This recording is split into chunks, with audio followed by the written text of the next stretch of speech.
live because this is the thing. This is the thing. But I got to do audio testing. But we can start preambling because Dallas was talking about Yu-Gi-Oh stuff. Are we? The thing about Yu-Gi-Oh GX is it does have filler seasons similar to Duel Masters, but unlike Duel Masters, it literally. Oh, no, Dallas, you're saying the anime Duel. You're saying the knockoff anime. Duel Monsters. It's DM, whatever. Yes. Duel Monsters. Duel Monsters.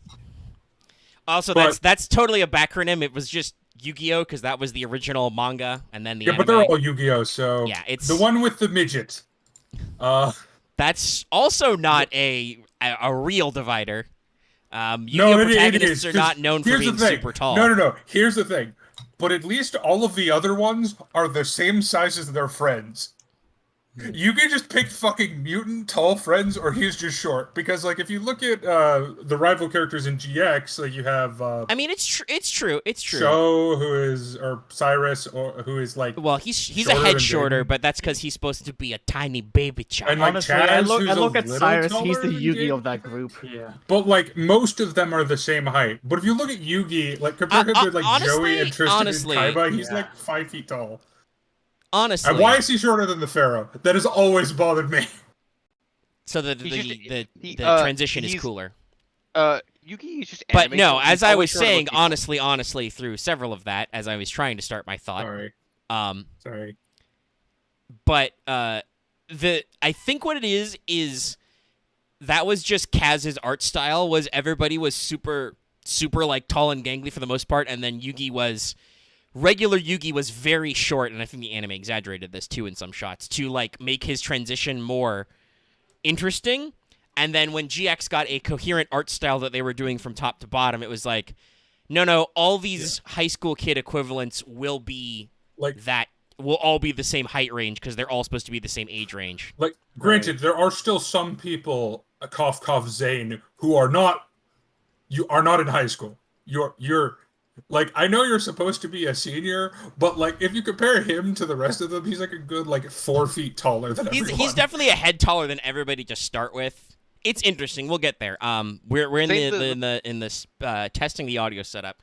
So I'm doing something a little special. We've been live for 2 minutes, so I would like you guys to, shut the fuck up for a second and let me, start the stream running. I know we're diving first into the conversation, but we're working on stuff. This is highly experimental. I've got some very silent footage. I do actually have choice music for this that I will pipe in. That will be the background music for the actual bit. Is it Get Your Game On? No, it's I've already posted it. It's the OG Manjome theme, which is just smooth jazz. Yeah, it's a fucking Ojama. Well, the image is good, but that's not required. But the actual music is just smooth jazz. The Ojama Mafia. I just pictured Ojama Lime with her saxophone. It's kind of like that. But so we've got the stuff going. I accidentally left it on ultra low, so I don't think I'll be able to see chat probably. Assuming you guys are chatting. Let me hit the pop out. Yeah, but we're doing a little bit of finagling because I do actually want to break this out, and I want to record the audio of this as a podcast. I can just dump in audio format because I'm gonna yell about GX for a while, and then maybe we'll do a fail portrayal. We're gonna show some test games on screen to make the live stream part good. Unfortunately, I really regret now setting it to ultra low, but I'd have to stop the entire stream and like make a new one now. So and it defaulted to ultra low, so we're fuckled because everything is gonna like take 5 million years of loading. Yeah. Get fuckled by Shuckle. You can't fuckle with the Shuckle. I would really like to open my history, please. I would love to give me the options. Fine, I'll just put the URL in directly. Also, I'm going to click through 5 million tabs to check the chat works. In your head, you'll be dead. Gandhi. Yeah, no, okay, so I will need the pop-out. I will need the pop-out chat. Oh, my fuck, I'm just... Okay. Dear computer. Eat some bread or you'll be dead. Gandhi. Sorry. Computer, what the fuck is happening?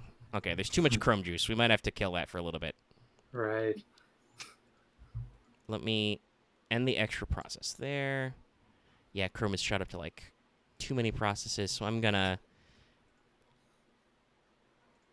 There you go. End task. We're gonna kill Chrome for a second and reboot. Chrome, as per usual, kicking Omega's computer. I got a It's I slurping got up too a much stuff. extension for Chrome that basically sudo shuts down your tabs if you haven't used them in like 2 hours, and it's helped a lot when I'm No, because I'm not an animal like you lunatics with your browsers. I only usually have like casual browsing, like maybe 1 or 2 tabs. Just Chrome sucks up memory no matter what. Oh, okay, fair enough. It is I just have all these poorly optimized. I have all these tabs up because otherwise I forget I had these open and I want to get back to them. Okay, That's in what my history is defense, like 90% of my tabs are music playlists. I have no defense for my tabs because I like, oh, I should save this later, and then I just never get around to saving that picture from OpDump. Well, if it's I a have to picture. open my history because I need to get back to the episode list because I want to preview spoilers as I'm working my way back towards having access to chat and all my assets and everything. Hold on. That's right. I haven't even turned on monetization for this. That's important. We are getting close to the end of the month, and I would love to roll up another preview thing. Shit's thundering. Get them fat stacks. Yeah. I get paid. No, there's nothing wrong with the ad suitability of this video, YouTube. It's not even complete. We definitely didn't swear until later. Where are you? There it is. There's the list. Okay. And then take me to my friggin' YouTube history, please, for once in your gosh darned life. Take me to church. Because I do want to get, you know, it's gonna be loud for a second, but I'm gonna readjust it down. Sorry. Gotta get rid of one. All right, now that the sweet jazz is here. Oh, and I've got chat back. Okay, good. Mirror Vodes was from Crimson Crisis, right? Which one? Mirror Vodes. Yes. Or from Raging Battle. Yes. Raging Battle. One of those two. It was not from Ancient Prophecy. No, that's not brand new. We're shuffling so much stuff, guys. We're across such a spectrum at home, our audience. So we are going to record Raging Battle tomorrow. Most of us have done our pack opening for Ancient Prophecy, and the episode that came out was Crimson Crisis, aka Crimson Suckage.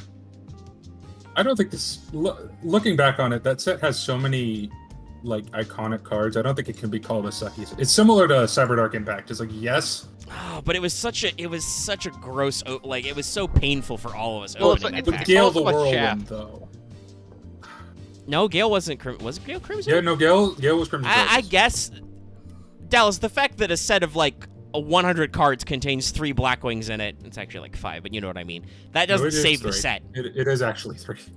No, because it's 2 main No, decks, well- 1 rare tuner, so 3 main decks, and then the Armor Master. Like 2 synchro. Yeah. Like. Okay. Right. But Yeah. also Flip Flop Frog and like there's a bunch of good cards. It's just none of them are hollows. All the hollows are terrible. It's true. It's because of Like hecking Star assault Blast mode. is another very important card. I know it's not actually useful in synchros, which is what they printed it for. But once we get to Xyz, that card is actually very good. I mean, it's still good for stuff now. Yeah, but it's like super good though. Okay. Now. Yeah, Dupe Frog. Like, there's so many good cards in it. They're just all commons Also, and rares. Now I'm gonna experiment with my audio setup. People at home on stream, you have to let me know how this sounds, because you're getting desktop and me audio. So I'm assuming that means I'm echoing for you guys. Be sure to let me know. Oh no. You sound like a robot. Oh, also Dark Strike. Well, I'm sure I'm stacked Can't up. forget Yeah. about that card.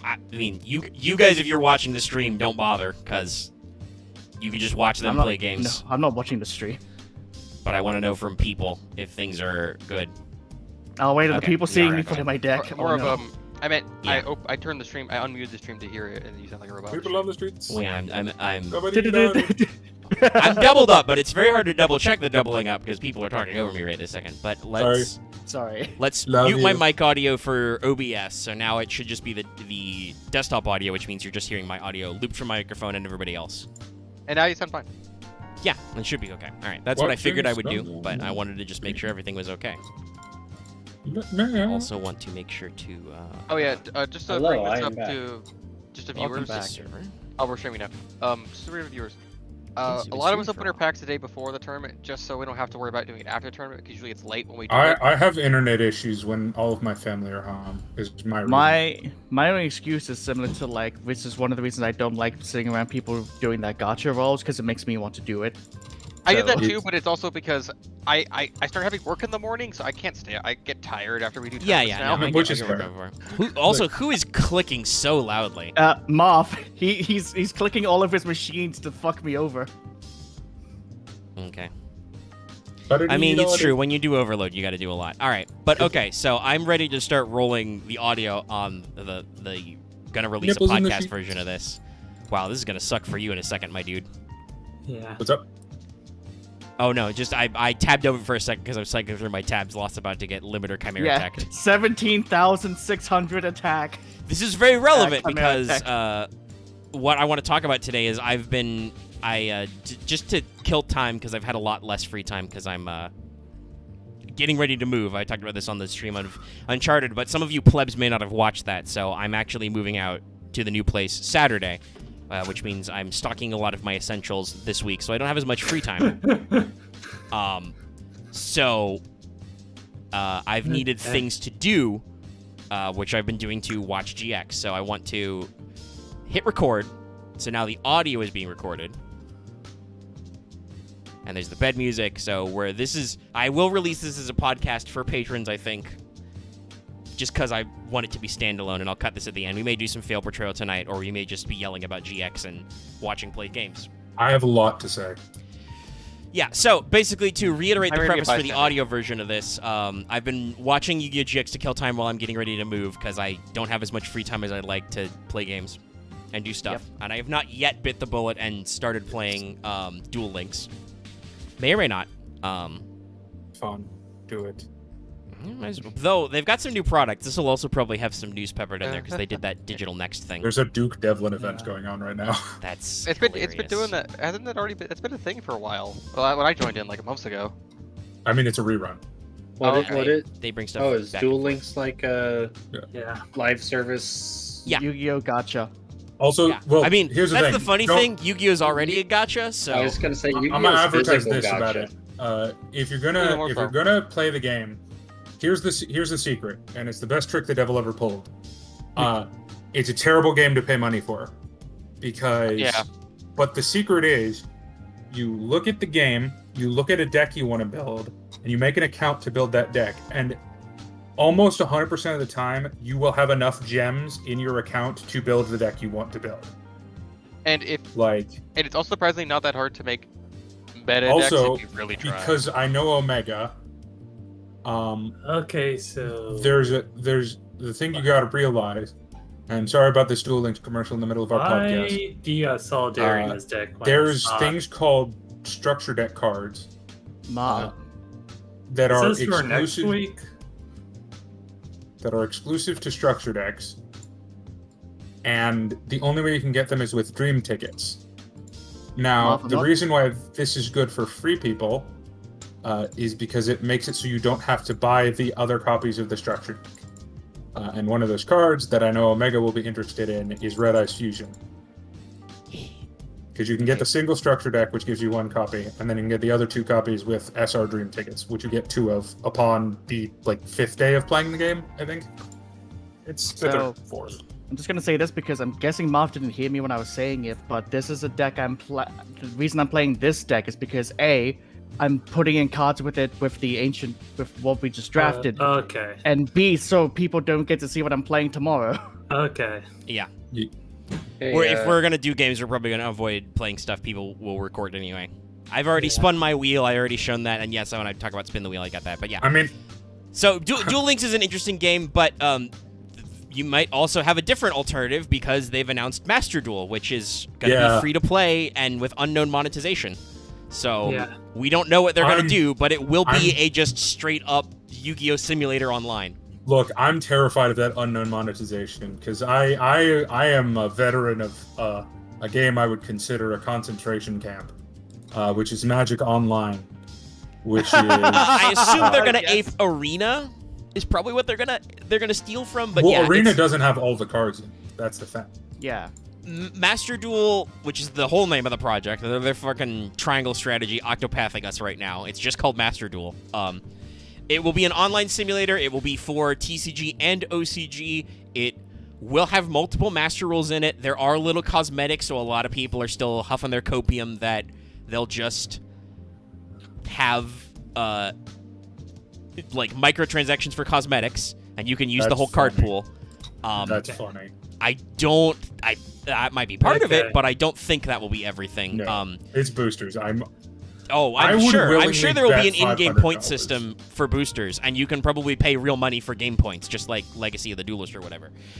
No one on like that's story way mode not- or challenges or anything, but like it's I going to wonder- be online. It's going to be on everything. It's going to be free to play to start with microtransactions. Oh yeah. I wonder if they. Yeah, the deck that I'm playing right now is one I'm probably going to use. So if anyone watches this and side decks stuff towards this, they're going to get punched. Whatever. I mean- I don't. So, I'm I wonder trying to if they'll record a do podcast. I wonder if they'll do the thing of where, in like unranked mode or like unofficial mode, you can do like free building, and then in actual ranked mode you have to do cards. you Well, actually maybe, got. yeah. It's because they have. Well, they'll probably integrate it with Neuron, maybe. Because that has AR for card scanning. But they did say there would be official tournament support in this. It's very funny. Master Duel was going to be their solution to COVID, but COVID's going to be like, at least hypothetically, you can be over COVID by the time the game comes out, because there's no date on it. BT Dubs. They just said that they just had confirmed announcements for it, but Yeah. tell that to vaccines are LA. out there. You can prevent yourself from being infected. Obviously that's not Well- stopping a lot of people. It's an 87% prevention rate. Not to be the There's- Debbie Downer of the group. 94 But- if you're a smart man like me and you got Moderna. I need my second shot though. I will also counter with, hey, there are parts of the U.S. that are trying to lock down again. Well, I mean, yeah, they're- but that's still. Most of the stats I see on that are still the reason why that is because the people who are going in there, the intake is for people who aren't vaccinated.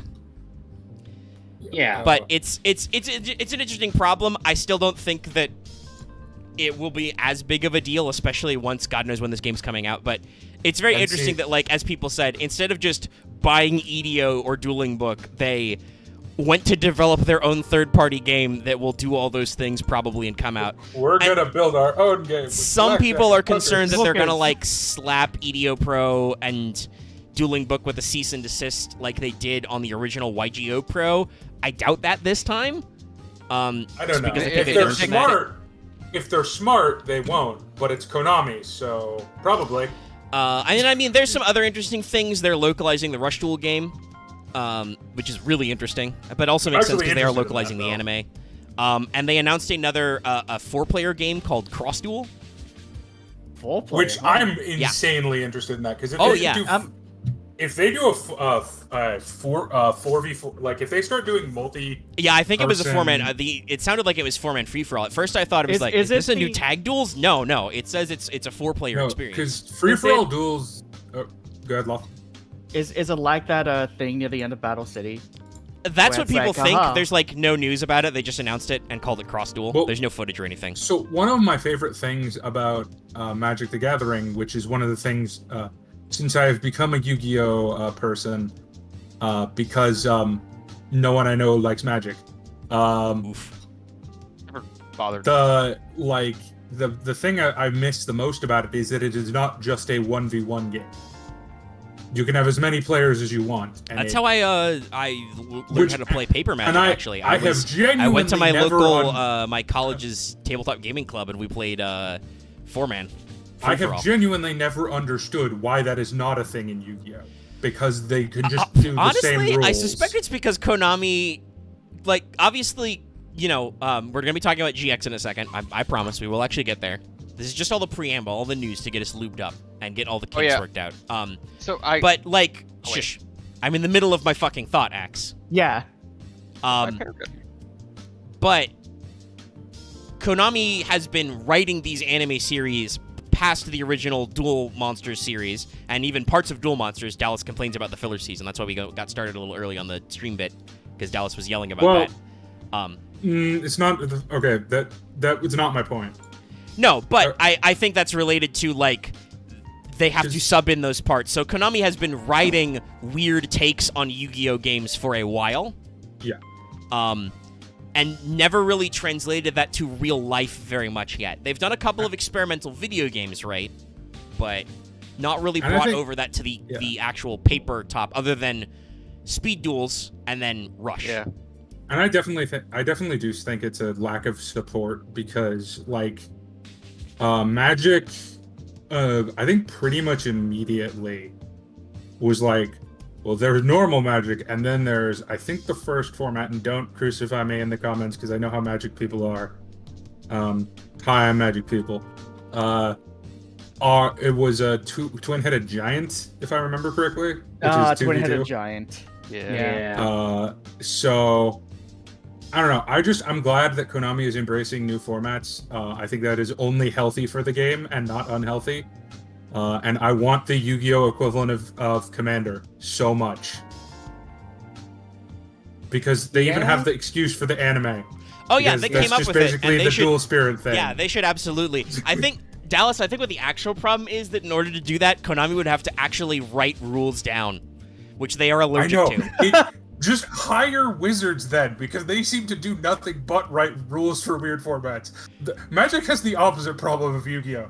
Where Yu-Gi-Oh! Doesn't make any formats. A lot of times Magic's like, oh hey, we made a new format while you guys weren't looking. But that is actually like in the OCG there are actually like books they publish of rulings and rules every couple of years. The TCG they don't do that. You have to like go on Facebook or just pray a judge. The TCG is just lazy, but well, I think the TCG is lazy because it's underfunded, probably. I assume the big money they make in all the international markets does not necessarily go back into supporting a higher production level. Man, that's an illusion outside. Holy shit. Okay, if my internet dies, I'll be busy not trying. Oh, am I stuck in your room? Yeah, you're in the room. You can go. Martha had to step away. I spectated because I'm going to be talking because I want to at least get the ball rolling on this. But yeah, Axe, you were in the middle of something I think before you were almost so like what Dallas, this is a dumb thing, but what you guys were saying, like what Dallas is like, we're gonna make our own game with Black and No, we're gonna make our own game with Dark Magician Girls and Pot of Greed. I mean, they did put, I believe both those are and Pot of Greed is the hookers and Dark Magician Girls the blackjack. No, shush. You're reading too much into the metaphor. Don't be that man. It was meant to be synonymous, but not exact. But okay, so I think this is relevant because we're talking about like Konami has, invented for the anime because starting with GX, they were just consulting with Chazz. They were making up individual stuff. And I want to bring this up because GX is very interesting, I think, because it is their first, foray into going out on their own. They try really, really hard to make sure it's in the same universe a lot of ways, especially in those early episodes, which I'll be talking about because I've watched up through episode 30. But they are still having to go out on their own, which is not something that necessarily Yu-Gi-Oh! Had done very well to this point, because the original Yu-Gi-Oh! Anime was like a lot of shonen anime adaptations. It was an adaptation of the manga. They cut out all the super early chapters that were way too gross to put on TV. Which is a shame, because those are the best parts of the all of manga, the 90s gore manga stuff that was very popular. It wasn't necessarily manga was very gore, but it was definitely very Saw. Yeah, I mean, like it's like if you think about like the early parts of JoJo, like some of those are really fucked up for no reason. Oh yeah, first few seconds of episode 1 of JoJo, that's a guy with a spike impaled to his head. Yeah, It was a theme of the time in like late 80s into the 90s of manga.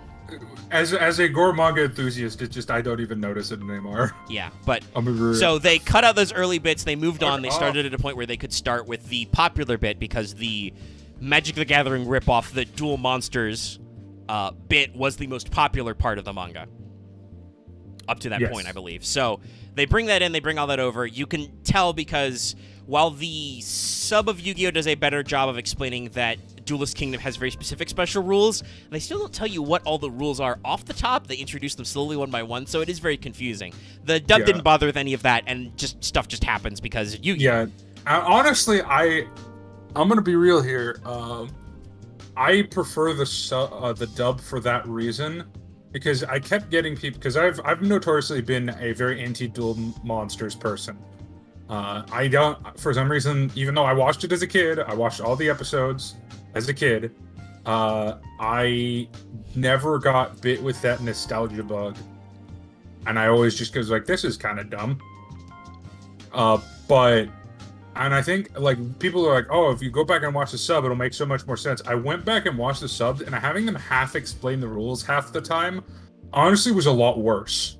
I mean, no, I this think is even better when it doesn't make any sense. When you already know the way things are and you can kind of catch the spots, I think it's better. But it's definitely like, it still doesn't teach the game very good. Spoilers for the future of this podcast. GX is way better about that. I want to shout out to GX. At least in the sub, which I am watching the sub this time because I have never watched any of that. Parts of it I did watch was dubbed before, but like there is way more technical play and actual combos in the card game. There are like two things that because they do that in the dub as well. There's two things that GX breaks rules of, and you've probably noticed it already. You can't play monsters face up in defense mode. Yes. Jaden, stop playing Clayman. GX just does that. We can just assume that that's a different format thing. Just so I can say something Yugioh before super Dallas said I bet I keep talking for like 2 hours. Damn my brain. But one thing I wanted to bring up, like I was saying earlier, was a situation of GX isn't like, I feel also like with like Rush and other things makes me feel like Yu-Gi-Oh is a weird game where I feel like it also could benefit from having actual like a skill system. Weirdly, that's not relevant to this conversation at all. Yeah, I will say something that they probably have him summon him in face-up defense a lot because it kind of skips it skips that step of, oh, what did I put in face-down defense? Oh yeah, because people absolutely still set cards. I assume it's a pacing thing because it means that he can just show you what he's playing in defense mode. Yeah, because again, I haven't seen it in a while, but I assume it's he's like, I summon Clayman and pass, or like summon Clayman instead of face down in the first season. The most common is Clayman and face up defense. And set 2 cards. Set 2 cards, or Rottweiler, which in the OCG is friend dog. Rottweiler is a much better pun, but it's in English. Or as I will forever prefer, he throws down a face down. Yeah. But yes, now, not to say that Jaden is a good duelist all the time, he does an uncomfortable amount of attack mode face-up avian pass. Which, Jaden, I know you've got special cards for this, but that's not... trust me, brother, I've played this deck. That's not the position you want to be in. It's a bad move. He's actually I need to know this. Does anyone in GX just play a 1900 meter deck? Not so far. Most of our players are fairly focused in their themes. That said, Avian is still ludicrously weak as a vanilla. He almost always gets immediately punched. But that's the thing. It's like, I play all the Avian cards. You can see the evolution of Yu-Gi-Oh, because I think it's the first episode where he does the intro duel versus Crowler. Where his opening turn is set 2 Statue of the Wicked, heavy storm my own board, and then tribute for Ancient Gear Golem on turn 1. Now, admittedly, this is phrased as obviously Crowler, or as he is in. We'll be talking about this in the sub. As he is in the sub, Professor Chrono de Medici. Mamma mia, pizza pie. Don't worry me. But yeah, no, he starts the turn with, he lets Jaden go first, and then he turbos Ancient Gear Golem immediately. He heavy storms his own board for 2 Fiend of the Wiccan tokens, summons Gear Golem immediately, and Jaden would have died if he... And I will be real, this is actually true. This is a legitimate thing. Jaden's superpower, canonically, because there was a whole episode about getting good draws, he has the talent of drawing good. Well, here's the thing. There are so many duels he would have straight up lost if he didn't go, I'll draw one more card. Draw. I prefer Jaden's power of Miracle Draw over Yugi's power of, I'm just gonna cheat. I mean, that didn't happen too much. But it did happen. the OG Yu-Gi-Oh was like, not to say that there's not a lot of occult shit in GX. Like they do actually keep that up, but I'll talk about like the pacing in through the episodes really quickly. But the occult element is a lot more interactive in the original Yu-Gi-Oh. Like you have many people who also cheat by like reading your mind or scanning your cards or predicting the future and other bullshit. Or bending reality. Bending reality, period. Yeah. Or spraying perfume on their deck and no, mine just straight up cheats, yeah. Like, tracking no, all the cards, that's actually kind of dumb because it was a dumb idea, yeah. And turns out she didn't need to because she's just fairly okay at the game anyway. Well, I mean, like the human nose would not be able to. Wasn't it a mind game thing of like, I know what I'm gonna draw next? Oh no, yeah, Aha. she's pretending she has ESP, but then she doesn't have ESP. Much like Esperoba pretends he has ESP. There are too many people in Yu-Gi-Oh that pretend to have ESP. And I'll talk to. But the thing with Duel Monsters is that some people do have fucking ESP. Yeah, I want to bring this powers. point out. I want to bring this point out because this is the point I was making. Because believe it or not, I'm not actually when I criticize the filler of Yu-Gi-Oh, I'm not actually criticizing Waking the Dragons. Because honestly, if I'm being real, that's probably my second favorite season of the show. That one at least seemed like, if I remember most of it, that one seemed like it was decently put together. It tied into the meta plot. Oh, Atlantis is older than Egypt, duh. The filler stuff is what I'm talking about, is shit like Jean-Claude Van Damme or Johnny Steps. So, Oh, this is what I was going to bring earlier. It's good we get back to this point. The original Duel Monsters had filler, like all shonen manga-based anime has filler, because Kazuki Takahashi's not making those weekly chapters fast enough. We're using up all the good duels. We need to buy time. Some of these were full-blown filler seasons, which I don't remember the... Waking the Dragons is the filler. It's one of them. There's another one, though. There's a whole arc of was it the Kaiba Cup tournament or whatever? I think it's the Kaiba Cup Duel tournament, yeah. I don't remember that one very well, but I've seen clips of it, and it could just be the old SD 4x3 animation, but it looks like ass.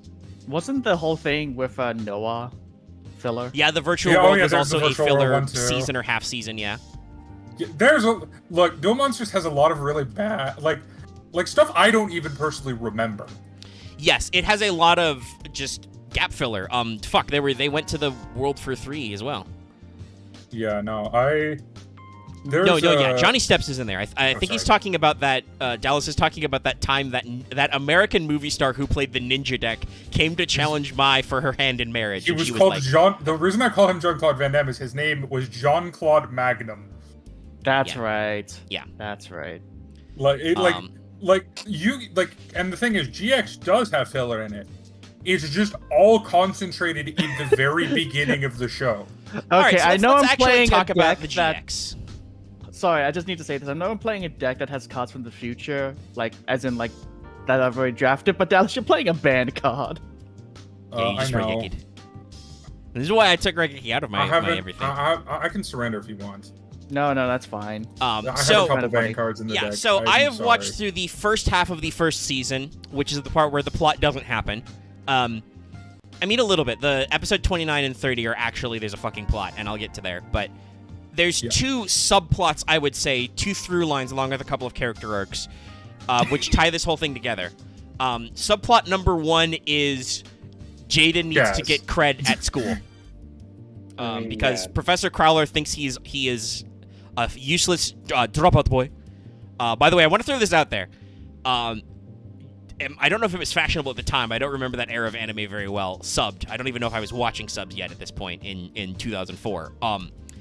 God, there's a lot of gratuitous English in GX, in Japanese. Literally in episode 1, Chazz Manjome in the sub has a line where he's talking to his two dork followers in Obelisk Blue. His two cronies he has that immediately ditch him later. They don't have a name. They don't have names. I think they do have names because I think one of them runs the Horus deck later. Oh, really? Yeah, I think he's the Horus deck kid. Because I know his brothers have names. But yes, his brothers have names, but yeah. So what are they in the Japanese? Because I'm they're just normal ass names. They're just some Japanese business dudes. The sub is so much better. The sub definitely played up the punny names, but honestly, I don't really think Jun Manjome has I don't think it's got the same ring. Giving him the name Chazz Princeton in the dub makes you know that he's a fucking trust fund nerd kid, and you should put him in a fucking toilet. Because unfortunately Chazz is that guy. But like, there's literally a line he has in the first episode when Professor Kronos de Medici challenges Yuki Judai to a duel, and he's like, his line is nonsense, only wanda. Literally, nonsense. There's only one king, because he's talking about who's going to be the king of dueling. And he says it mostly in English, and I'm just like, wow. This also comes back to his great nickname we'll talk about later, because that's his character arc is all through this first bit. Is that's a running line, is Manjome learns to not be an asshole. Yes. But the through line is, because if you're not familiar with Yu-Gi-Oh! GX, people at home and some people in the audience, I would like to give you the setup, because it's ludicrous, okay? Yes. It's not explicitly stated in the start, but I believe it is stated later that Duel Academy was founded by Kaiba Corporation. Yep. So it's broken into 3 tiers of dorms.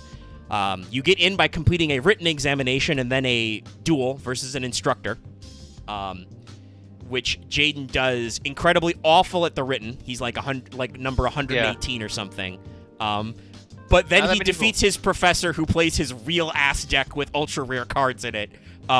So he calls himself number 1 out of the entries, and Misawa is number 2. Which, by the way, Misawa never contests. Like, they have this funny back and forth thing through the first season where, like, Jaden calls Misawa number 2 and he calls the other one number 1. Like, they have this cool bro back and forth. So Bastion is an interesting character. He is. I don't want to go too deep into characters, though. I want to talk about this frontline setup. Because one of the subplots is, like, okay, so Jaden makes a splash to get in, but he's rated the lowest, right? Like, he's in one of the lowest rated dorm. Because there are 3 dorms, each with a color, which is based on your overall performance and grade average. The highest is Obelisk Blue, who have a literal fucking chateau somewhere with a fucking lake and a giant bathhouse, etc. You can also get in if you pay a scholarship. Yeah, but also they do bring up that Obelisk Blues are supposed to have had high grades, not just dueling grades, by the way, regular-ass grades since, like, middle school. Yes. Like, these are the fucking prep kids. They're the preps. Yeah. Most the of them are middle dumbasses, is though. Raw Yellow, who have I don't think in the first 30 episodes we see inside the Raw Yellow dorm, except for maybe some It's like a bastard fairly group normal shots. boarding house. Yeah, it looks like a normal-ass house. It's actually And like then a normal you've got, college there. in the sub, it's Osiris Red, because no Slifer, the executive producer. But the bottom is Slifer, because, of course, Kaiba. Of course you did. Yeah, he's petty. Who It's so much better. have basically a crappy Japanese, stack-em apartment dorm, like, on a cliff somewhere. Now, to be fair, all these kids do have basic necessities. Like, in Jaden's room is a triple stack bunk where he has to bunk with, God, I've forgotten his sub-name. He'd say his name so frequently, but Chumley, the koala kid. Yep. And He is not important. no, he does have a duel in the first season, but he's not very important. Mostly he just sleeps all day. I mean, Jaden rekindles his love for dueling, which is a thing I want to talk about with Jaden's character, like, archetyping, but yeah, he's mostly a non-character. I want to talk about there's Jaden's character. Sho or Cyrus, who, after watching Jaden duel, because he was, like, number 110, I think, on the written, after watching Jaden duel, he starts calling Jaden Aniki, bro. Because he has a brother complex problem. His actual brother is Oni-san. Who is number 1. Yes.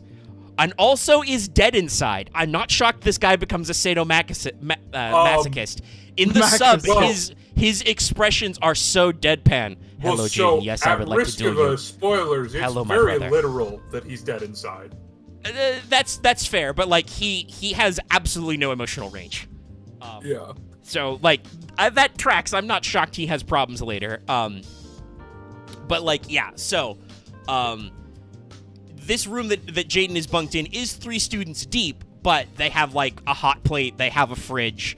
They do actually have some kind of onsen bath they use. They have a public bathhouse. No, Omega, there are other Slifer Reds. They never get introduced, but there's, like, 4 other people. Oh, yeah, no. There's a whole room full of them, because they do the intro dinner, and there's, like, a whole lot of them when their professor introduces himself, who, by the way, in the Japanese, they're the representative of the Slifer dorm.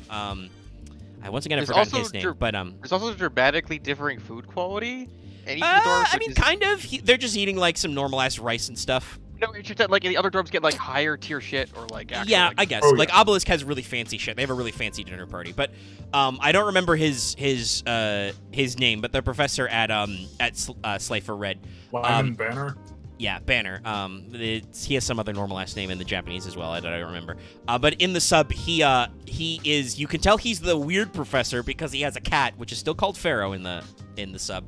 But he ends his sentences in nya, like a cat, nya. Oh, that's right. That's right. So that's how you know he's the fun, quirky professor, as opposed to Professor Kronos de Medici, who peppers in random Italian nonsense into who's his... also a super ugly elitist man. Oh well, he's the Obelisk representative. I He's don't know if we French. ever meet the raw. Oh, no, he's not the head of the Obelisk dorm, isn't? I thought think it was he the is. other girl. No, it's the girl. He's Maybe the they have a vice male and a He's female. the vice dean. He's Okay. the vice Oh, dean. okay. So he's the VP. So that's why he loves Obelisk, because they have the best grades. Okay, Yes. got it.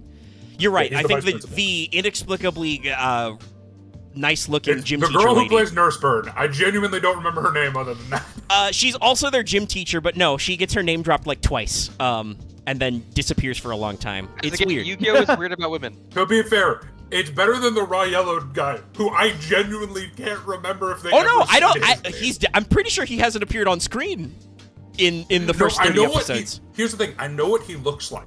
I'm fairly That's it. certain he exists. They probably mentioned him once, and I do think there are things with the instructors later. But yeah, no, he's. Well, okay. I will spoil the end bit of it, but when you get past to episode 29, they start the actual plot of there are 3 phantasm cards sealed under the school. We built our school on top of occult dark duel ruins where cards are sealed. There's 6 spirit gates, I think. We're going to give you each 6 keys. By the way, to protect these sacred cards, I have drummed up 2 professors, the vice principal, the deputy headmister, and the head of Slifer, the worst dorm, and then 4 students. Yeah. Oh, don't worry, 5 Omega. students. It is 7 keys, that's right. I don't want to spoil it for you, but that decision gets even worse. Oh, I know why it gets By- worse, because I remember the By plot the way, of the don't first worry. book. Okay. We have 3 Yeah. discount gold cards underneath our school. Yeah, no, Yes. one of the people he picks out of the 6 people is a traitor. Yes. Keeping in mind, he Mood picked 2 principal. professors and then 5 kids. Jaden, Misawa, Asuka, or Alexis. That's in pretty well actually. Manjome, Chazz. Which, to be fair, by this point, I want to talk about Chazz's character arc, but I got to talk about the other subplot first. I have a question to ask. And then Ryo or Zane, because duh. Yeah, because he's the best. He's Literally the best legitimately student the in best school. duelist in the school. What were you going to ask, Axe? Yu-Gi-Oh was always weird about women, but it is true that like Alpha Steel one actually has a girls' dorm, right? So it's like, is it forbidden for like girls to be in like Raw and like Slifer, right? No, No. I think 'cause, I just think that Obelisk is the only dorm that's large enough to have separate male and female Yeah. wings. yes, no, because there is a spoiler, but there is a girl who joins Slifer in season 2. I mean, Yeah, I yeah, remember She's that. in disguise in the first one, but there are girl characters, yes. And then she suddenly What- grows like 2 feet. No, she's in disguise in the part before she joins the school. She Yes. joins as a woman. But no, like there are. It's weird. I think it's just that background characters, like, I think even though it's supposed to be the most elite, Obelisk is the largest dorm because, hey, Slifers, Osiris students usually get cut. They usually get expelled. That's Chumley's whole thing in his first couple episodes is, man, Jaden, you're really excited about life. You're going to fucking drop out soon. And then he doesn't, and he's like, oh my god, I discovered the will to live and escape my alcoholic father. Oh yeah. Damn, the that alcohol guy's father. deck is fucked up. Oh yeah. Flipping the table, huh? Anyway. But no, so like I think the impression is that Obelisk is larger both in terms of space and also in terms of population because you do go up. Within like the first 3 episodes, remember how I talked about how the one like sub-arc is Jaden get accepted to the school. Jaden qualifies to move up to Raw Yellow within like 3 episodes. He just doesn't because he's an Like, animal yeah, man and is like, nah, dude, this is my room in Osiris. I'm Red. Red's my room with my bros, my homies, my broskies.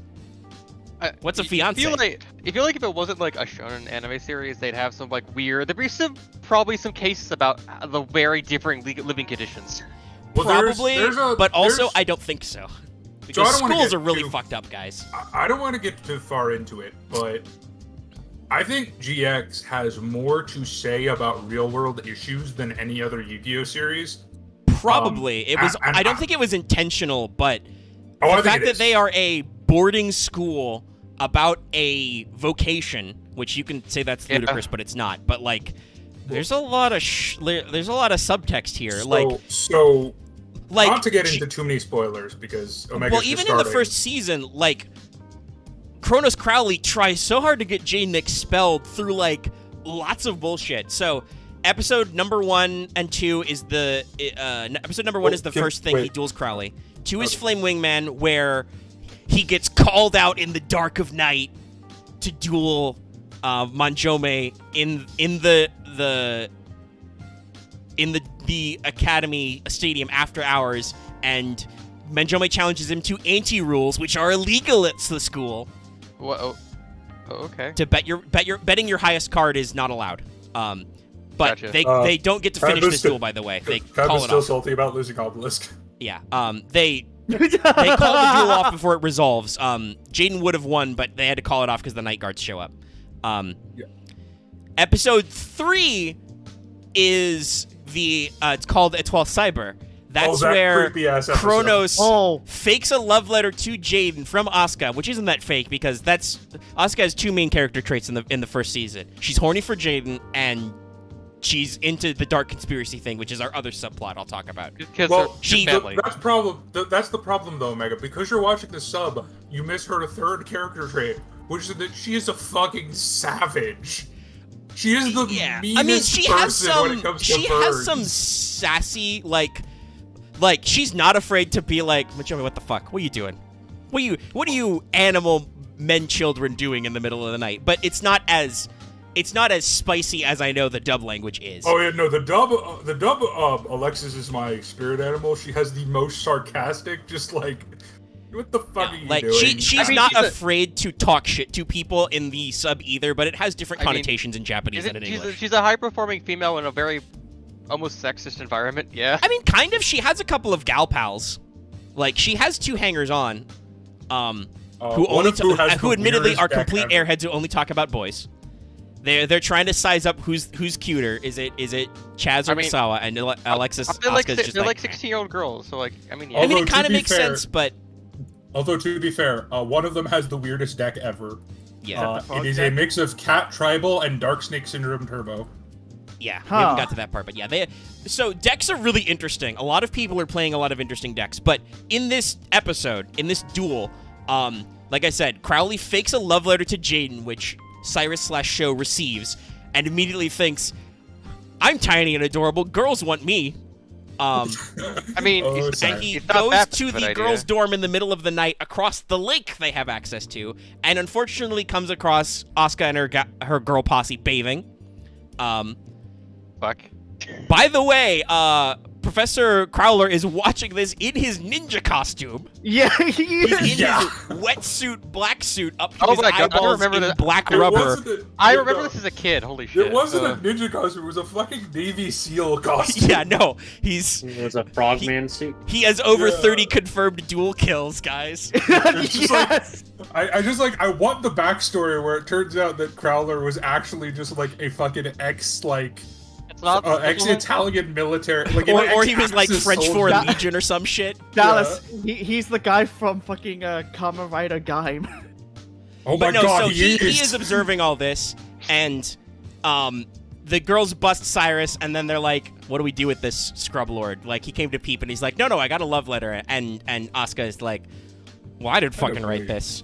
But I can use this as an excuse to duel Jaden, which I want to.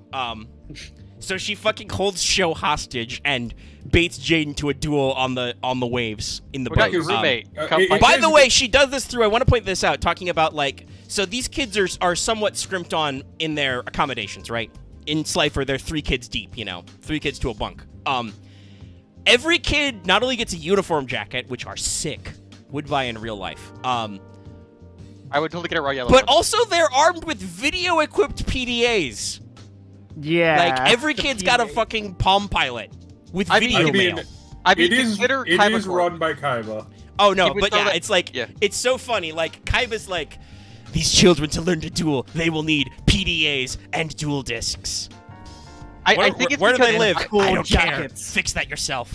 I You- And really what about see our the thing- illegal military dueling experiments? Don't care. I legitimately see the thing of all that tech is probably Kaiba Corp testing, so you can't take. it Oh, off I'm the sure, island or yeah. something. Like You they've haven't got a gotten massive arena auditorium for duels. Now to keep in mind, this is a full boarding school. They have a gym. They literally have a gym teacher. We mentioned her already. Yep. Yeah. They have on-site, meal shops. They have a wide variety of classes. Like Professor Banner teaches them like esoteric history bullshit. So it's like so basically half the courses are about card games. He's that one teacher in Persona 3 who Yes. also was the Yes. nurse. He's that guy. I love that guy. He's that character. Yeah. Like I would not be shocked if like Professor Crowley wasn't also teaching them like world language or literature or some shit, right? Oh yeah, Yeah. makes sense. Like he's the poor motherfucker teaching them Hamlet. I mean, There are history a lot of bit. essay. There's a lot of essay questions as well. They got to do a lot of homework. But yeah, so like, but like I said, it's a little fucked up. Crowler is trying to run this kid out. Like he's trying to get him out of the school. Well, he should probably be doing like handouts and stuff right now. Yes, he very clearly needs to be doing some. Well, he's the VP. He could probably delegate, but he clearly needs to be prepping for courses, not this shit. He also busts out his other ninja costume because the second episode, which gets us into also where Manjome starts his arc, they get a shipment of rare cards in, which comes by Navy patrol vessel and helicopter drop. The guy's got the fucking rare card boosters handcuffed to his arm in a suitcase shit. I feel like the editors are having too much fun with it. Well, Probably. I think it's totally valid because imagine a Duel Academy run by Seto Kaiba. Oh yeah, no, like once you understand that Kaiba set this up to further his industry of dueling, keeping in mind Manjome's backstory is he's part of the Manjome group. I don't know if they called it like the Princeton Batu? Corporation or something in the thing, but like he's Uh, part of they a call it- large company conglomerate. He's got they one basically brother use in the same politics and one brother in like business. And they're like, you're the third leg of this triangle, bro. Dueling. Yeah. Dueling. Yeah. That's how Uh, important this shit is. Professional sports. Well, Basically, yeah. you're not going to get to it because I don't think this line is in the sub. But one of the best lines in the entire show is when Kaiba is holding a world championship competition to go to space. Oh yeah. And his reasoning is, if there's intelligence life out there, let's teach them how to duel. Duel. I mean, yeah, Kaiba, somebody said it you best in mad chat. man. This is like a professional arena sport. These kids are this is basically like if we had a If a we had, like, prep hover- school for prep school for esports would be an interesting one, but like also think about Yeah. like a prep school for like European football or, American football type shit, right? Like if this was yeah. a pipeline to like, FIFA or NFL Or or if, MLB or if- whatever. If things ever perfected hologram technology, esports would probably hit a next level or something. Yeah, I mean, esports are already a decent, like, there are college esports teams and stuff, but yes, it's an interesting thing, right? But yeah, so that's the first. Actually, sorry, go ahead, David. Oh, I was gonna say I may have heard rumors about the military trying to do advertising through esports. They were considering trying to get I know some they of have their, a couple of like officially licensed games out there. Yeah. Yeah, they have a few. Yeah. esports Well, no, I teams, mean believe. like they were. I feel like I saw it at some point while I was in the Navy. Something about some esports promotion clauses somewhere. They were advertising through Twitch. I don't know if it was on esports. Yeah. But I think it was a bit more broadly, but So they were at least, if I remember right, they were at least expressing interest in trying to get into I'm gonna that sphere. get a different deck. Sorry. If only for like advertisement and like, what they do with like football and whatnot. For the people watching the stream version, you're gonna have to chill on the screen for a second until somebody opens up a new duel I can spectate. I'm waiting for Lot to send me an invite. Yeah, give me a It's second. okay. I'm But fix- so I'm- the second plot hook that's the underrunning plot starts in episode 5. Sorry, I was saying, Crowler's like trying to get Jaden bullied out of school goes so far as to, in like, you know, something like a, not like a final, but what's a good one? Like a midterm like type test. He has Manjome and Jaden Yuki face off, and Crowler puts on his ninja suit, becomes the masked duelist, buys all the booster packs, picks out all the rare cards, and just hands Chazz V to Z. Yeah. Which, Can't join. want to, by the way, bring this out. Damn it. Manjome, Chazz, is a good duelist because he gets handed a V to Z deck and becomes incredibly competent on it. He's on V to Z Dragon Catapult Cannon on like turn 2. Yeah, he knows how to play the deck immediately. He techs in frontline base, like all the shit you need. He's playing Call. Every motherfucker in this series, by the way, is playing Call and is playing Pot of Greed. Because you can. And quite a lot of people are playing MST. Like I said, the technical levels of dueling in this series are way better. Yeah.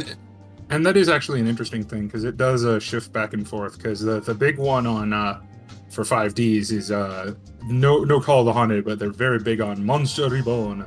Yeah, Monster Reborn is, I think, legal for like parts of the first season, but then I've already seen them also playing Monster Reincarnation, so like I don't know about the shift. There's a very meta reference later, and this is in both versions of the game, because there's a filler episode where Yugi's deck is on a display and it gets stolen. And it's missing 3 cards. It doesn't have the 3 god cards in them because they're sealed in the stone. But the kid who steals it replaces them with several cards, which is a Chaos package. And they reference the fact that Sed is banned at this time. They straight up say that Chaos Emperor Dragon was too strong. Its effect was too good. They had to ban it from official tournament play. But Blackluster Soldier is not banned and is just as good. And he plays BLS Envoy of the End. And in some cases, it's actually better. This feels like the inverse of our format for some reason. Once again, pre-errated. Oh, yeah, no. If we were doing pre-errata Sed, that motherfucker If we were would doing be banned. pre-errata said would be banned and would have stayed banned forever. Someone would have been Yada locked already. Probably. Yes. Meh. I would have done it. No offense, I would have done it immediately. Yeah, but so like that's the kind of like high level technical play they're talking about. But yeah, no, Chazz is a good duelist. He like hands him a deck right away. I also want to bring up to my second point. Now that I'm rewatching GX, I'm not shocked this turns into the fusion dimension in Arc 5. Every motherfucker has a fusion card in this series. Yeah. Yep. Like Well, not only it's does Jaden almost do like it, Jaden do it in the Cyrus first does it. one. Cyrus has it. Yeah, he's got a whole thing about Power Bond. Weirdly enough, the only main character whose big thing isn't fusion is Alexis. Because she has Cyberblader, but she very immediately pivots to rituals. Yeah, it's interesting. Yeah. But at least in her first duel, that's her ace card as she goes to Cyberblader. Yeah.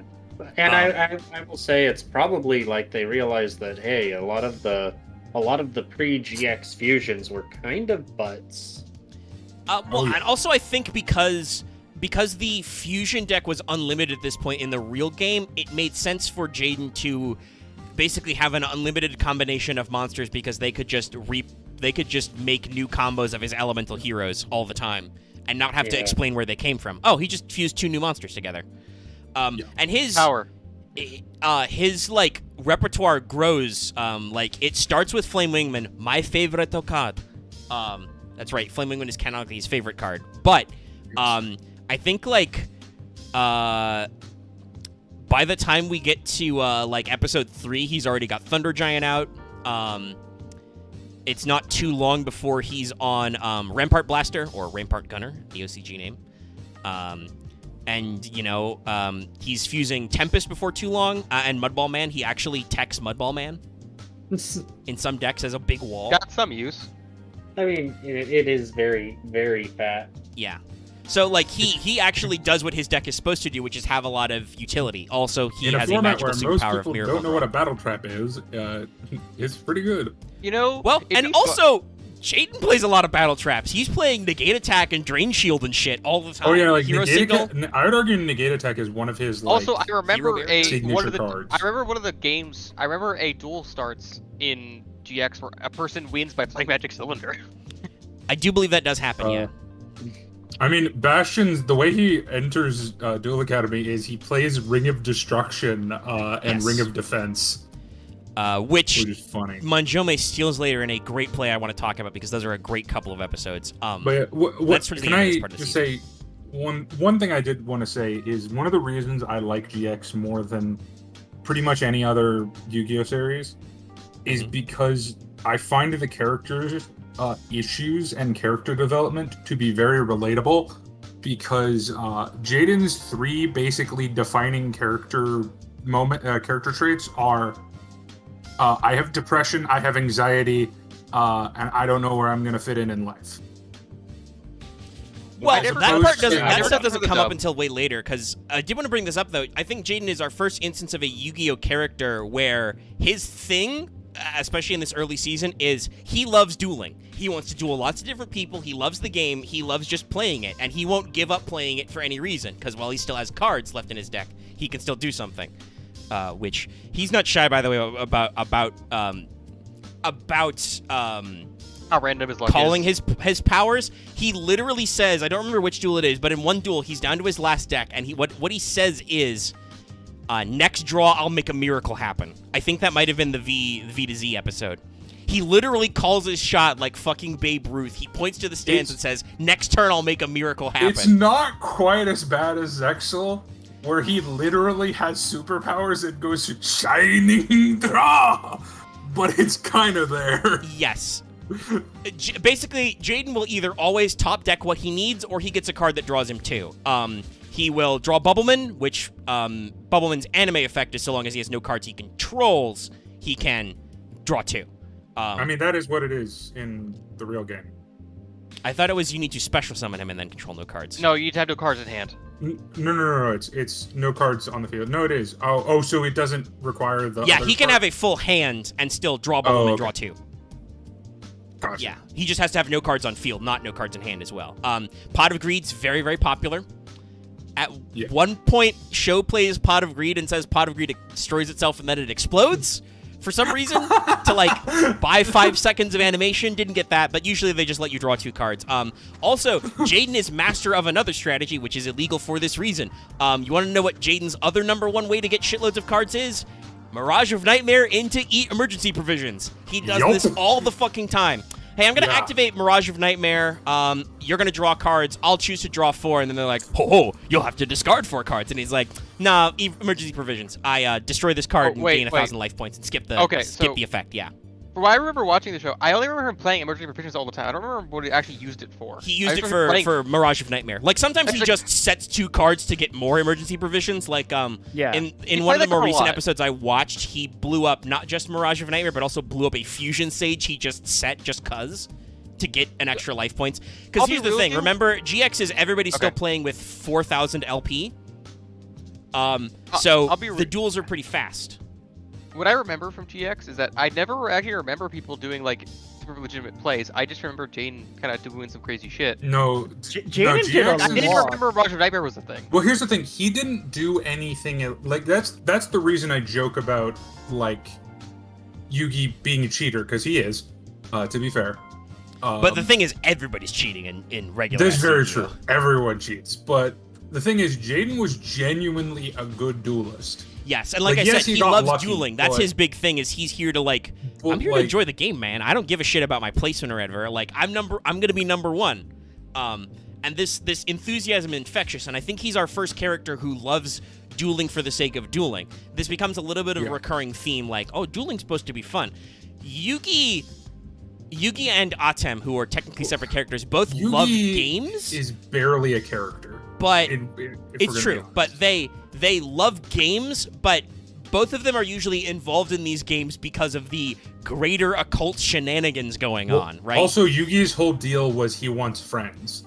Yeah. Because they cut this, but his first episode the first couple episodes are literally about him being kind of a miserable kid and just being like, I want friends, because his only friend is Taya, and Joey and Tristan constantly beat the shit out of him. Yeah, because they're asshole school bullies, and then they learn French. Which makes Joey's Brooklyn accent make way more sense. Not sorry to anyone from Brooklyn. Hey, I mean, he's a thug. I'll be back in a minute. I gotta. But yeah, no. Jaden's I thought David character was about to take motivation offense at the Brooklyn for Pod. the first two Why would I? I live in Washington. seasons is basically like I want to enjoy. Like I want to do this because I love it, and everyone else seems to have a like.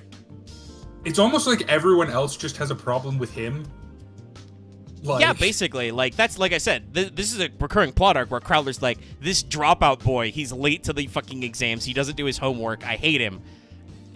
And then Jaden slowly crawls his way to respect in the school, and actually, eventually, like, he wins a duel versus Misawa to become the school rep in a intersectional match we will talk about in a second, because I love that match. I have a question then, go actually, ahead. about Jaden. Yo. Does he actually not just give a fuck about school stuff, or is he actually So- just he just can't do it? I can't tell you that answer without spoilers. I mean, I forget like, because I school, vaguely like, at remember least in the later first seasons. season, he doesn't like doing like written work, but he'll do it. Like at one point, there's a filler episode where, because there are a few of these, there are just a lot of like casual, like okay, we I need a remember plot the to like pace this out. building up how much of a fucking like actual like I don't want to fucking do this. I hate Well, doing he this. has all the he fucking has time. the classic kids like show attitude of like, oh, this is so boring and like I hate it. Like I it's mean, a very let's- classic. to be fair, like, young adult most thing. school is bullshit. No, I don't disagree. But I'm I want saying to it's bring this not up, a for instance, unique thing. to solve Axe's question. He's not afraid of the work; he just doesn't like it. So, there's a duel that happens where a mysterious giant is beating up Obelisk Blues and taking their rare cards, committing illegal card anti-games in the dark of night. It turns out it's actually two raw yellow students pulling a Master Blaster. I'm not fucking with It's you. really Like, funny. yeah. So, Master Blaster. oh, you are a zygote. You won't remember. You probably haven't seen isn't that, that Max. I only- There's a big Oh, one okay. and a little one. Oh, talking that. There's a What do you small. Say? I'll be real with you. When there's you a say Master s- Blaster, I kept thinking of a weird old kids game. There's a small raw That's yellow not kid classic. who has stage fright. He can't duel himself, but he's really smart. He has good strategies. And then there's a big dumb raw yellow who's very middle of the road, but not very independent. So Right, the guy played Theme King. Yeah. yes. But so Professor Kronos decides to do the classic "I win both ways" trick and is like, "Yo, dropout boy, yo, Jaden, find me the mysterious dueling giant, and I'll let you skip this week's paperwork. I'll let you skip this week's essay. You and your friends can cut the schoolwork. I'll give you the bonus credits." And Jaden's like, "Oh, gee, I get to escape schoolwork? Great." But then when he realizes that it's a kid who has a backstory and is tragic, he's like, and after he beats him up and like makes him give back all the rare cards, he's like, "Mup, didn't find him. I'll just do my homework." And he's like, power doing his essay, right? The thing I've realized about GX is that GX is a very human story because even when it gets to some of the occult nonsense, Yeah, God that's pretty damn you. early. That's the other subplot in the first half of the season is there's something bad and occult going on in this school. There's the fourth dorm, the dark dorm, which has like pictures of the Millennium items and shit. There are Oh, right, ancient that dorm. ruins on the campus premise. There's also a military-grade dueling lab with performing illegal animal experiments. The fucking which dueling has monkey. has the best Kaiba bird ever because he I'm named back. the dueling monkey Joey Wheeler. Yeah. Yeah. Yeah. But like, so there's a lot of shady shit going on the island, and you see this in episode 5, where, Oh. by the way, Professor Crowley hires the dueling equivalent of a hitman, to challenge Jaden to a dark game, which he's a mesmerist who uses like smoke and mirrors to like make you think it's a Yeah. dark game, but also they happen to fight in the dark dorm and do actually end up in a spooky spirit game, and that guy gets eaten by Doesn't demons. like I have a quote unquote like I have the Millennium Puzzle. Yes, he's got a fake-ass Millennium Puzzle with the wrong eye. Which, by the way, Jaden breaks by throwing a card at it very hard. That he will has- not be he the has last time Kaiba people powers. use cards as ninja stars. Yeah. He has the this is what they're teaching you at Duel Academy. This is the Kaiba secret technique. Throw a card. Guys, just so you know, have you guys seen actual like I think it's like TC, like not TC, like Oh, OCG it's cards, like spelling actual, crap. like how those cards are actual thick. They're actually thick. Oh, I'm dumb. I mean, somebody actually can. I Somebody got did the- a test I with got a the common. Powerbomb You can in actually Ultimate stop the Ancient hammer Gear, of a I'm gun happy. from falling with a card, with an actual Yu-Gi-Oh card. Because I know like the Japanese Yu-Gi-Oh cards are actually thick and have some weight to them. The card stock is pretty good. I mean, they're fairly decent in the TCG as well. I know, and But actually like the- they're like actually. But yeah, no, he actually gets devoured by the power of Dark, Satan. yeah, though. the dark game. The dark game eats him because the dark Of door is real. darkness. By the way, I do want to throw this out there. While I get what they're going for with like localizing the names right, they make her Alexis Rhodes in the dub, but Asuka Tenjoin in there. This means that unfortunately the dub loses the best pun that her brother makes, because you know that her brother Fukubi Tenjoin is a huge nerd because he writes his own signature with the numeral 10. He is Tenjoin.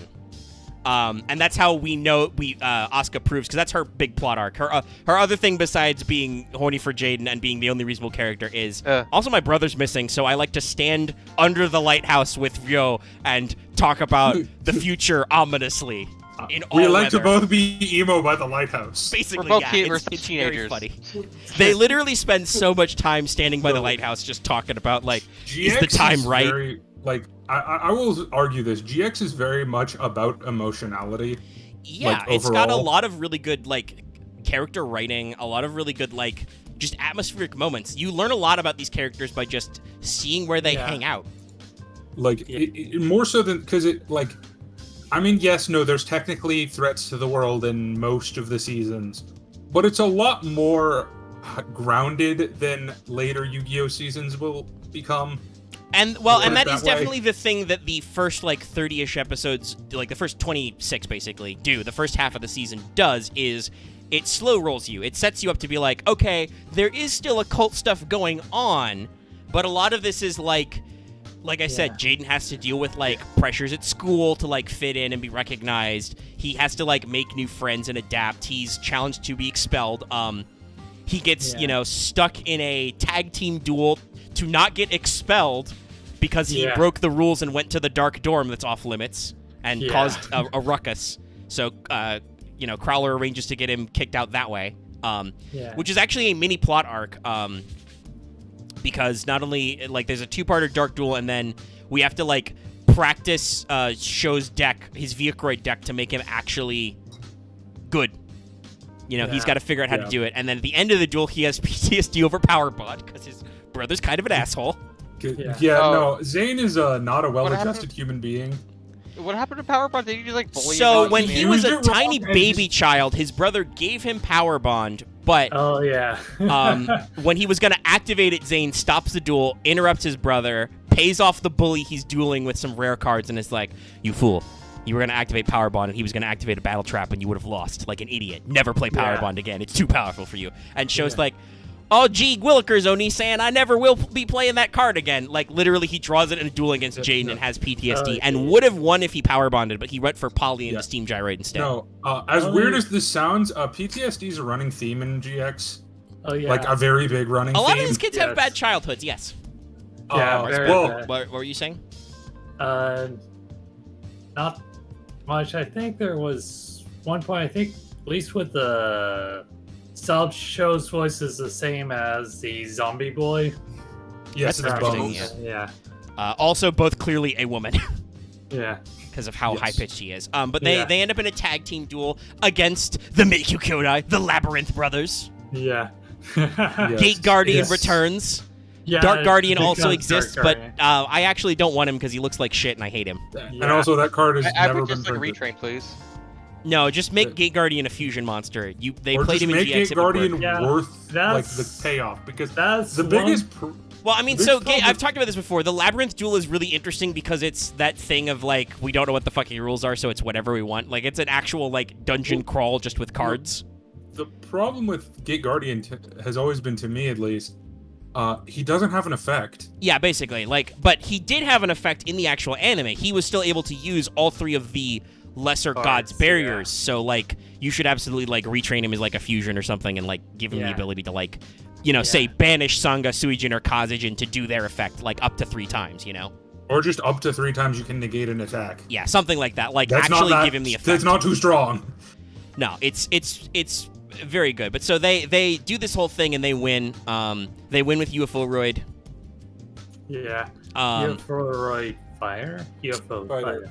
Which UFO Fighter, technically, in a tag duel environment, is actually a good card. Oh yeah, this is another thing, right? Talking about them just making up formats. They reestablished the tag duel from the classic Duel Monsters, the Battle City episode. They do that format again, basically. I mean, Konami tried so to much make so that one of the brothers plays like Dark Designator. Like, I'll give Konami some credit. They tried to make tag dueling a thing, just for whatever reason. The Yu-Gi-Oh community was just like, nah. It's probably because it involves having a friend, Dallas. That's probably why. I would love to try it. We're all friends here. But Omega, then why did it catch on in the Magic community? I don't know. Seriously though, like I would absolutely love like tag duels or teams. Like the idea that like both of you not how EDO Pro does tag duels. Like both of you actually play your boards at the same time, and like I contribute your monster to do my monster, or you play on one board. Yeah, or I can we can fuse our monsters together. I can take your Tempest and my UFO Roid, and we can fuse them from my extra deck. That's the Tag Force games. Like that's what those are the games. Well, and that's why Tag Force exists, right? Is because this was a really cool duel that they did. Well, let's be honest. It's probably because you not only do you need a friend, you need 4 or 3 friends. I mean. Not necessarily. Well, not for official support because you could do events, but yes, it certainly is. It requires larger groups. Dear Konami, if I can get a wish list for that new game they announced, have alternate format modes. Just that is the best way to push them, because the way that Magic got a lot of their early formats like ingrained in the community was by pushing them through Magic the Gathering Online. Like, that's how they developed. That's how Elder Dragon Highlander became a thing. Was in Magic the Gathering Online forums, and now it's like they're one of their most popular like formats. Mm-hmm. Like, just do it, Konami. Don't be cowards. Since I was gone for 10 minutes or so there, I do have one thing I want to say about the general. I was listening on headset.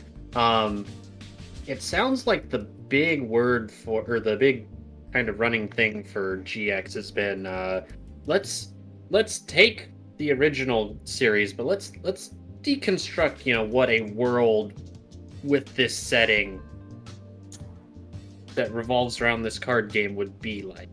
It's definitely leaning that way, right? Like, obviously it's such a big deal, they have a school for it, but there are also immense pressures. The fact that they exist in a world where occult shit exists certainly comes back to bite them a couple of times. Yeah, that too. Yeah, it's interesting. It's certainly at the very least a little bit deconstructing. Yeah. And having dual spirits, not necessarily fully, but it's an interesting they way to twist on the with original and actually like explore it. Yeah. Also, by the way, I would also like to bring up, like I said, the design of like moving people up. Like episode 12, the quarter mark of the series is Manjome versus Misawa, which Chazz loses, and the duel was like I bet the person who loses will leave the school, and then the other will stay in Obelisk Blue. And Misawa is like, nah, I don't want to, unless I can beat Jaden, I don't think I deserve to move up to Obelisk. I'm not number 1 yet. Like, which is really interesting, by the way. You can refuse to be promoted. You can refuse. Misawa had such good potential as a character. Oh yeah, no, really, such a great supporting character in this first season. Like, he's like, not quite like Ryo, like Zane, but a little bit like that. He's a little emotionally dead inside. Like, the only time he gets super emotive is against Chazz after he threw his deck in the water. He rips off his fucking jacket like he's got C4 underneath, but actually it's decks. Yeah. So apparently fire, earth, wind, water, light, dark. Apparently people really liked that part of him, so that part is what gets in the future. That's a little bit of a shame, because actually being the like, I perfectly calculate my deck for my opponent and work on what I want to do. Like, I think ahead of time is actually really interesting. He fucks a tiger and then it all goes downhill. Not that duelists don't fine-tune their deck. Like, when they go for the tag duel, Jaden and Cyrus there and Sho do actually like spend nights like fine-tuning their decks and shit and like working out how they can combo together. Yeah. Like a lot more thought is put into deck building and acquiring cards. There's an on-site card shop. There's a lovely little old lady who runs the card shop, and Dorothy. She's the one who gave Jaden the Winged Karibo level 10. Yeah, Miss Dorothy. Tome-san in the sub. I remember and, her character name because she's hilarious. Yeah, she's funny in both. They don't shy away from that in the sub either. She's the funny, nice lady that runs the card shop. But Jaden is late for a test and late for a pack opening as a result during the V to Z era, because he stops to help her move her cart up to the school shop. So she saves him a rare pack, and that's where he gets Transcendent Wings and Karibo level 10. Yeah. But also, so we had this question before. I want to bring up, there's another recurring theme that happens a couple of times in the first 30 episodes. Duels where cards are just the duelists. First of all, episode 14, Jaden literally fights Jinzo's ghost to remind you that a cult shit is happening. Jinzo's out here knocking out kids. They did a fucking Bloody Mary chant, only they summoned Jinzo, and now he needs tributes. They summoned a demon. Only to get his school, and then he actually. Weirdly enough, if I remember correctly, this is one of the few occult things that's just never explained. No, the kids just were in the library wearing the dumb headbands and summoned Jinzo, and then Jaden kicked Jinzo's ass. Jinzo also like again. The shit that happened with Titan. I don't remember what they called him in. I think he's just the Dark Duelist in the.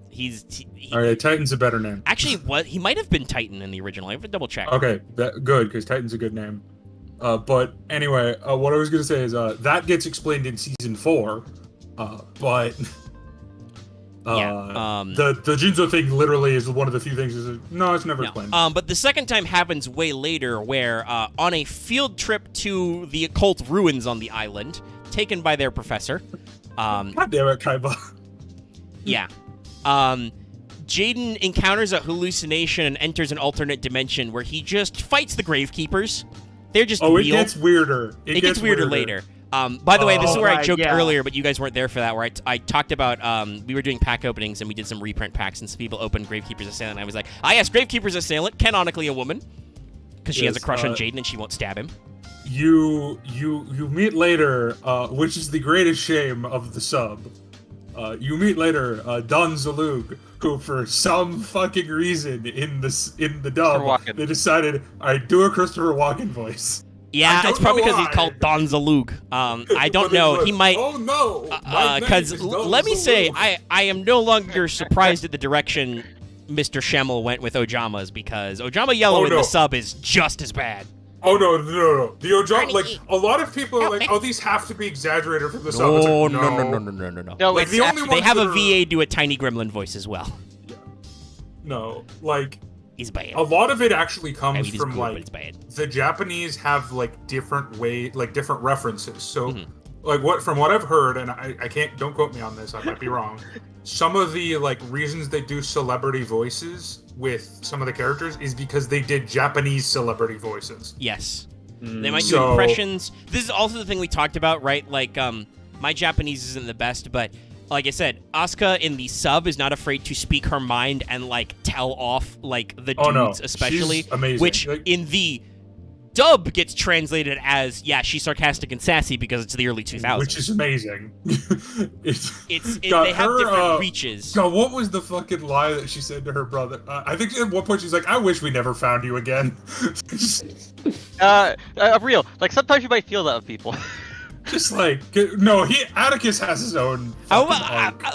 Judging from I said, I've only seen him a little, because episode 29 and 30 is Night Shroud, is the versus Red Eyes duel. To what I remember about Atticus is that he's a fucking weirdo. Well, yeah, that's what I was about to say.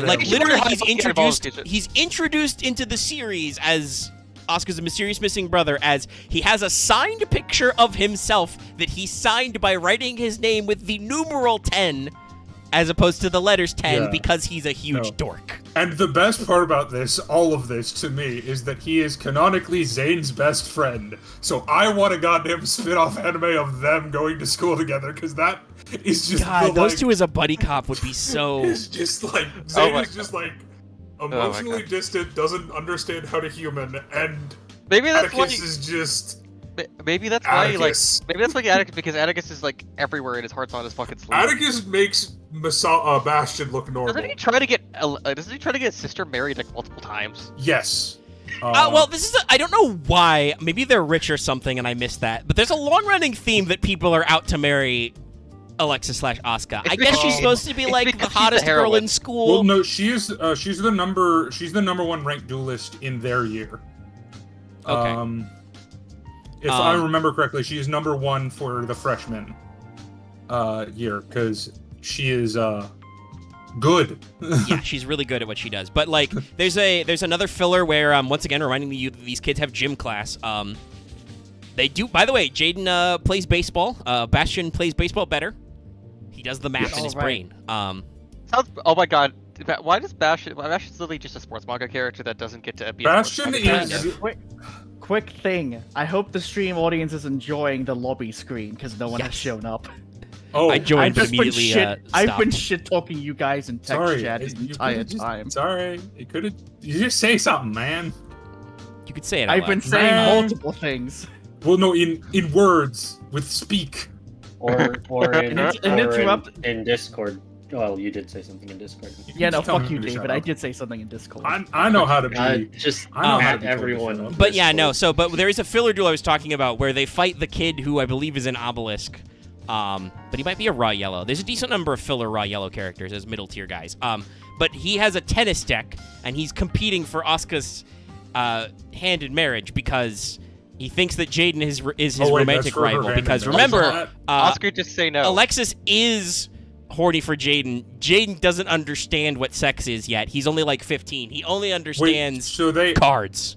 they actually portray it as like her being horny. Not literally, like- but she's like, No, when not her like- gal no, I pals mean, are like talking being about who woman- the cutest boy is, she's just like, shut the fuck up. Man, that Jaden kid's really cool. Like, it's a Okay, little they- subtle, but it's still very much like, she seems like she's got a little crush on him. She seems like They she's interested definitely in him.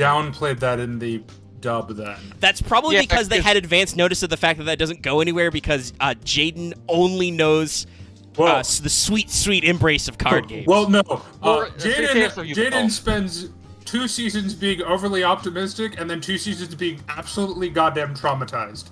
Also, I because mean, he's to a be fair, non-functioning to human spoil dick. future seasons, Jaden does actually get in a arguably long-term relationship with a card by fusing Correct. himself with it.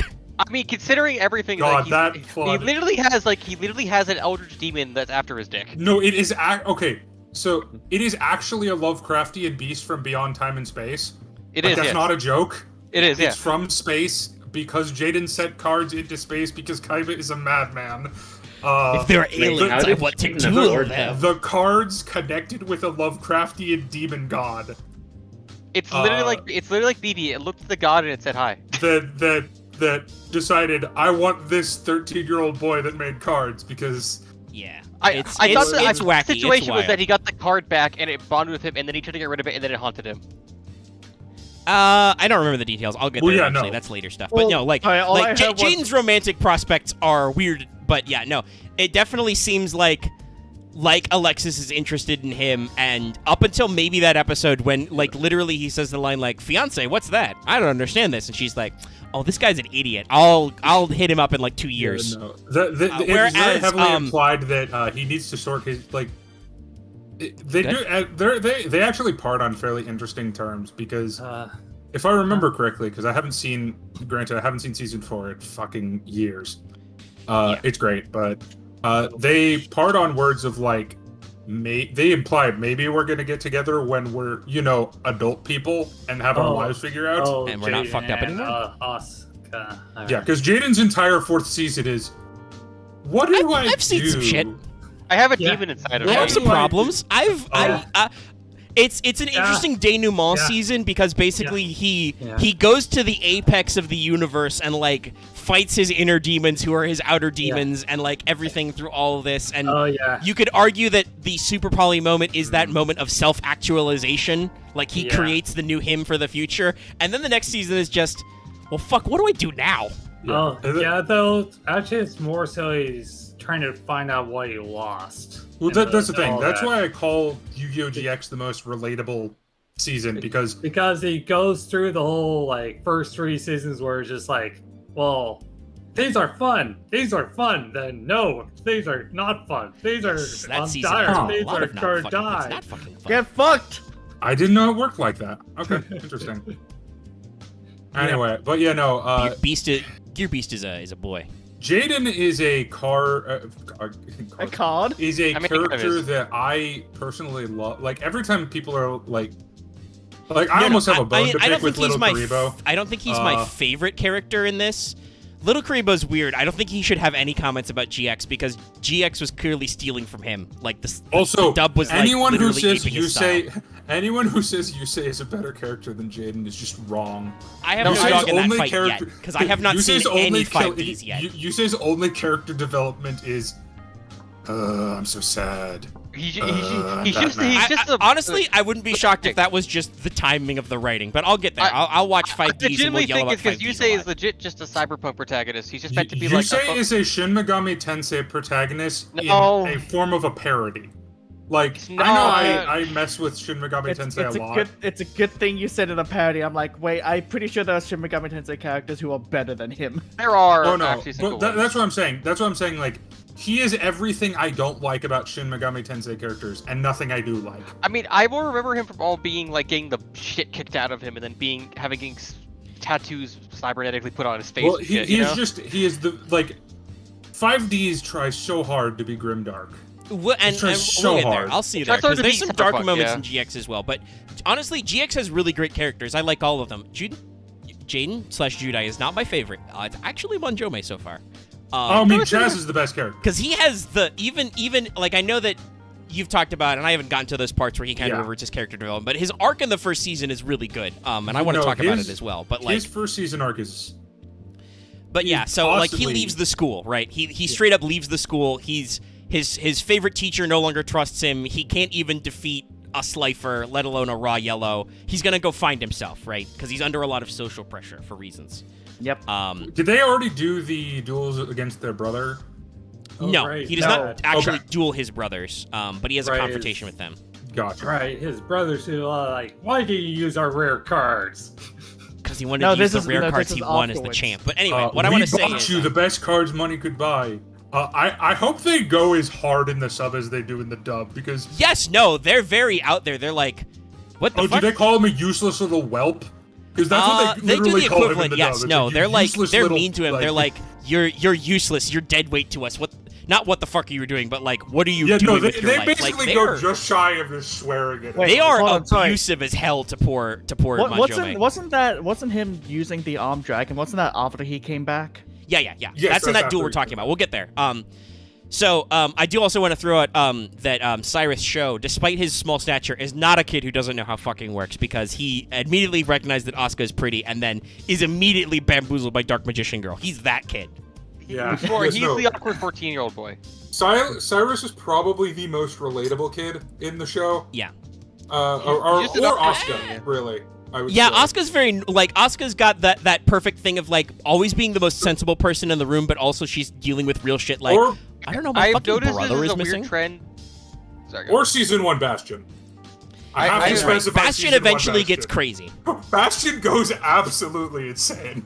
Yeah. I think I understand. fucks the why he tiger goes- and then it yeah, all I was goes about to say, down. I think I understand why he Turns goes moment. crazy, but But what I keep noticing in a lot of Yu-Gi-Oh seasons is that like the heroine female character is usually the most like, even though they don't really get much focus or a lot of like actual cool shit to do, they just have some cool moments and they're actually like one of the most like I fun would s- characters. it's I would say an Asuka's- interesting design Like a Akiza. of supporting cast characters where usually the woman. No, I don't mean this is like a discriminatory thing. I'm talking about like it's the how way it they goes phrase with it. Yu-Gi-Oh seasons. The one token girl character is usually the reasonable one. She's like the guys. What the fuck are you doing right now? What? Like she calls out to the. It's like the authors know that boys, especially adolescent boys, are horrible and full of dick measuring contests, and sometimes somebody has to be just like, "What the fuck are you guys doing?" You know, Yeah. what are you doing I'm with a your weird- life right now? I'm the weirder that feels like you could have a female Yu-Gi-Oh protagonist that wouldn't change that Well, much. the thing about I think that would be interesting, but I don't think Asuka we're- is, I would argue Asuka has the most to do, like Yeah. with like I argue that Asuka is basically the Joey of the series because, like, I mean, she kind of shares it with Cyrus, but like, Asuka and another character that comes in. Yeah. We'll get to. The supporting character network of GX is really interesting because, like, Chazz Monjomi is obviously set up to be the Kaiba, right? He gets humbled early and like starts developing into an anti-hero, right? Except unlike Kaiba, he actually develops as a character early on. Yes, they set it up early and they actually follow through. Whereas Kaiba, because of the pacing and the extra filler, teeter-totters on. I would argue he doesn't even develop at the end, but I don't know enough about develops like at the end of the anime. I don't know enough about not in the manga though. You're absolutely right, because but I do know that if 5Ds didn't have a production nightmare, I think Akiza or Carly might have been a bit like more actually interesting female characters. Yeah, but unfortunately, the two female characters in 5Ds... What I noticed about the other Yu-Gi-Oh seasons is that I think they were going to do something better with Brains, but then that fell apart because Brains fell apart. I would argue and then I'm not sure about Arc 5 because the female characters in Arc V are pretty good. It's just unfortunately, like most of Arc V, there are a fucking lot of characters. Yes, sir. But don't most of the female characters get like brain parasited. To be fair, most of the characters get brain parasited. I thought we were talking about GX. There's a lot of things going back and forth. Yes, thanks for getting us back on track, Luff. Someone also, I think Zed in the chat had the best call on Bastion/Musawa. Actually, Bastion Musawa in both. He's the guy who had a bright future, but his life is ruined by high school. Correct. Yeah. Yes. No. He isn't the character that. He's the character who starts out normal, but he falls in with a weird crowd in high school/early college and just becomes a maniac. Jaden unironically. He takes all the wrong drugs. Jaden unironically ruined his life. Did like. But like, I also want to throw out. drugs. There's an interesting thing, right, where you start to see little things about Asuka's character come out even early. Like in the second Dark Duel, but the first duel with the Dark Stars or whatever, the Dark Star Duelists or whatchamacallit, the bad guys, 7 stars. They're after the keys, the Dark Dudes. The Dark Riders. Yeah, Dark Riders I think is the dubism, which works way better than whatever the fuck they called them. As to the Shadow Riders in the dub, 7 stars assassins in the sub. I'm gonna call them the Dark Riders because that is dumb. Yeah. But no, so like in the first duel with that, right, they're fighting for the keys. It's actually Night Shroud. It's actually Asuka's brother, but they don't know that yet, even though he doesn't look that different just because he's wearing a black trench coat and a red eyes mask, guys. Oh yeah, and he has the one half of the pennant that Jane. Yeah, but the pendant's not important yet. They haven't explained that. So let's not go into the details. But like halfway through the duel, it's a dark duel. Jaden's getting his ass kicked over the literal active volcano, which is on the island, by the way. They don't go to the Dark Realm. They get teleported to the center of the volcano. Also, I believe, are you guys back to playing, or does Dallas need to... Okay, we're back to playing. I'm sorry. Yeah, it was several minutes of me saying nonsense. My Discord is weird. Well, you should not say things on the text chat because there may be that we've tabbed away from that. Oh no, I've also been saying things in the duel, so hopefully the audience got to see me singing a song. I'm sure you did. They did. Not really. I'm sorry. But no, but so halfway through the duel, when he's down to like 400 life, Asuka, who got teleported with him because she was like, where are they going to go first? Naturally, they're going to challenge the Sliffers first. I'll go to the Slifer dorm and wait out in the middle of the night. I don't know when this girl sleeps, by the way, because she is constantly out at night looking at lighthouses, patrolling dark dorms and shit. This is just, smart kid life, I guess. Being the best at school means you can stay up late. But, like, so she gets sucked into the duel, too, to, like, be along, and, like, Jaden's about to fucking die, and she's like, hey, call off the duel, I'll give you my key and be sealed in the card so these guys don't die. And Jaden's like, I still have 1 card, I can draw, I'm not dead yet, I can do it. Because that's his thing. His thing has always been, so long as you have cards left to draw, you're still in the game. No, he is the Rocky of Yu-Gi-Oh! Doesn't matter how hard you hit, it don't matter how hard you get hit, it keeps standing up. Yeah, basically. That's his early thing, is just like, it's not over till, the fat lady sings. And not to say that he's invincible. He does actually just completely get obliterated by Powerbond Cyber End, I believe. If I'm remembering that duel right. He just straight up loses, but he had fun. Oh, Zane, the first time they duel, he absolutely obliterates him. Yes, he just Powerbonds into Cyber End. After Dark Dimension capsuling a cyber dragon and it's brutal. He's and good. then Jaden starts laughing, and Zane is very confused. He's like, "Why are you happy? You lost." And he's like, "It was a good match. Really got my heart going." Jaden says a lot of waku waku, which is the automatopoeia for your heart racing in the sub. Yeah, they don't stop that in future seasons. No, he's here for the thrill of the game. Yeah, the fun of it. Yeah, but yeah, so you start to see some of her character archetypes. There's an interesting one where Jaden and Bastion actually duel to decide who's going to represent them versus the North Dueling Academy. Which, by the way, talking about the technical thing, what's Bastion's counter plan to fuck up Jaden's shit? He plays Cursed Seal. He plays Cursed Seal, the forbidden spell. Great. Locks Jaden out of Poly on turn 2. Boom! Yeah, goes, no more E-heroes for you, motherfucker. And Jaden does have Fusion Gate, but he has not yet discovered Miracle Fusion. That has not yet been played in the show. So, no. And he manages to make up some bullshit where he uses Wildman's Elemental Hero Wild Heart's equip spell to, fuck Bastion's shit up. But it's close. By the way, going back to how fucked up the setting is, though, Crowler is disappointed that Jaden's going to represent the school. What does he do? He goes to the underground nuclear reactor in the school, only it's not a nuclear reactor. It contains the Moki Moki kid. His sheer presence is so demotivating. He will make you lazy. Yeah. Yes. He is possessed by the spirit of the Moke. You know, So, he has basically a out. stoner aura. Yes, Yeah. he's a fucking psycho hazard. Is it just he's so weeded out, he's just covered in an aura of constant weed? Basically, yeah. He used to be a top level obelisk kid, and then he's not. Why? Because he developed the Moki power and became too stony. We have to go. I missed Well, this. the funny implication is okay, he's been locked up, so have they been feeding him? Yeah. no, He's got a virtual paradise. They just keep him too far away from the other kids, so he can't. Yeah, they basically fuck the shit up. Why did they send him home? Because he would put all of his family to sleep. Probably. Yeah. He's a fucking, like I said, he's a fucking psycho hazard. Oh no, he's going to die on that island. Imagine what happens if they put him on a vehicle. They'll put the pilots to sleep. His call is Pulaski in the dub. Yeah. Yeah. But no, he plays on Moki Moki SmackDown deck, which is really interesting. How the fuck is he getting off that island? How did he get on that island? Yeah.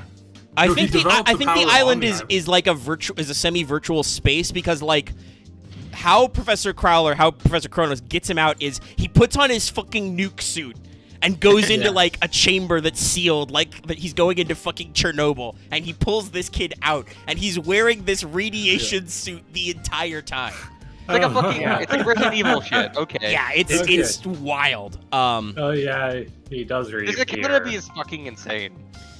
There was another episode that I skipped accidentally, but I want to bring back up because this is where we learn that drawing good is a skill.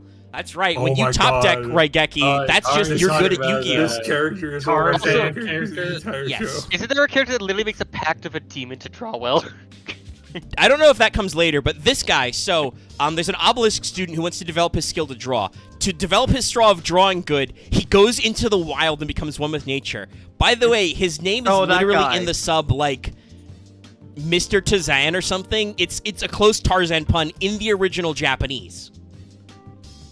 And he goes from being some weird bowl cut nerd kid to fucking buff. Ripped? Yeah, he's fucking ripped. His shirt is gone. He can barely speak English. He breaks into the school every day to steal their special bread because it's a big Japanese thing. There's one golden egg bread, which is like getting a rare card. Which leads to the best line in the dub of when Jaden beats him. The Dorothy goes over. It's like, oh, here you need to get a shower and clean up. It's like, man, I worked so hard at these muscles. Can I leave my shirt off? And she's like, no, you have to wear a shirt. It's not the exact same, but there is, I think, a similar conversation about having to clean up because he goes back to being a bowl cut and he looks like he loses his muscles in the next shot. They just revert his character model. It's weird. Why could he stay buff? Oh, I'm sure he did stay buff. It's just that the artist didn't want to draw him two ways, so they used his pre-time skip design. But no, he literally learned to draw good by throwing his cards down a waterfall, which somehow this is the one time this doesn't ruin them. Usually exposure to water fucks your cards. And then, like, he does the fucking waterfall training, and he's just good at drawing. This may be the one where Jaden calls a shot about creating a miracle next turn. Because he has even more skill at draws than this man, who literally went into the woods and trained in a waterfall to draw. I remember this. Isn't there a whole thing where he literally gets hurt because he drew poorly? Where, like, he hurt. There was nothing that caused him to get damaged, but the guy took, like, most of his life points from drawing badly. Yes. Possibly, yeah. The character was notoriously bad at drawing. No, what I'm saying, though, is he took damage for no reason other than he drew the wrong card. Possibly. I think he had some cards to that effect. Well, also, I'll say this. At least they explain why Jaden had his bullshit powers. He made a deal with Yogg-Sothoth. Yes, he has occult powers later, but he is the... early now, he's just the Miracle Man. No, he has that from his childhood. Well, yeah, it's not explained yet. Yeah, he's it's not just explained. he has we call it a good skill, and he's just good at drawing. And then it's like, surprise, Jaden, you know that all this like innate skill you thought you had? Funny. Nah, you actually just sold yourself to a demon. I think Zed also has a good call. Specifically, the weird stoner Moki kid. He went crazy from the pressures of Obelisk Blue and like cracked. I like the way that Zed phrased it in the chat. He developed psychic stoner powers. Yeah, no, that is correct. Yes, he lost his shit from the pressure of school and turned into a stoner. See, this is what I mean. GX has insanely relatable characters. But then, talking about things that are not relatable, probably. So after all that stuff, right? Like Jaden's gonna represent the school, and he can't get defeated by the Moki Kid. We have to explain who's he gonna fight from North Academy. So the North Academy guys, you thought Duel Academy was stupid with the 3-dorm system and the horrible social pressure and the being on an occult island. North Academy is in the north. It's literally in the middle of a glacier. It's literally survival of the fittest. Chazz Princeton arrives via submarine because that's how the school officially transport itself. They've got a fucking submarine after he got shipwrecked, by the way. It's a weird It's like a weird Russian military academy. I have a theory that Yu-Gi-Oh! GX takes place after like World War III happened, and just North Academy is just in the remains of Russia. I would not be shocked. So when Manjome gets up his confidence, he fell in the ocean, so all his cards are ruined. A mysterious seaweed cyborg man gives him Ojama Yellow, and this is where Manjome develops his first dual spirit friend. This is how you know he's going to be a good guy. There's a weird thing about he had to like find all these cards in the frozen, and then he had to. I'm going to explain that. So to get into North Academy, you need to have 40 cards. You cannot enter the gate unless you have a 40-card deck. And he meets an old man. The old man later is revealed to be faking. He's actually the headmaster. But the old man's story is he came here as a prospective student and is now old because he only could achieve 39 cards in his life. And to get in, you have to go into the wilds and find cards. And the best cards are in the hardest to find places. Yeah. Now, immediately, Chazz does what any rich trust fund kid does. He whips out his literal fucking credit card and says, "Old man, you've clearly lost. Let me buy your cards." But the old man is like, "No." And he's like, "Fine, I'll do it myself." Because when he meets the weird seaweed guy, who's actually this guy, who is actually the headmaster of the school, it's a whole, secret. So he secretly planted him a shitty card. But that guy, while he's still in disguise, tells Manjome, "So you want power, but you're not sure you want to put in the work to get it." Like, he calls him out, like, you want to be good, but you're not about putting in the work. And then Manjome mans up and he's like, "Fine, I'll do it myself." He goes out into the wilderness and finds not just 40 cards, 41 cards. That right, he finds an extra card to give to the old guy so he can get in too. I mean, how much of those cards was he just found it off a dying student's body or something? I don't know about that. He was like climbing waterfalls and ice cliffs and shit. He was fucking Nathan Draking himself. He gave the guy like an extra card. Yes, he wanted to give him Ojama Yellow, but the guy pretended he couldn't see it, so he had to give him a real card. And then he gets into North Academy, which, despite being in the glacier, once you get inside the walls, is built like an old west town, but it has a pyramid. I don't. It's so fucking weird. It's so weird in here. But it looks like does it's this a work? fucking prison school because every student in here is No. buff, and they reveal to And Manjome Russian, they have a somehow. tradition, 50-man death tradition. Fight 50 guys in a row. And that's your ranking in the school. And what does he do? He just cracks his knuckles and says, "Come the fuck on!" And he duels 50 dudes in a row. But Jank, yeah, 51 do, like, actually, but one I'll of- get there.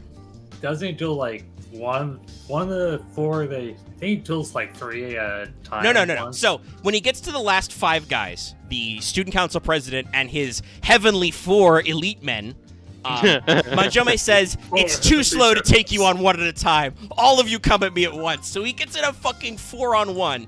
And what deck are Yeah. these motherfuckers playing? Marauding Captain Lock. Every single one of them opens turn 1, normal summon Marauding Captain, special summon Marauding Oh, Captain. they had a plan, huh? Oh yeah, they've got a strat. Now, how does Chazz get out of this situation? This motherfucker, he plays Giant Rat. Giant Rat special summon Gyakugaier Panda. Gyakugaier Panda gets 500 attack points for every card your opponent controls, since his opponents currently control 8 Marauding Captains. It gets huge. But that's not it. No. That's not enough for Chazz. Ring He of needs the Destruction. one-hit kill. He flips Ring of Destruction, Ring of Defense. He makes his own huge fucking Gyakugaier Panda in their battle phase and blows it the fuck up and lives. Yeah. That's I never actually forget. I forget about Ring of Defense, but that's an actual strat. Holy shit! Ring of Defense would just protect him from the effect damage, so it's not a suicide bomb. Then he fights the King, the head of the school. Now keep in mind, what's his opponent do is his turn 1 setup. It's also bullshit. He summons 2 Fiend Sanctuary tokens, tribute summons Zoa, activates Metalmorph from Metal Zoa, then Call of the Haunted's back his Zoa. So he's got 2 big bunguses on his board turn 1. Wow. What does Chazz do? What does the Chazz do? He sets Inferno Tempest. So he takes the direct attack, the 3k damage from Metal Zoa, activates Inferno Tempest. Hey, all monsters in our decks and graveyards get banished. Get removed from play. And then he activates Chaos End. If you have 7 or more banished cards, blow up the field, blow up your opponent's monsters, and then flips Return. And it's not just that he plays a Chaos Return deck, like he plays Return from a different dimension. No, he makes sure to summon back Ojama Yellow, so he has exactly 4 monsters with 1k life each for the exact kill. And then he takes this guy out. This, by the way, is why after this, these motherfuckers basically worship him. Yes. That's fun. So He kicks the shit out of all 51 dudes at North Academy. Yeah. Are some of the trash cards in the GX that are just there because it showed up in like yes, the anime? absolutely. Some of the trash cards are absolutely because they were anime filler cards. Isn't like Zoa and Metal Zoa like not that? No, great? that was an OG card setup. That was from Bandit Bandit Keith's deck. Okay. when he was a zombie. He just the king of North Academy just figured out a way to play that smart because he gets 2 large bodies on the field. Yeah. He's like, what if there is actually quite a bit of like, you know, this idea from season 1? This was chill, but like, what if we do this, but like we actually know how to play Yu-Gi-Oh? I've noticed this of Yu-Gi-Oh! A lot of times. There are some times where they have some really bullshit things, but then they have some like pretty good strengths of actual good ideas. Like I said, the duels are on an interesting technical higher level in What, GX. Lon? Like people are actually playing the fucking card game. Grabbing Marshmallow was the greatest choice I ever did. You're not wrong. Oh, you found a way to Good old actually Destroy solve. Oh yeah. But there's some. I hope that people on the stream version, if you're watching or listening to the audio version, I should say, check out the stream we're doing for this. We're just having some. I'm literally playing. This, by the way, in case you didn't pick up on earlier, this is Manjome/Chazz's original OST theme. It's soft jazz. Because that's how I cool need it a, is. I need to put Fire Princess in. So I'm gonna say a normal axe thing, but I honestly feel like they should try the GX format again and just do like an actual dueling college. I mean, I think I've said this before. Honestly, like that would work. people make fun of GX's concept, most of the Little Karibo. I actually think it's a genius because Well, if you do even like a in, college, it becomes a choice. here's the thing: choice even curriculum. in Duel Monsters, apparently being the top duelist ever gives you big dick energy. Yeah. Like if you see some of the shit Kaiba does with like the Battle City tournament, it's like I took over an entire city for a children's card game. Yeah. Now, to be fair, that part is- of that is because Kaiba is running, a multi-million-dollar entertainment/electronics company, right? So, yeah, What- of course he's able to, pimp his own technology. To enter his tournament, you had to buy his products. But still, think about yes, it they like do this. a lot of crazy shit in this. The Like, what's actual creator of Duel Monsters was rich enough to buy an island off of To it. buy an island and set up a battle royale style tournament on it. I mean, how rich is the owner of like one of the biggest sports in the world? Wasn't that a Kaiba Corp island though? It was like No. this is where We're talking No, about no. Duelist Kingdom. Duelist my Kingdom bad. is a Pegasus bought a fucking island, covered it in holographic Yeah, duel no, arenas he licensed from Kaiba Corp 2 days ago. This is actually brought up in GX. Duel Academy Island is one of Gozuburo's old weapon facilities. I mean, I'm not shocked. That- Like I that said, re- they have 'cause a that's where, weird animal research lab on it. Yeah, that's that where that explains research it. lab comes in. It's Oh, that like- explains where they have all the land. It's like it's all private military contracted land they've reconverted. I'm to something pretty It also sure it's probably that- explains why they get so many, first of all, why they have a dock that supports a submarine, because that's how North Academy arrives. They drive their sub over. Yeah. Yeah. But You see military facilities, it's yeah. wild. Actually, that also explains the World War III thing. It's all these Right. old military facilities that got reconverted to actual schools. Well, also, we want to keep in mind this spooky old military place was also still built on the occult ruins place. Well, yeah, Because that no, was actual, thousands of years like- ago. well, Like Call of It- Cthulhu nonsense. Once again, that was because it's I don't remember if they said it in the dub or even in the anime, but in the manga, it was definitely implied, similar to some other really bad people we're not going to talk about, that Gozubura had a large obsession with the occult. Yeah. I would not Like be Nazis? shocked because I want to point out a couple of things. When he showed up as a character in the actual OG Yu-Gi-Oh, which was mostly in fillers, a couple of flashbacks. But one, his deck is Exodia Necros, okay? Yeah, That's I remember that really whole fight. fucking occult. Yeah. I As remember opposed that to fight, Noah, who plays a weird time stream deck into Shinado King of a Higher Plane. Which is I also have oddly all spiritual, but the it's life wild. points. But no, but Almost also 30K. he was so interested in this shit that he legitimately built it as a way he could come back through playing this card game and shit. I'm not shocked. Yeah. But Like- no, so There's a couple of subtle and not so subtle Nazi parallels with military Nazi. Gozuburo. I mean, considering a But playing so- Uncharted, it makes you could see the parallels. So the climax of the first half of season 1, which is almost about as far as I got, is it brings the kind of one of the major plot points together. It's like, all right, Jaden's gonna get accepted at school. He's the school rep for the intersectional duel. They're gonna duel North Academy. Who did they bring? Manjome. How do they reintroduce him? He's already started his chant. In the Japanese, if you don't know this, he has Jome this Thunder. thing with his hand. He does to introduce himself. He says 10. 1, 10, 100, 1,000. It's Manjome Sanda. 2 separate words. Originally, he starts this verbal tick because Jaden is an asshole who doesn't give him an honorific. He just calls him Manjome, and Manjome's like, yo, it's Manjome-san. For some reason, the subtitles on Crunchyroll translate this as, that's Manjome, sir. That is a horribly missed pun opportunity. Yeah. It should be, that's Mr. Manjome to you. Yeah. Yes, no. Way better. No. I very much prefer what they did with it in the dub, personally. Just because it's fucking... Dumb. I mean, it's the so- 110, Halfway 100,000 is incredibly Japanese and not translatable. That's yeah. some weird warrior chant type shit. But the pun is great because he's every time in North Academy they're calling him, Manjome. He's like, that's Manjome-san to you. To the point where when he's picked as the representative, the headmaster, who was the old guy who also pilots the submarine, he's got a great life story, I'm sure. He hands Chazz their secret technique cards that have been passed down through North Academy. I It's know Armed in Dragon. the manga, it's Lane Darkness Dragon. No, it's for him. It's Okay. Armed Dragon is their secret Yeah. technique cards. Gotcha. Yeah. I remember Lane Darkness But Dragon. he says Manjome, King Manjome, because that's the top kid is called King, and then he's like, no, Manjome Sanda, Manjome Thunder.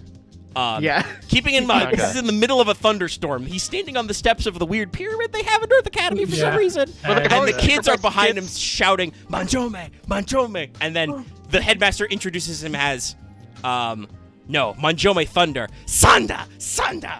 Manjome turns to the crowd, Manjome Sanda, and lightning literally strikes, and I'm like, this is the I remember coolest you showed me a clip of that. That's thing. amazing. Yeah, I showed the clip. It's great. It's So great. he's the representative. Jaden is bamboozled. He's shocked. He's like, "Who's my opponent? It's Manjome Sanda." And then all the guys do thunder, thunder, thunder. It's these guys worship the Chazz. They are all about him after he kicked all their butts. That's great. It's great. Doesn't he like? There's some weird shit. Like he goes through a lot of shit because it's like then the whole cult arc later on gets Yes, kind of he weird. goes bad in the second season with the Society of Light. I'm not that far, so I don't remember the details. We'll see how that goes. But he's one of the many people who get brainwashed. Well,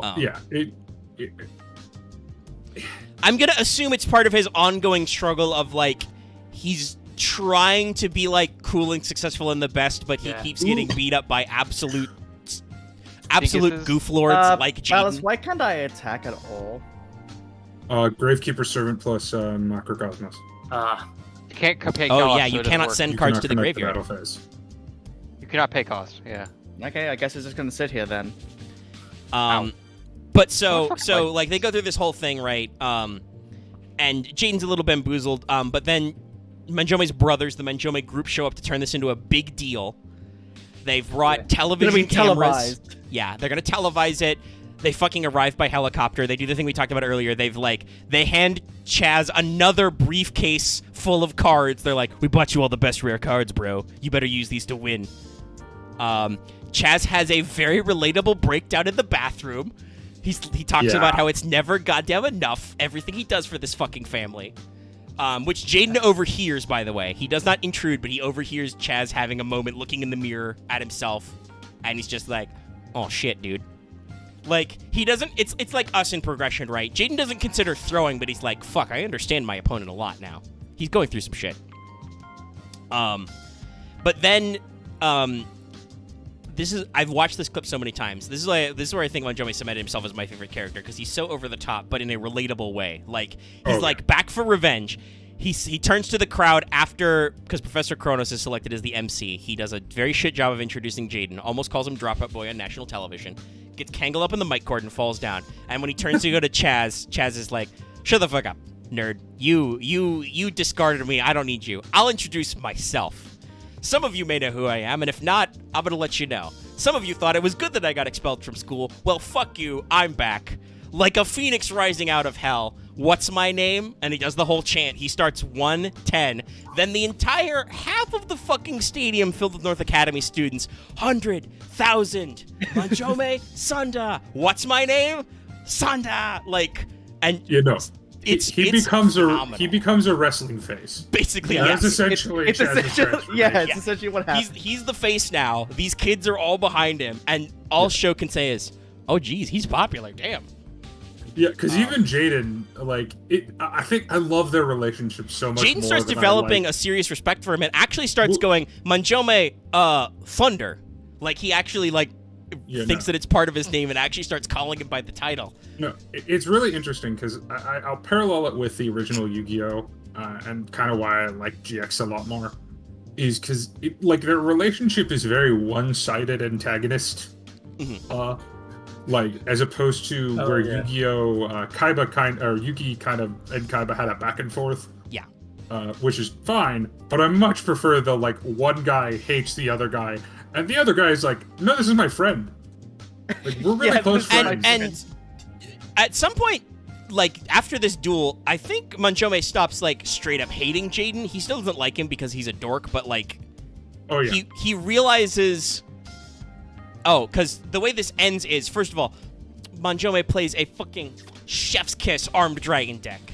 Once again, yes. I didn't realize it, but oh man, were we playing fucking GX decks during the GX, right? He plays a textbook. He fucking mass dragons into level 3 and then immediately into 5. He uses Call of the Haunted to bring back 5 because you can special summon it to go into fucking 7. It's a whole thing. He plays a Graveyard from the 4th Dimension to get back 3 and 7, he does all the moves. But at the end of the duel, Jaden's like, that was pretty fun. I wish I could have fought the serious Manjome Thunder a little bit. And Manjome's like, well, I wasn't serious. And he's like, no, dude, you weren't fucking fighting me. You were fighting those two assholes in the audience because every 5 seconds, Manjome's looking at the audience like, watch me, brothers. I'm going to be cool. And then they fucking storm the stage. After they cut camera, by the way, when Jaden lands the winning attack, they cut camera. Cut to commercial. And they, like, pick him up by his fucking collar and start shaking him. And Jaden's like, shut the fuck up, adults. This guy dueled his heart out, and he beat you. He was dueling against you. He won. He showed you he doesn't need your shit. Oh, yeah. Go the fuck home. And what do these two adult businessmen politicians do when Jaden Yuki confronts them about being assholes not on live TV? They're like, fuck this, we're going home. We're going home, bro. We'll talk to you later, Jun. We're out. Jaden has absolutely no respect for adults except for literally one person, and I love it. I'm so down for it. Yeah, and their only response is, "Oh, we can't shit talk this kid. We gotta go home. Fuck out of here. We'll talk about this later." And then Manjome decides he's like, "I can't go back to North Academy. I'm already the best there. I can't go back because I gotta stay here and I gotta defeat Jaden." They wanted him to be top of the duel world. We brought that up earlier. They're the three pillars. It's so weird. Just to mention about the Bridge by Shady Boss, they did this whole thing like, I'm the top of the business world. He's the top of the political world. We want him to be top of the duel world. Then we'll control the world. Like Chazz in the Bridge just says, "What does the fuck does dueling have to do with controlling the world?" I mean, that's just that is just hardcore. Not a parody in the original Japanese. That's just what it is. They're just like, no. I'm politics. He's gonna win the election. I'm in the business. You're gonna be the duelist. We're gonna win. It's great. But no. So Chazz decides to stay behind because he's like, yo, my goal is to defeat Jaden. I can't leave if I'm gonna do there. I'm already the best at your school. And he tries to give back the armed dragons, but the headmaster is too distracted because once again, the headmaster of Duel Academy has won the prize, which is a kiss from the card shop lady.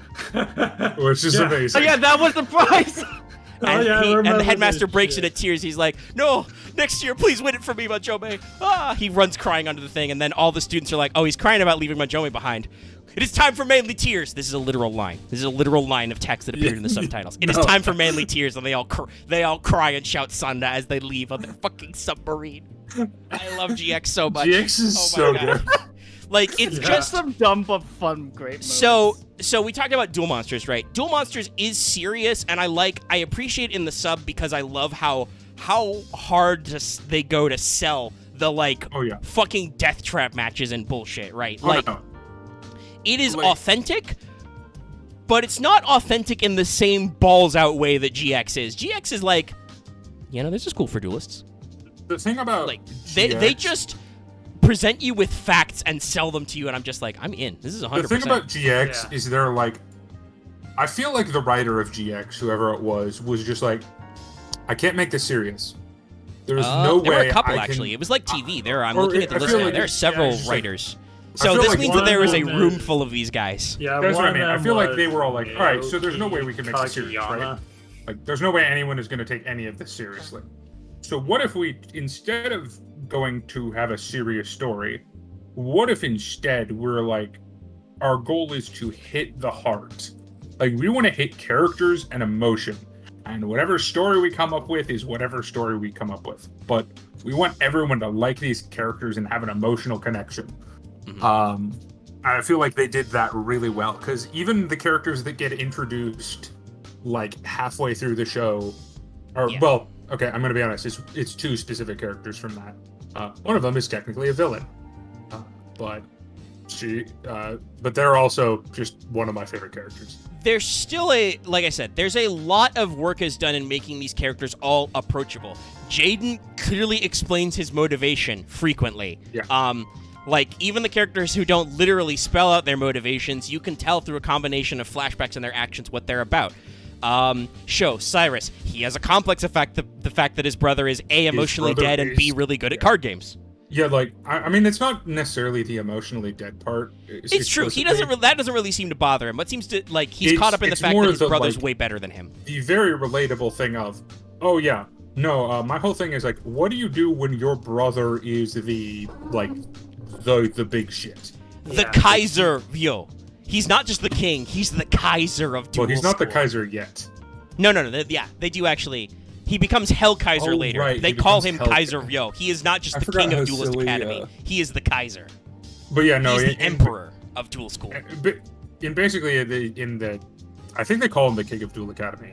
Yeah. Yeah. For, They probably dub, simplify it. The thing is that king is a term that is thrown around a lot for a lot of reasons, because obviously... you Also, use the king of Kaiser has games. some connotations. Yes. yeah. And Heil Kaiser doesn't really help. No. And calling him Duel Emperor just isn't as good. That's more letters. Yeah, no. Like that's the thing. It's like I can completely understand why people definitely say it's like, oh, the sub is way better. For Duel Masters. The reason I like the sub so much, the dub so much for GX is that it adds on to what GX does well, which is making you empathize with characters.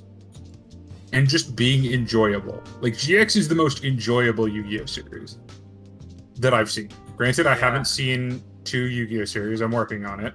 Which one? Yeah, Dallas is way ahead of me. He's working I'm through, working on Zexal, and yeah. then I'm going to go through Vrains, because I've seen Arc V.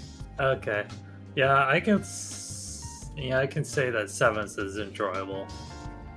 7th is an interesting beast, and I'm sure I will get to it eventually as well. I don't know if I'm committed to all of them all in a row, but yes, I'm like, nah, fuck it. I got free time. I would like, recommend Zexal. packing up my shit. But Like I said, I'm not sure I'm going to go. go through them back to back, but I'm committed to I will be watching old Yu-Gi-Oh! And probably doing something like this as I watch parts of them. I have been very pleasantly surprised by Zexal. I thought I was going to hate it because the dub is atrocious. Yes, and turned that's it off and me. to bring out that you're not just a dub apologist. You actually No, have I'm been not. watching Zexal subbed. Here's the thing. I prefer watching dubs over subs, generally. But I recognize when a dub is not good. I recognize when a sub is not good, too, but certain people don't want to admit that. Yeah. You can tell when certain sub actors, cough, cough, Black Clover, are bad. But yeah, no, Zazel is... Oh, God. Zazel is a really dark show. I don't know how else to put it. It has... That honestly, that's the running theme of Yu-Gi-Oh! You think it's happy and light, but God, there's a lot of fucked up shit that's always happening. It's very interesting. Yeah. I feel like Zexal is unironically a combination of 5Ds and GX because it has the dark, like absurdly dystopian setting of 5Ds. But the characters are GX-like style, like a fucking Yuma is very, very close to Jaden in terms of character-wise.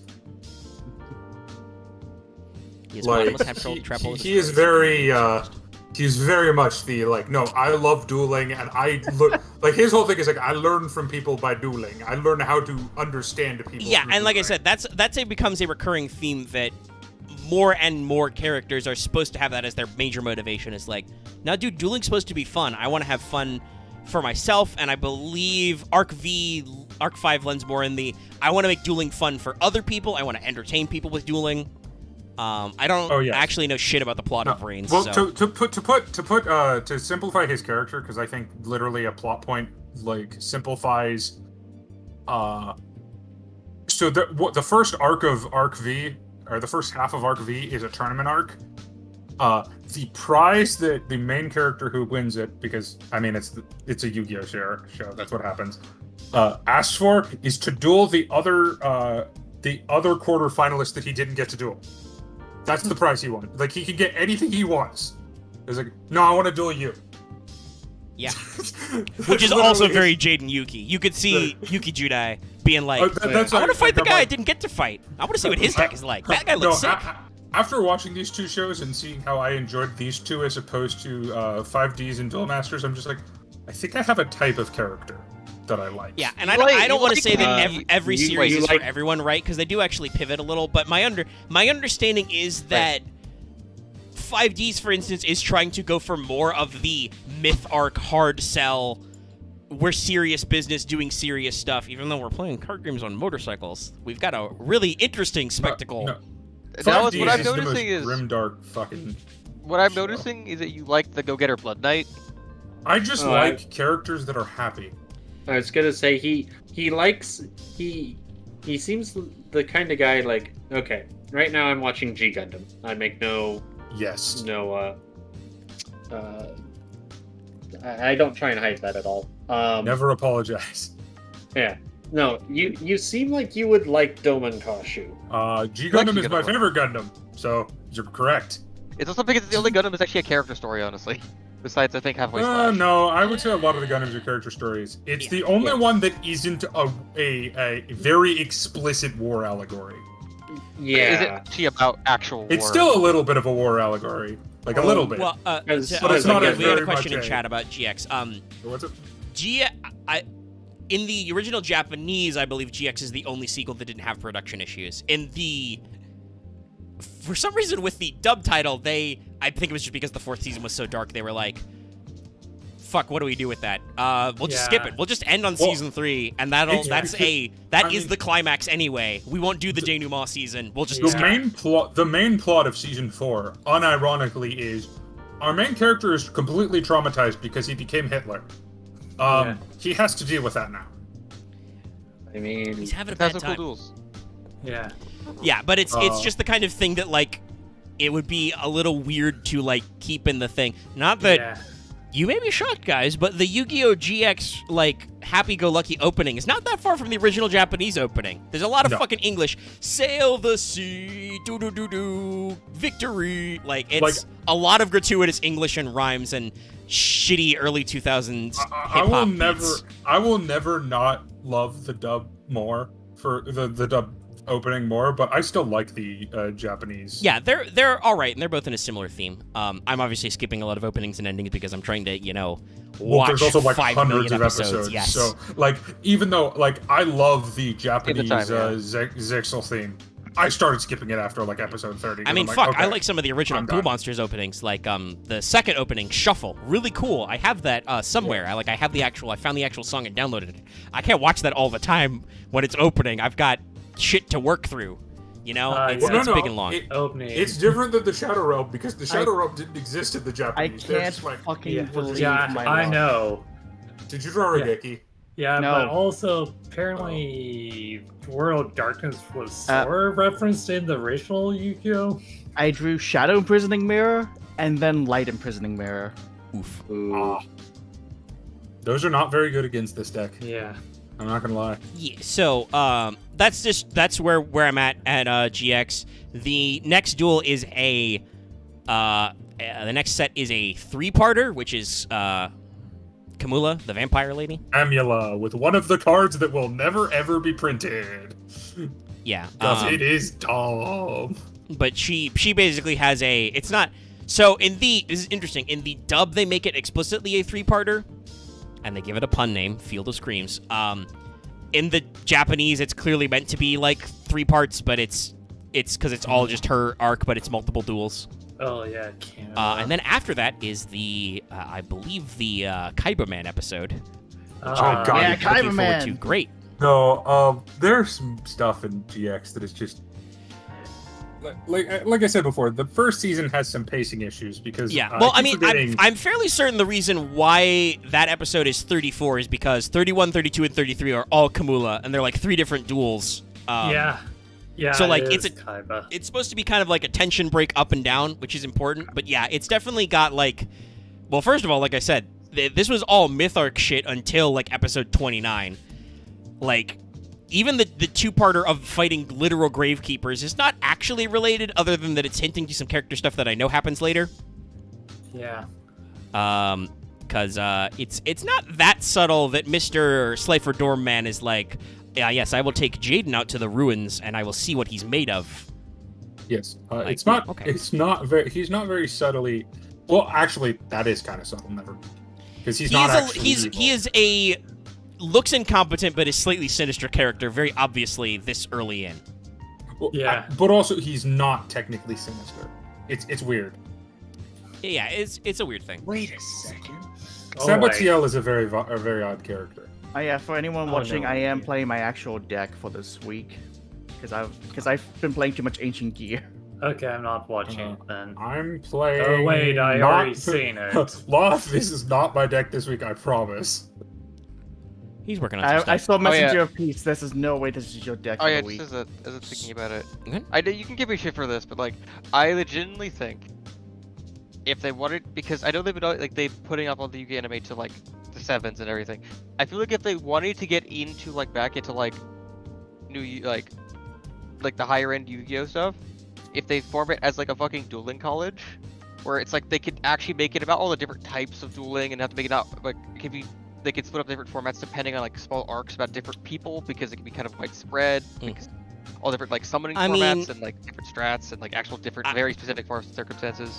So this will probably make some people feel old, but we're not that far from 20 years anniversary of GX. Yeah. It was first released in the Japans in late 2004. It is currently 2021. Yeah. I needed that. It's just for me. It's like when I think about a dueling college, I mean it as it to be like.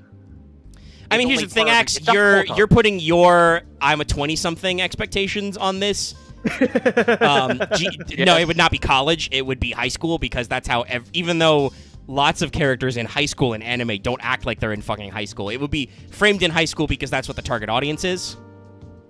That's fair. I just think it'd be like more free frame, but fair enough. I mean, it's already free. Like I said, the Duel Academy kids have like so much free time to run around in the literal jungle. School is in anime never make any goddamn sense. It's presumably because Japanese school is so hardcore and strict. Like, I mean, it's weird. Japanese school is really weird. Like, I've heard this from like teachers who have gone over to teach English in Japan because they think it's a cool way to go to Japan. Your ability to, at least in the past, to discipline kids is really weird because like. You have a right to education in Japan, and they can't fucking throw you out once you're in. But also, it's really strict. You have to do, like, if you've ever played a Persona game, you know this. You have to do half-class days on Saturday. Yeah. You know, you're expected to join extracurricular clubs. If you don't, you're an underachiever. Like, it's a really high-pressure environment. I assume anime schools are usually weird and freeform because the target audience of children or young adults who were recently children going to school don't want to be reminded about how much of a soul-sucking experience it was. Yeah, it's a escapism thing. I guess it's more I'm used to the Western society, I guess. Oh yeah, no, like that's definitely a thing. Like usually in America, Western TV usually does like college 20-something settings because that's the time when they feel like people have actual like freedom in their life and shit. And usually you do. It's actually true sometimes. Mm-hmm. Unless you join the military, like I did. Damn it. Sometimes you have to. Then you get your freedom in your late 20s and 30s. Your mid to late 20s or early 30s. That's a thing that happened. What? Are you looking at our duel? Yeah, I tabbed out for a second. Something interesting happened on screen. Look. Magical scientist that went nowhere. Oh no. Look, 2300 Also, I is caused just the several number. people pain with that commentary, that reminding them that Yu-Gi-Oh! GX came out in 2004. I that was my childhood. I mean, that was my childhood. Wait. I I was like fucking 6 or 7 when it fucking came out. Holy shit. No. Yeah, no, I'm not shocked that your best memories of Yu-Gi-Oh! Are from 5Ds, because that would totally be your age bracket. Yeah, think I remember the was- original show airing, so Yes. Yeah, I I'm not remember that watching surprised. a few of the original airing, and I think it was online, and I actually got to watch all of I it. remember like I watching some watched of the early episodes of GX. original Duel Monsters and GX on TV, but I didn't watch all of GX because that was the time I was growing out of the 4Kids target audience, and I was like, nah, dude, I can watch anime on YouTube in 3-part bits, and there's fucking What, you cussing didn't and watch- blood. You didn't watch Fighting Foodons? Oh, fuck? no, I did not. What? What? No. I know about that. Now, show, but I never watched, it. this should shock nobody, well, it might shock some people. I watched probably too much Sonic X, but that's because it was on Unsaturday mornings during the same block. Then I why don't aren't remember you that show referring? at all, but Maybe you did the Cyberpunk. No, that's Sonic Sat AM. no, it's not. Yeah, yeah, no. it's- Sonic X was the anime one that was brought over here. That was Sonic X is very weird. Oh, I don't remember. it's very well. very I remember Sonic Underground. It was like, middling it was a weird thing I saw opinions. once or Oh twice. yeah, I also watched Sonic Sonic Wait, Underground. is Sonic Underground the Sonic- Abomination one? It's the one where they always do a song at the end of every show. Oh, it's the band one? Yeah, no, that's an Abomination. No, Sonic I thought that was like the post-apocalypse one. No, Okay, that's what people call that's Sat Sat AM. I believe the Underground actual needs to cartoon, as evolve. Martha's brought up in Nice. chat, was just called Sonic the Hedgehog, but everybody called it Sat AM. Yeah, Yeah. because there were 2 Sonic the Hedgehog shows Yeah, apparently going on at the same time.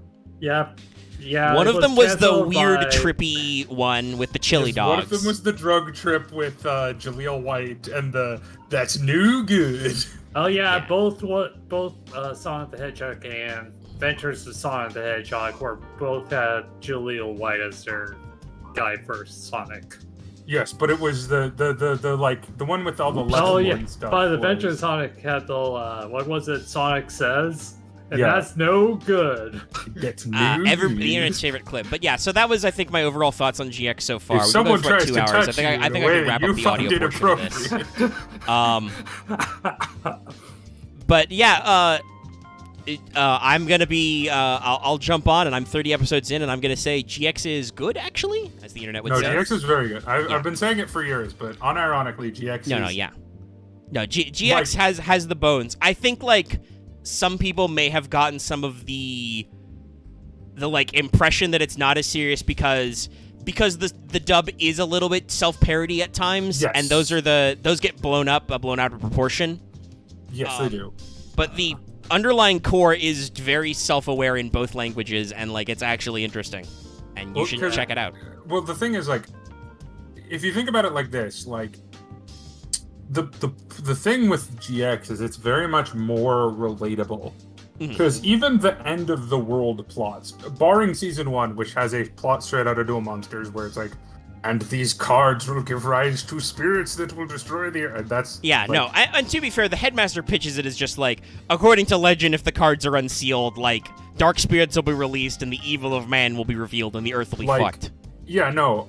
The season 2 plot is, while it does involve mind control, is we're gonna mind control this rich dude to get his giant space laser to just start killing people we don't like. Oh yeah, I think in the dub Like- for Why that is he was space just a laser? mind control. Because rich people have space lasers.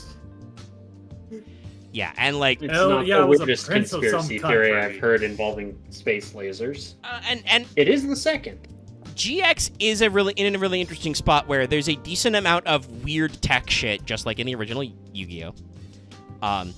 Kind of had a Blue Eyes White Jet. Satellite cards, yeah. But also, there's a fuck ton of occult shit as well, and it hits that blend. And unfortunately, this is a thing that, as we go further and further, because of reasons, well, also just shifting trends, the future seasons get less and less occult and get more and more sci-fi. I mean, Zexal is so... I would almost argue Zexal is science fantasy. Yeah, it's All space. of Oh yeah, Star no, that's what I mean. Like, it's not literal science fiction, but it starts getting more sci-fi type tropes, Yeah. right? Like, because They 5D's tries to be sci-fi. It's Yeah. a cult sci-fi. ancient aliens.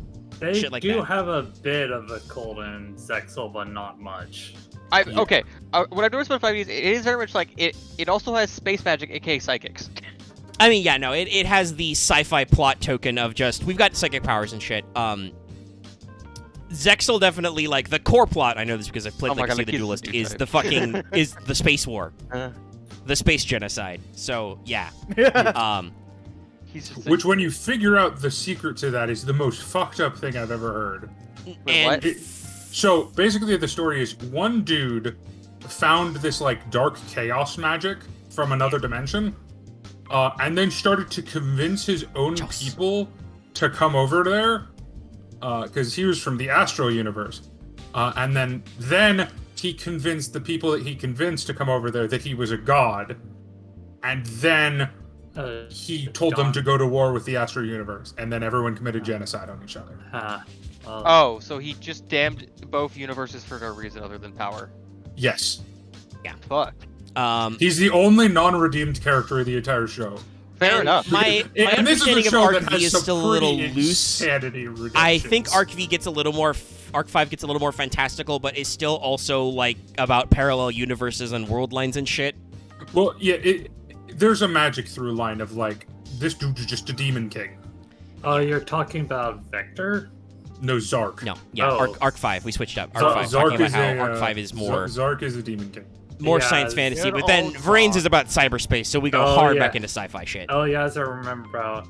Oh, Right. And arguably, You I know that there are mean some Z? occult, and I don't want to go into the weeds with sevens because I'm not very familiar with it. But my understanding of seven setup is that also seems very like cyberpunk Orwellian, shit, but does have occult undertones as well.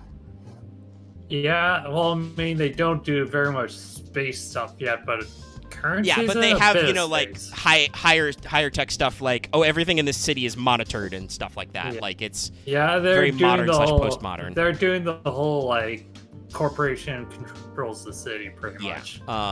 So we'll see where they go. Like I know a lot of people over here, like in the TCG fandom, are screaming for a like return to weird, janky occult monsters and archetypes.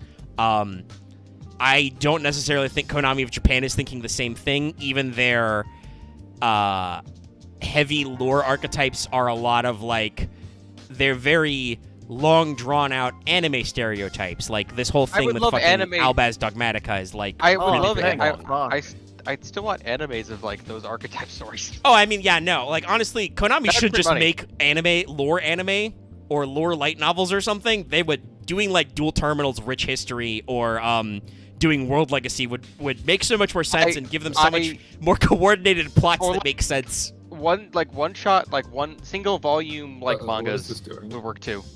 Yeah, just something. But I'm gonna wrap up the podcast portion of this. Like Thanks so much for cool tuning in OVA. for our GX bit. I'm sure I'll have more GX to yell about, but yeah, I just was like watching GX and I'm like, I have so much I want to say because on the one hand, like I said, like the characters, love the technical stuff. On the other hand, no, some of this is still as ludicrous as you remember it. The obelisks literally have a fucking French chateau in the middle of the island. Oh, it gets way and this is the on the rails season. Yeah, this is the normal season where we have lots of slice of life filler duels. Yeah, no. Just wait until there's the cult, and then they go to a different universe where one person becomes Hitler. Yeah. Anyway, I'm going to end up the audio recording part of this. I will be releasing this audio separately as a download for patrons if you're interested in that. Oh yeah, everyone, thanks for listening to Anime Betrayal. Yeah. Yes. Oh, I forgot. Yeah, no, everyone was from Atlantis in a different universe. Oh yeah, Atlantis or the enemy, or from some random country like Demon, and then I mean, the audio's still not cut because nobody shut the fuck up for like 5 seconds, and I don't want to interrupt you. I know this is something that only I would ever care about. But I feel like we could design our own anime or like Yu-Gi-Oh. Max, shut the fuck up, please. I'm gonna go to the corner now. Go in your corner. Don't forget, thanks for tuning in. I'm gonna cut the audio here. Goodbye, everybody. Bye. I like turtles. I don't know if that turtle bit got in. Team Count is a Morphtronic map. What the fuck is this game? This game is so funny. What? Why are you not winning this game? Holy shit! Characters on map. Marshmallow. Why is Colossal Fighter in World Warrior in defense mode? Because Morphtronic map works for all monsters being changed positions. That's not too noise reduction. I need to normalize. We are still streaming, of course. I'll ask you guys. We've only been going for 2.5 hours. It's not that late. You guys want to do a Fail Portrayal tonight? I can do a short fail. Let's do a short one. Yeah. I put some notes about like maybe some like armed dragon, some old jank ass level monsters because level monsters are funny. Like Lucius and Illusion. Let's just go through all the level cards. I can do that. Right, I need to normalize this audio and save the MP3 we just recorded first, and I also need to reverse my. Sorry about being super janky about it. I'm sorry. It's okay. I had some good questions in there. We know what you're like. I agree. All right. My childhood was fan fiction, so it becomes more of like the logic of what. I understand that about you. What's this space to explore? Actually, I get it. I was there too. I just keep it inside. I can't though. It's where all the demons go. You hold it inside until you need therapy. Can't go to therapy. Believe me. That's not how that works for me because I'm really bad at talking about myself outside. That sounds really dumb, but it makes sense. No, it makes sense. I understand. My favorite thing makes sense. Yeah, I know, chat. You want Fail Portrayal. You're gonna have to wait 5 minutes while I stitch the audio together. I'm gonna Chat needs to see that. Chat needs to see what's about to happen. Oh, this fucking. Oh no, I'll leave it on. I'm gonna like mute myself for a second and like go to the bathroom because we've been here for 2 hours. But yeah, needs to be aware. They're watching. They know. They can see this deck. Oh, 20 fucking counters. 25 counters. It's like 8,700 attack point boombox. how the fuck do you not have? Why is there just no piercing card? Like holy fuck. I got rid of them. They're in my graveyard at the moment. Borden is attacked directly. Borden, I would activate you the trap card. Backs against the wall. Oh my fucking god. Oh, the... Wait. No. Wait, I don't is care. this the I reversal paid quiz? cost. I picked up. I activate the spell card reversal quiz. Monster card. I win. Oh, yeah, it's a reversal quiz. That's funny. That's funny. Game 2. Fucking bad, man. That's I not love a this deck. D-Gen deck. That's just a Oh, funny deck. 15 more No, MSTs. this deck is, if you can't stop me, you deserve to lose. This combo is so That- dumb. That was how we played that during the tournament. That'd be hilarious. Oh, yeah. Marshmallow just. Oh, fucked yeah, me. that's something I remember about. Like, you could Oh, put... I was just so terrified you would get a board and just kill me. Some Quack Mirror cards can just go into that deck, too. Just I put only have- Encore at the top of your deck. Reversal quiz. I only No, have the- the two. So I stepped away before Borden. it started, but I'm guessing from chat, Dallas, you executed the reversal quiz kill. I executed the reversal quiz kill. Like Well, the moment I that's saw really you I think it was the big eye on the board. I was like, oh, yeah. it's this. I know. What I've other done that. deck I've plays faced Big this. Eye? I faced What this a- too. I What beat other reversal deck quiz. plays Big Eye? It was fucking never. I'm honestly reversal tempted quiz to again. bring this to the tournament. That's always Dallas's back pocket. Is But this isn't even like a degenerate deck. This oh, is it's not. just It's like- just dumb. weird. It's just Get dumb. it's just fucking stupid. You know, Like, I mean- I know it's dumb, but I kind of wish there were people that would play the reversal quiz. It's like they're just like, no, I know this is bad. I just want to do it. I want to pull it off. Come on, let me do it. Let me I'm do it. I want to pull it off. tempted to just play it in a normal deck. Honestly, Uh, why is it not that you get animes where it's like the well- guy just wants to do the really fucking weird combo? I'm so sad reversal quiz has never been in the anime. I So mean, funny. with... There's a lot of interesting. This is another thing we talked up and down, but I want to reiterate that GX has a very interesting card selection, right? Like some people are playing decks that are arguably meta or at least usable. Like I said, Manjome Chazz plays V to Z and Armed Dragon incredibly competently. And goddamn, I didn't bring this up, but Atticus Rhodes, Fubuki Tejuin as Night Shroud plays the most chef's kiss Red Eyes deck I've seen and never been able to pull off in our series. It's because it's a demon dragon essentially. Well, that is Well, that no, is he not. uses the Darkness Boss Monster, but Yeah. he like Oh, red eye, baby Red Eyes chick into or Black Dragon's chick into Red Eyes. He troop dragons for tributes for Red Eyes, and then he does Darkness after loading his graveyard with like 5 dragons. Well, now, Is that why so, he's a friend of Zane because he also played Dragon deck? Well, no, because fun fact, the Red Eyes deck is not Atticus's actual deck. I know. Yeah, no, that's the Night Shroud mode, right? Because he's wearing a Red Eyes No, mask. it's so this is very. So Night Shroud has absolutely nothing to do with the rest of the villains in season 1. Other than that, he appears in a cave with them once. Yes, no, Apparently- he joins them, but he is related to the villain from season 4. Yeah. Oh, that's what it He is. was Confused yet? one of the... I think it was just like one of the many offspring of the... Well, no, because the whole Dark Dorm thing is very important later. Yeah. Oh, is that basically a plot thread they dropped and they take back up? Yeah. Well, they didn't drop it. They didn't drop it per se, but it's a plot thread that exists to explain why things are. But Yes. what I'm gonna assume is once we get to the second half of the production season and we're about the sacred cards thing, right? The sealed cards. Yes. We change what we're doing with it, right? And it's like, oh, that's Well, not yeah. as important, We Well, use it as the setup, and then they kind of work it. Besides Jane's whole arc in 4, what are they doing? the Fighting the Darkness. Yeah. And Dear some Yugioh beginning Wiki, parts can where... what was it? Aster Phoenix bleeding after doing too many drawing and handshaking. Oh, Christ. No, Astra's character is so odd. And then, let's see here, Okay. Chazz. Oh yeah, and then Aster getting blackmailed by some dude. Yeah, season 4 it has a couple of filler episodes in it too. Okay, if we're switching to And Fail then Portrayal, I gotta actually we're- pull up the stream. Then World Darkness, what was it? All right. What is the Darkness's whole Oh deal yeah, anyway? where they were just being shown their worst nightmares until they gave in Yeah. and got absorbed by the darkness. I mean, Darkness is similar to Zork, where he is literally just an evil demon. Yeah, they just literally experienced an unending nightmare. Where I they couldn't get think out. the idea is, from what I remember, for some reason, I'll get into it obviously when I get to the sub, was he's supposed to be just like the evil that lurks in the hearts of men. So long as dudes are evil, I will always be there.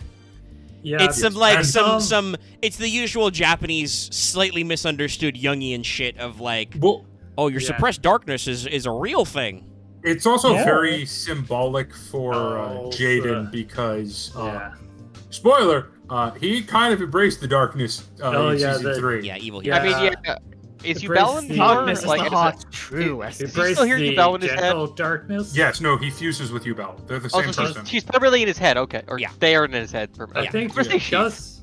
Right? Does it embrace like the gentle darkness eventually? Oh yeah, Well, Del- I believe he the final duel is Neos Wiseman, so he like does the Yeah. whole thing. I remember the Yeah. thing if they give Yubel a female voice in the dub, do they In give both. him Yes, they a do. female voice in the sub? So, no, in the sub, they don't give her a female voice. You know what they're doing with her, right? It's two of the same people at the same time? Yeah, it's two Oh, yeah, they do the it's two echo voices thing, yeah. overlaid with each other.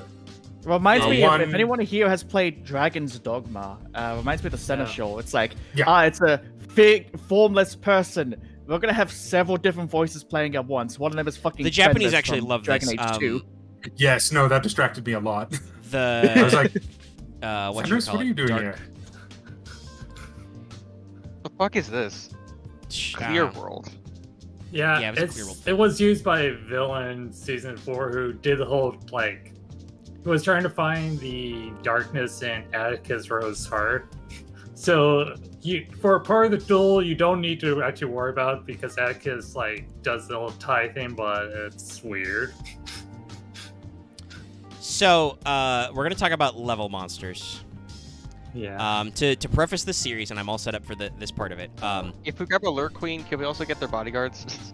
We might talk about the Allure extra steps. We'll work through them. But basically, so this was a concept introduced in the late Duel Monster sets going into early GX sets. I don't know if anybody in the actual Duel Monster series actually used them, but they were in those last couple of sets before firmly GX established cards came out. But they used a couple of them in GX. Yugi did use one of them, I believe, in season 4. Oh. Yeah, Oh, that yeah, was yeah. I think Yeah, Silent, Silent Swordsman. and Silent I Magician. think also Silent Magician, yeah. Yeah. Yugi did use those. Yeah, so Silent Swordsman was his thing. So yeah, they're a late Duel Monster into GX series, and they are designed the way they are as like an homage to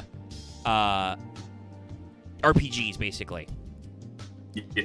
So they like start at low levels, which match their card levels, and then they level up through various mechanics, including a spell card which is literally called Level Up. Chazz played it. Yeah. He had the strategy. I'm gonna make level 7 appear immediately. Level up, boom. After he recycled it back to his deck. essentially. Yeah, like it's Oh. so they have ways to level up through effects, and the wiki breaks them down into different types. We're not really going to bother that. I'll explain their mechanics. Usually what happens is they need to move through some way. Some of them are like after your standby phase. Some of them are after this card destroys a monster, etc., etc. The levels are also usually unique in that they're a lot of them have middle forms. Right, they have like, for instance, they usually either are odd or even, so like 3, 5, 7 or 4, 6, 8. Their second one, the 5 and 6, usually is a 1 tribute monster and can be tribute summoned. It's only the highest level which require them to be special summoned by their effects. So, Oh my god, you're attacking with Gadget And sometimes Driver. the middle evolution is the best one. well, like, to that's be honest. usually He's gonna why they're max. better. Like, for instance, the dragons, who are first in this list. So we'll be talking about Armed Dragon and Horus first out of these sets. We'll do all the Armed Also, all the Dragons different and versions Horus. of also the different versions of level 10, like Thunder and White. Well, Thunder's a whole different line, Axe. Oh, okay. Like, Armed Dragon Thunder is a whole, like, there's 3, 5, 7, 10. Yeah. I Yeah. just got the Manjome Thunder thing now. I'm slow. I Armed didn't Dragon actually. Thunder, I thought that was Monjo, only. Yes, I Yes, thought no, there was they, only they, level 10 yeah, Thunder. they I didn't know absolutely it was brought something. back Armed Dragon because it was the Manjome thing, and they're like Thunder. Yeah, all right. And And by then- the way, Dallas, in case you missed it, the 110, new 100. Armed Dragon Thunder 10 has an effect, which is when this card has 1 attack points, it has And this effect. 1,000. When it has 10 attack points, it has this effect, and then 100, And then 1,000, 10K. and then 10,000 is its ultimate effect, which is really nasty. Armed Dragon Thunders are sick. They're not Yeah. Well, good damn. yet, but they're fun. Didn't get the thing I needed. But I'm going to transition away from watching this dueling go on to paint. Wait, one more. Just give us a. All right, you guys can finish up. But yeah, is, so is he gonna reverse the quiz me? level monsters No, basically have this not yet. effect. They come in a couple series. Some of them require them to be like set and flipped. Some of them require them to have like weird effects when they level up in the middle. Most level monsters are bad. Spoilers. As you might guess from the fact that they're being on Fail Portrayal. Most of them are bad. This might just be Konami's bias, or this might just be my personal bias, but the dragons are usually the best ones. I would argue personally, but they're not by much. Yeah. I would say the dragons are the second best set. Which one do you after think the is the best? Magician swordsman? Yeah, that's probably. Those are also pretty good if you get to yeah. the high-level But- magicians. But then again, they've also gotten support because protagonists. Yeah, because they were powers. Yugi cards. Yeah. Yeah. So Yeah, it's a little out there, but those are the traditionally the good ones. Is running Silent Swordsman or Silent Magician or Armed Dragon and Horus, and obviously, Armed Dragon got a whole shitload of support later, which we will probably fork into. Armed Dragon is basically its own separate archetype now. oh shit, you can. Wait, is that bad? Let me make Hold sure on. to pull this up. Wait, can you get with that? There's something like. Uh-oh. Now I have to. We're on a 2-turn timer now. Oh, that's not what I thought you were gonna get. Oh, be honest. Alright, Horus. Ow. Horus. Bonk. Alright. Oh, right. Double limit removal for game now. Alright, Horus. Memphis Horus. Yeah, Horus has only been referenced by Metaphyz, which are an archetype, which is just copies of other monsters.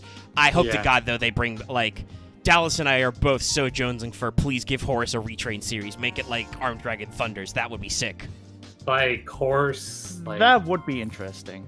reference the flame thing. Like Divine Horus or something?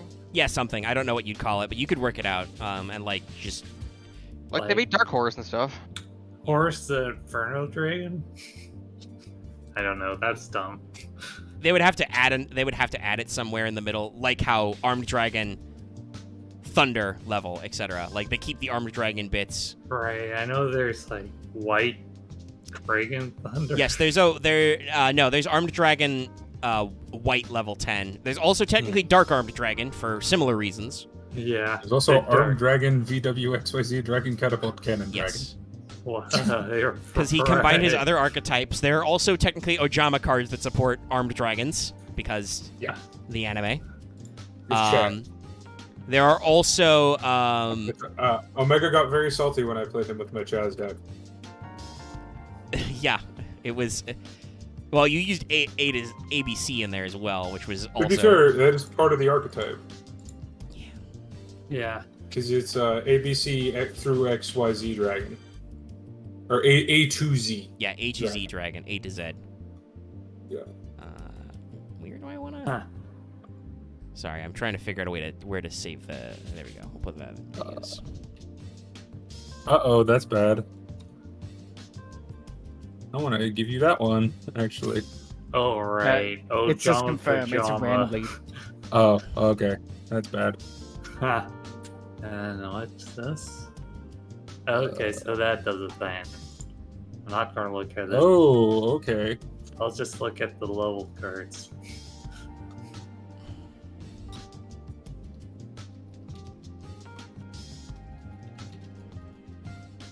Boy, I can't wait for this to fucking backfire.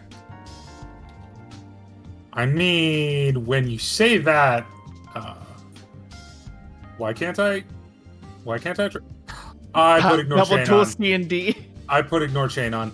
I'm so dumb. God damn it, Dallas. That set Because- card was Magic Cylinder. Oh, because he got so annoyed by like, hey, Gravity Bind asking you to chain, yeah. Do you want to change? Do you want to change? Do you want to change? We can start the Fail Portrayal if you want, Omega. Yeah. I'm exporting the audio now. I'm going to switch cameras. Yeah, please do. To window capture. All right, so on stream we have brought up. We will start with the Armed Dragons, of course. Armed Dragon level 3. Armed Dragon level 3. Now, so Armed Dragon, I want to point this out because I've seen them in the anime. They have an interesting design choice where they also have and I guess this comes back with Oja Match as well. They have a weird, like, slight, like, boxing fighter theme.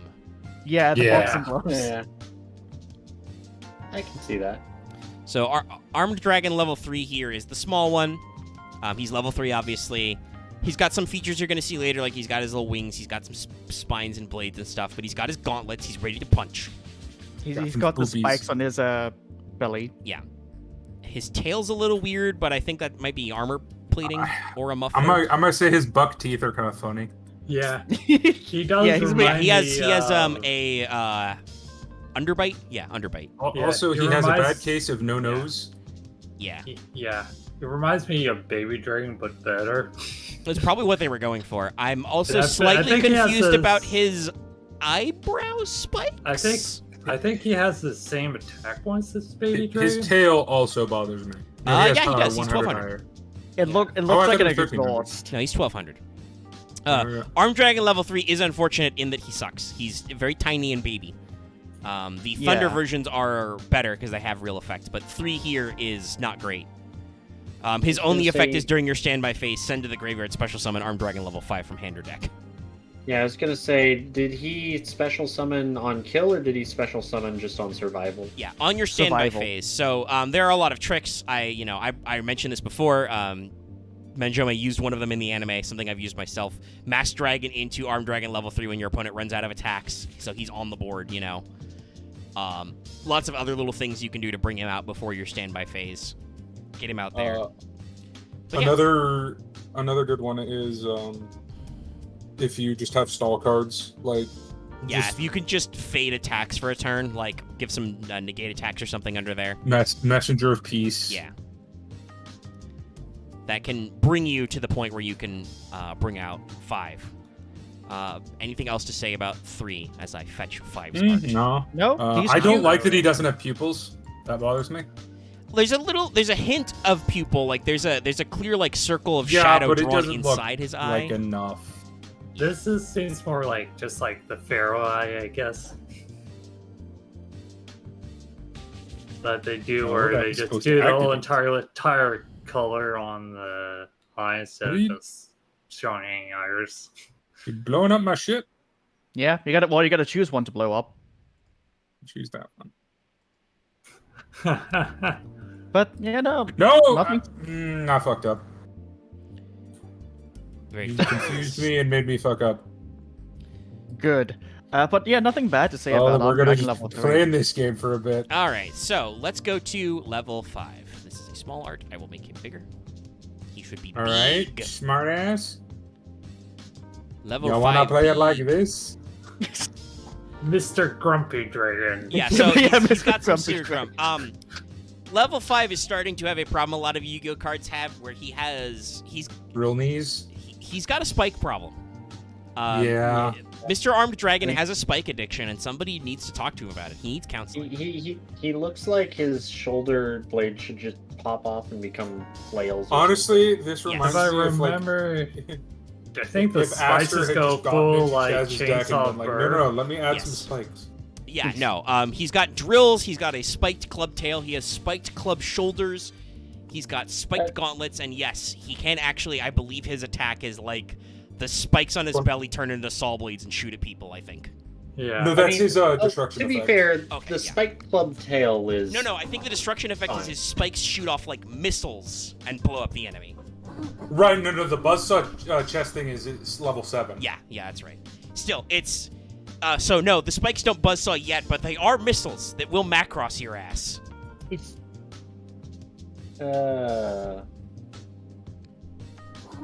Fuck, bullseye turn 1. There it is. So yeah, this is a big. He's a big chungus. He's grumpy. His eyes are green now. I don't know why. I'm beginning to hate Power Tool Dragon. You should hate Power The Tool Power Dragon. Tool C&D combo is problematic. And if it's the only 3 equips calls you have in your deck, you're always gonna get it. No, I have more. Yeah, no, he's Yeah. playing Equip Electronics. You can pick 3.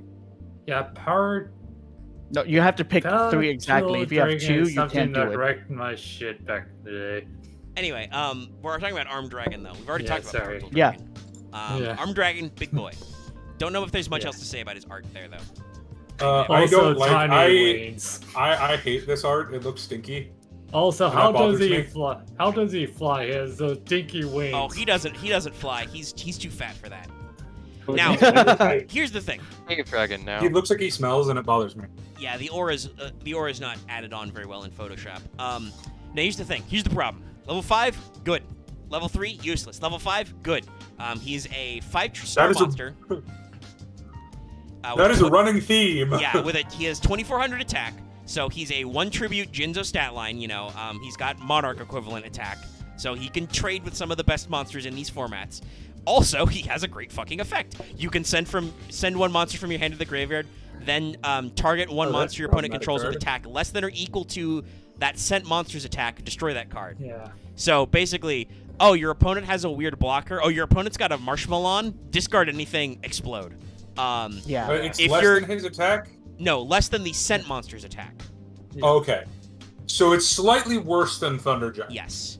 Thunder Giant is original attack less than Thunder Giant's, which Jaden uses to great effect because equip spells. Which and actually power comes bonds bullshit. up if you really think about it. I've been playing Duel Links, and the original attack part of that actually comes up. Yeah. That said, if you're dueling somebody like Jaden, this is a great effect because if his monsters aren't fused, they're weenies. They're weenie babies. Yeah. And that is a theme in GX, is everyone has weenie monsters. Yes, everyone has small monsters which either through fusion or leveling up or whatever get better. Like, I didn't bring this up before, but talking about how everybody has a fusion monster. Even though it's not treated as a fusion card by the card game, even Misawa has basically a fusion monster. Water Dragon should be a fusion card, but it's Yeah. not for some ungodly reason. It's not because they hate us. Yes. There's a weird thing of what I've noticed is like as they always try to do like the small things getting bigger, the very shonen thing, but then once it gets to like 5 Well, and years also over, it they figure out does- ways to justify it well.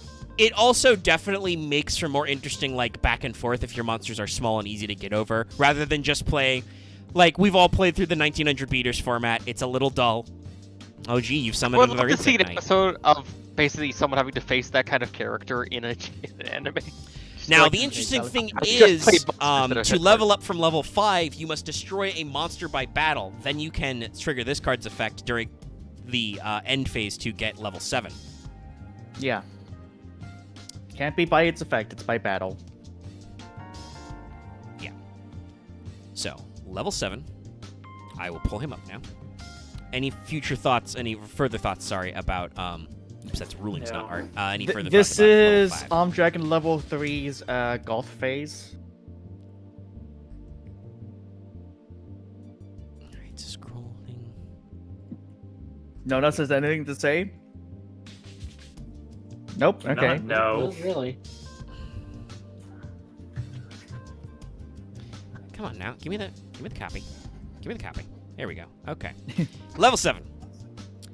One thing I don't like about his card art is this fails to appropriately illustrate how fucking huge level 7 is.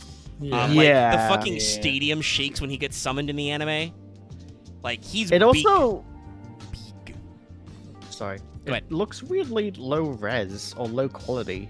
Yeah, and this is actually a high-res blow-up from, like, this is, like, his official card art digitally in, like, Tag Force. So, yeah, no, he actually he could have good art. He is detail light. Now, at least this makes more of those weird metal parts of his body look more like armor, but he has not improved his spike problem. Yeah. I hate this art personally. He's going serious crimson chin. His Is he chin is going bigger, to- his underbite's bigger, his mouth He's is just- still red around the corners for no reason. He's going His teeth, to. they bother me so fucking He's much. going to war. That's armor. He's got extra horns and spikes. Why and does he look like he grills. has flat human teeth? 4 drills. I 5 don't even know if drills. he has teeth anywhere. He's just got, his mouth is just blades. but he's got a tongue Yes, still. Blade. Yeah, this is no. I do not like this art. Yeah. It We haven't is. even talked about how fucked up his tail is. What, his sex toy of a tail? That's one way to look at it, or it's a dentist's tool. Yeah, at both. least Or the anime dentist appearance sex of toy. it looks What? better.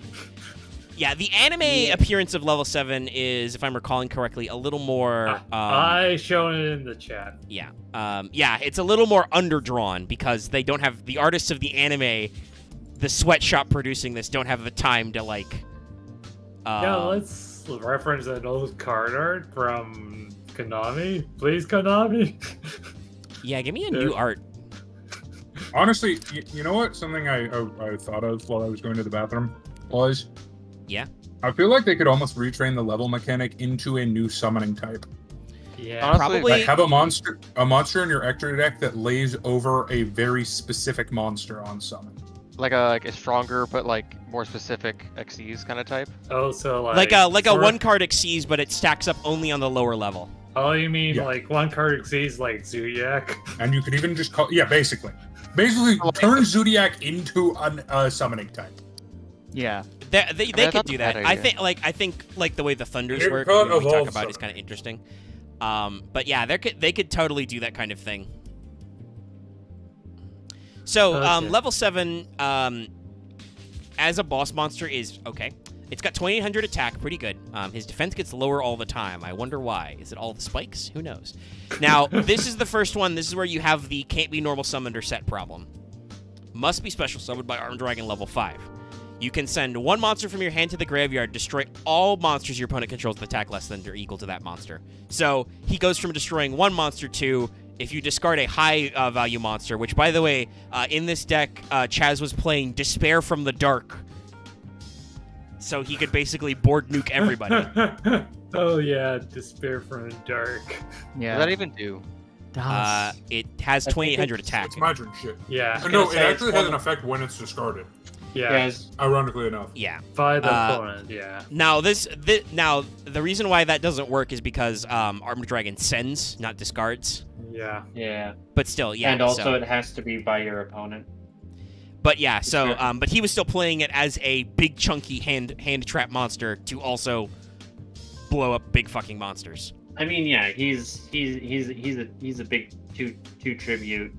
He's got 3K defense if for whatever reason. Yeah, so it works as a this is my large chungus I discard to definitely blow up your entire board. You know. Yeah. Now, Armed Dragon is interesting because not only well, first of all, you know, they've got a level 10. They added a new boss form because Chazz kept using these. Jesus. So they added level 10, which is not original, and you will tell by its And not wording of its good. effect when we get there.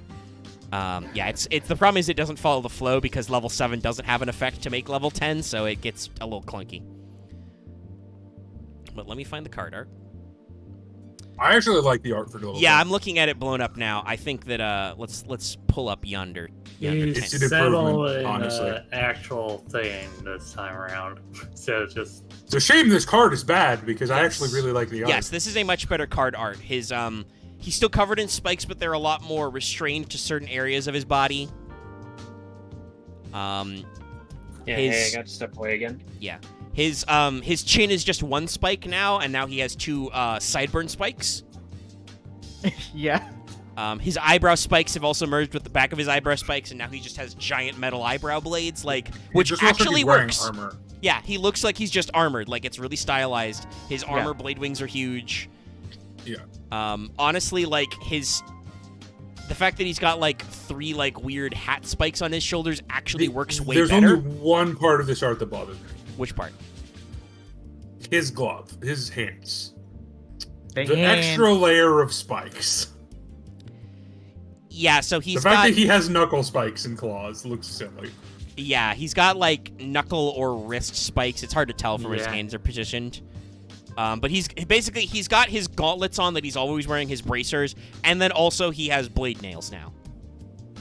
yeah. But Wait, I Yeah. can make your guy stronger. Yeah. Or Honestly, So they can't attack. The other interesting thing is I actually like his knee drill spikes now because they're curved upward. They're not just drills. They actually look like stylized.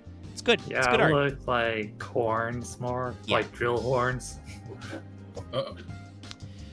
So this guy's level 10. He's pretty swole. He's got 3k attack, 2k defense. Now, here's the reason why this card is bad. Cannot be normal summoned or set. Must be special summoned from your hand by tributing one armed dragon level 7. So you have to have this card in your hand, and the great thing about level monsters previously was if you fulfill their conditions, hand or deck. So you have to hard draw this asshole, and then go all the way to 7, who can't be cheated out. Which, to be fair, it's not.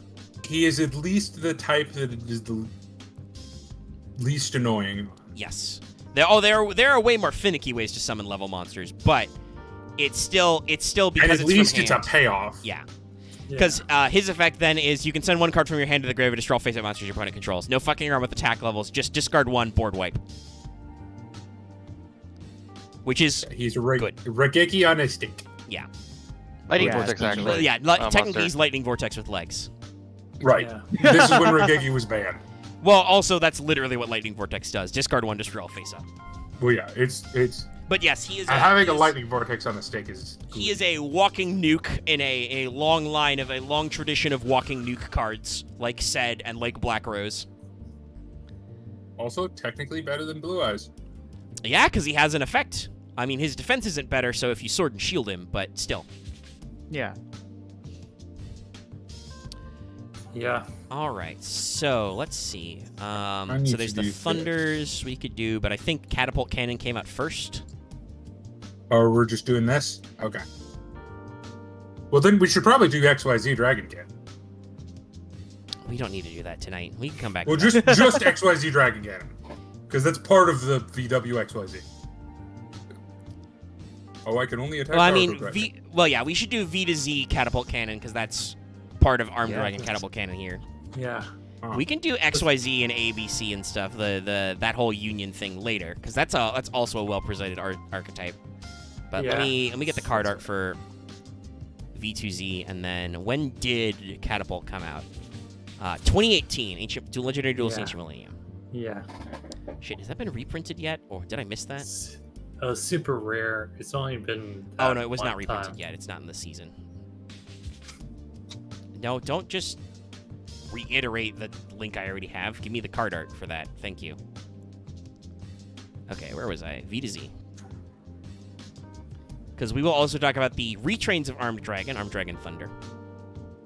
Technically, I should probably pull up Dad first, Dark Armed Dragon, because he is part of the archetype canonically, Yeah. and came out first. But you know, we're working in an order that I'm futzing around with stuff. So where is V to Z? I mentioned this already. This was the second.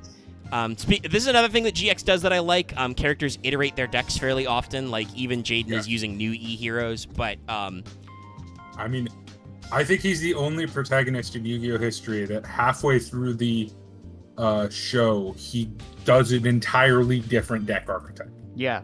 A complete just change. like Yugi rotates through what cards he does, but also considering like thinking that actual Yugi used an archetype is bullshit because that's not how the card game worked back then. No, it didn't. He didn't. The Yugi's cards is now an archetype. That doesn't. Yeah.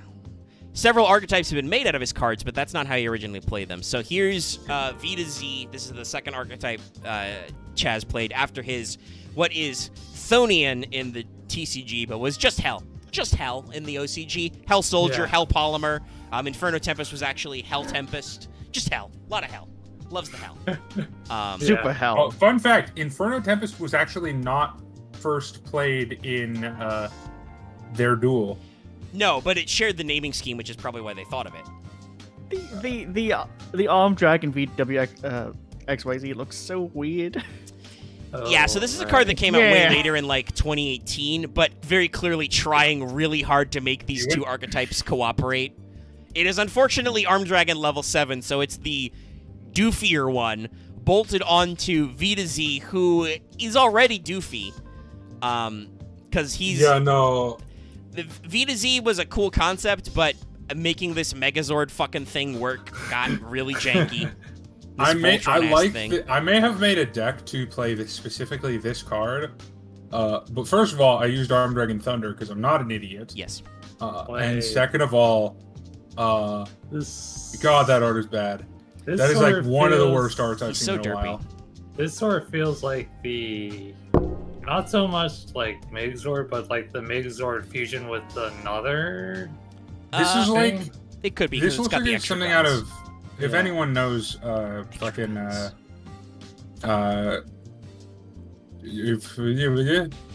my brain died. The Power Rangers in the Japanese word for it.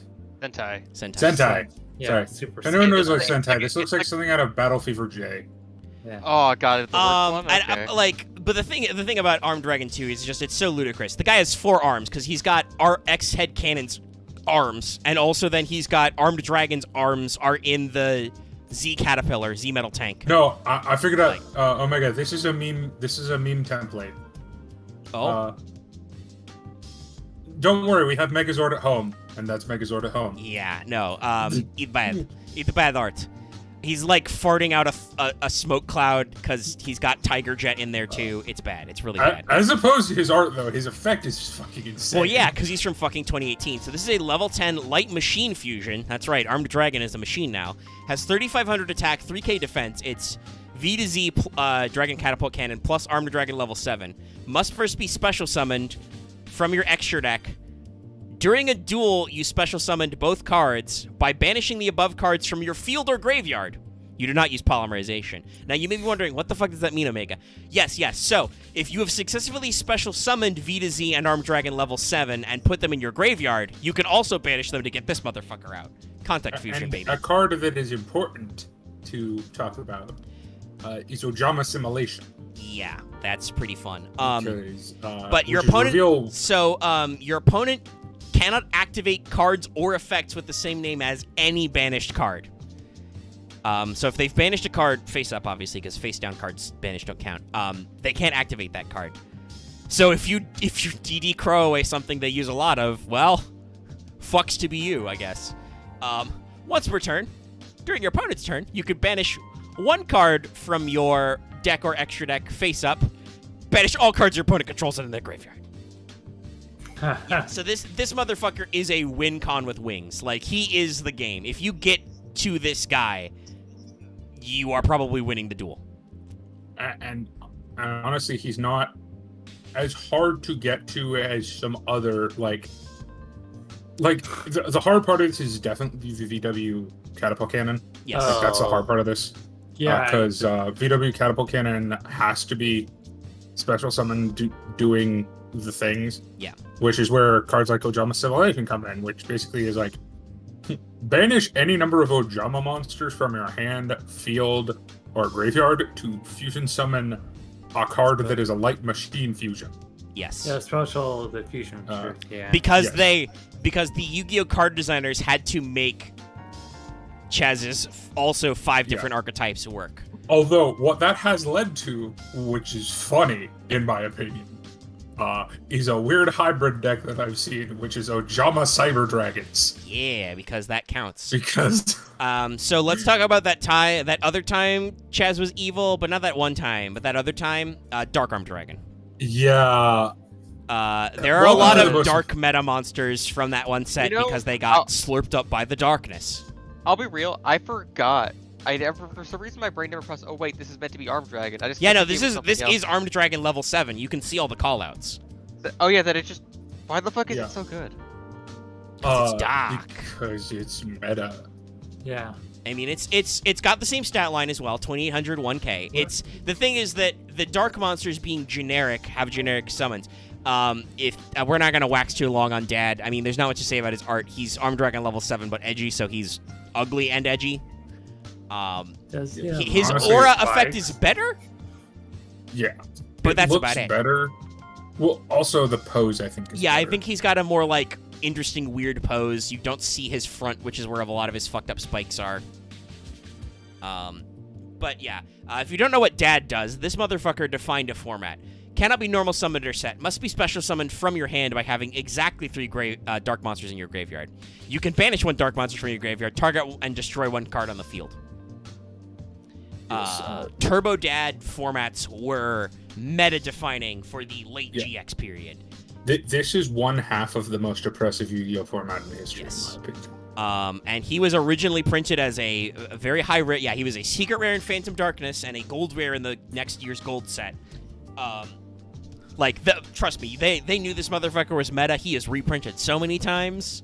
He's in he's in tins. He's in turbo packs. He's in a structure deck as a common. 4 years later. Yeah, Shadow. He is in the Shadow and the Pendulum, but the first one is Dragon's Collide. Yeah, but he's been in 3 motherfucking structure decks. Wow. Just hey, Dad is a big deal.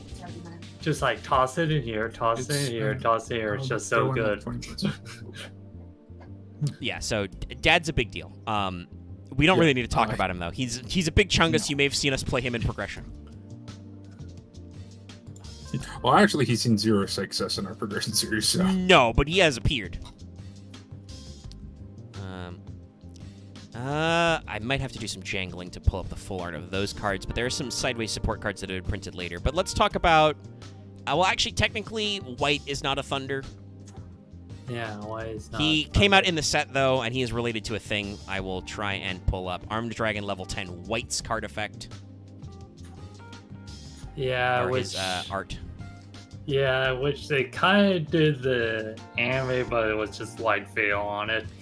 Well, yeah, and to be fair, Armed Dragon level 10 White's effect, which is, guess what, it's his card art is he's Armed Dragon level 10, but white. Yeah. He is a light monster now, and that is, they do actually change his attribute. Actually, no, he's, is he light? Yeah, sorry. I was, confused for a second. It was a very bad scan, though. Yeah, he's white. He's white type. Wow. No, he's light. Light. So, this is a very recent card. This came out this year in the TCG in Blazing Vortex. Fuck, do I own this guy? I think I might own this one. I think this was one of my ultras. I got a video. You can double check me. I got one of the high-level armed dragons. I can't remember if it was white or one of the thunders. But, so this is a level 10 light dragon. Same stats. Can't be normal summoned or set. Must be special summoned from its own effect. You can banish armed dragon monsters from your field or graveyard whose levels equal 10. Special summon this card from your hand, then add 1 white veil from your deck to your hand. So he automatically searches White Veil. Also, he has a great way to summon himself because you can banish armed dragons from your field or graveyard to get his level 10s. You can only use his effective armed dragon level 10 white once per turn. You take no effect damage. At the start of the damage step, if this card attacks, you can destroy 1 card on the field.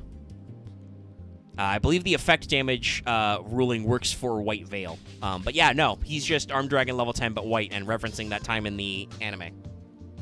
Oh, yeah. Well, it's because the thing is, the card White Veil would literally, change your cards. Yes. This is the best way to model except for some weird, because also, they could never print White Veil. Because you want to know the effect of White Veil? Oh, White Veil is printed. It's an equipped spell. It's literally printed. Literally the card we just talked about. Saga. Sorry, the original effect. Yeah, I assumed that. The modern effect, which was printed way later in Duelist Saga, is already 5 billion paragraphs. But go ahead, yeah. What's its original effect? If the equipped monster attacks, destroy all spell and trap cards your opponent controls, negate their effects. When the equipped monster is destroyed, its controller takes damage equal to the equipped monster's attack.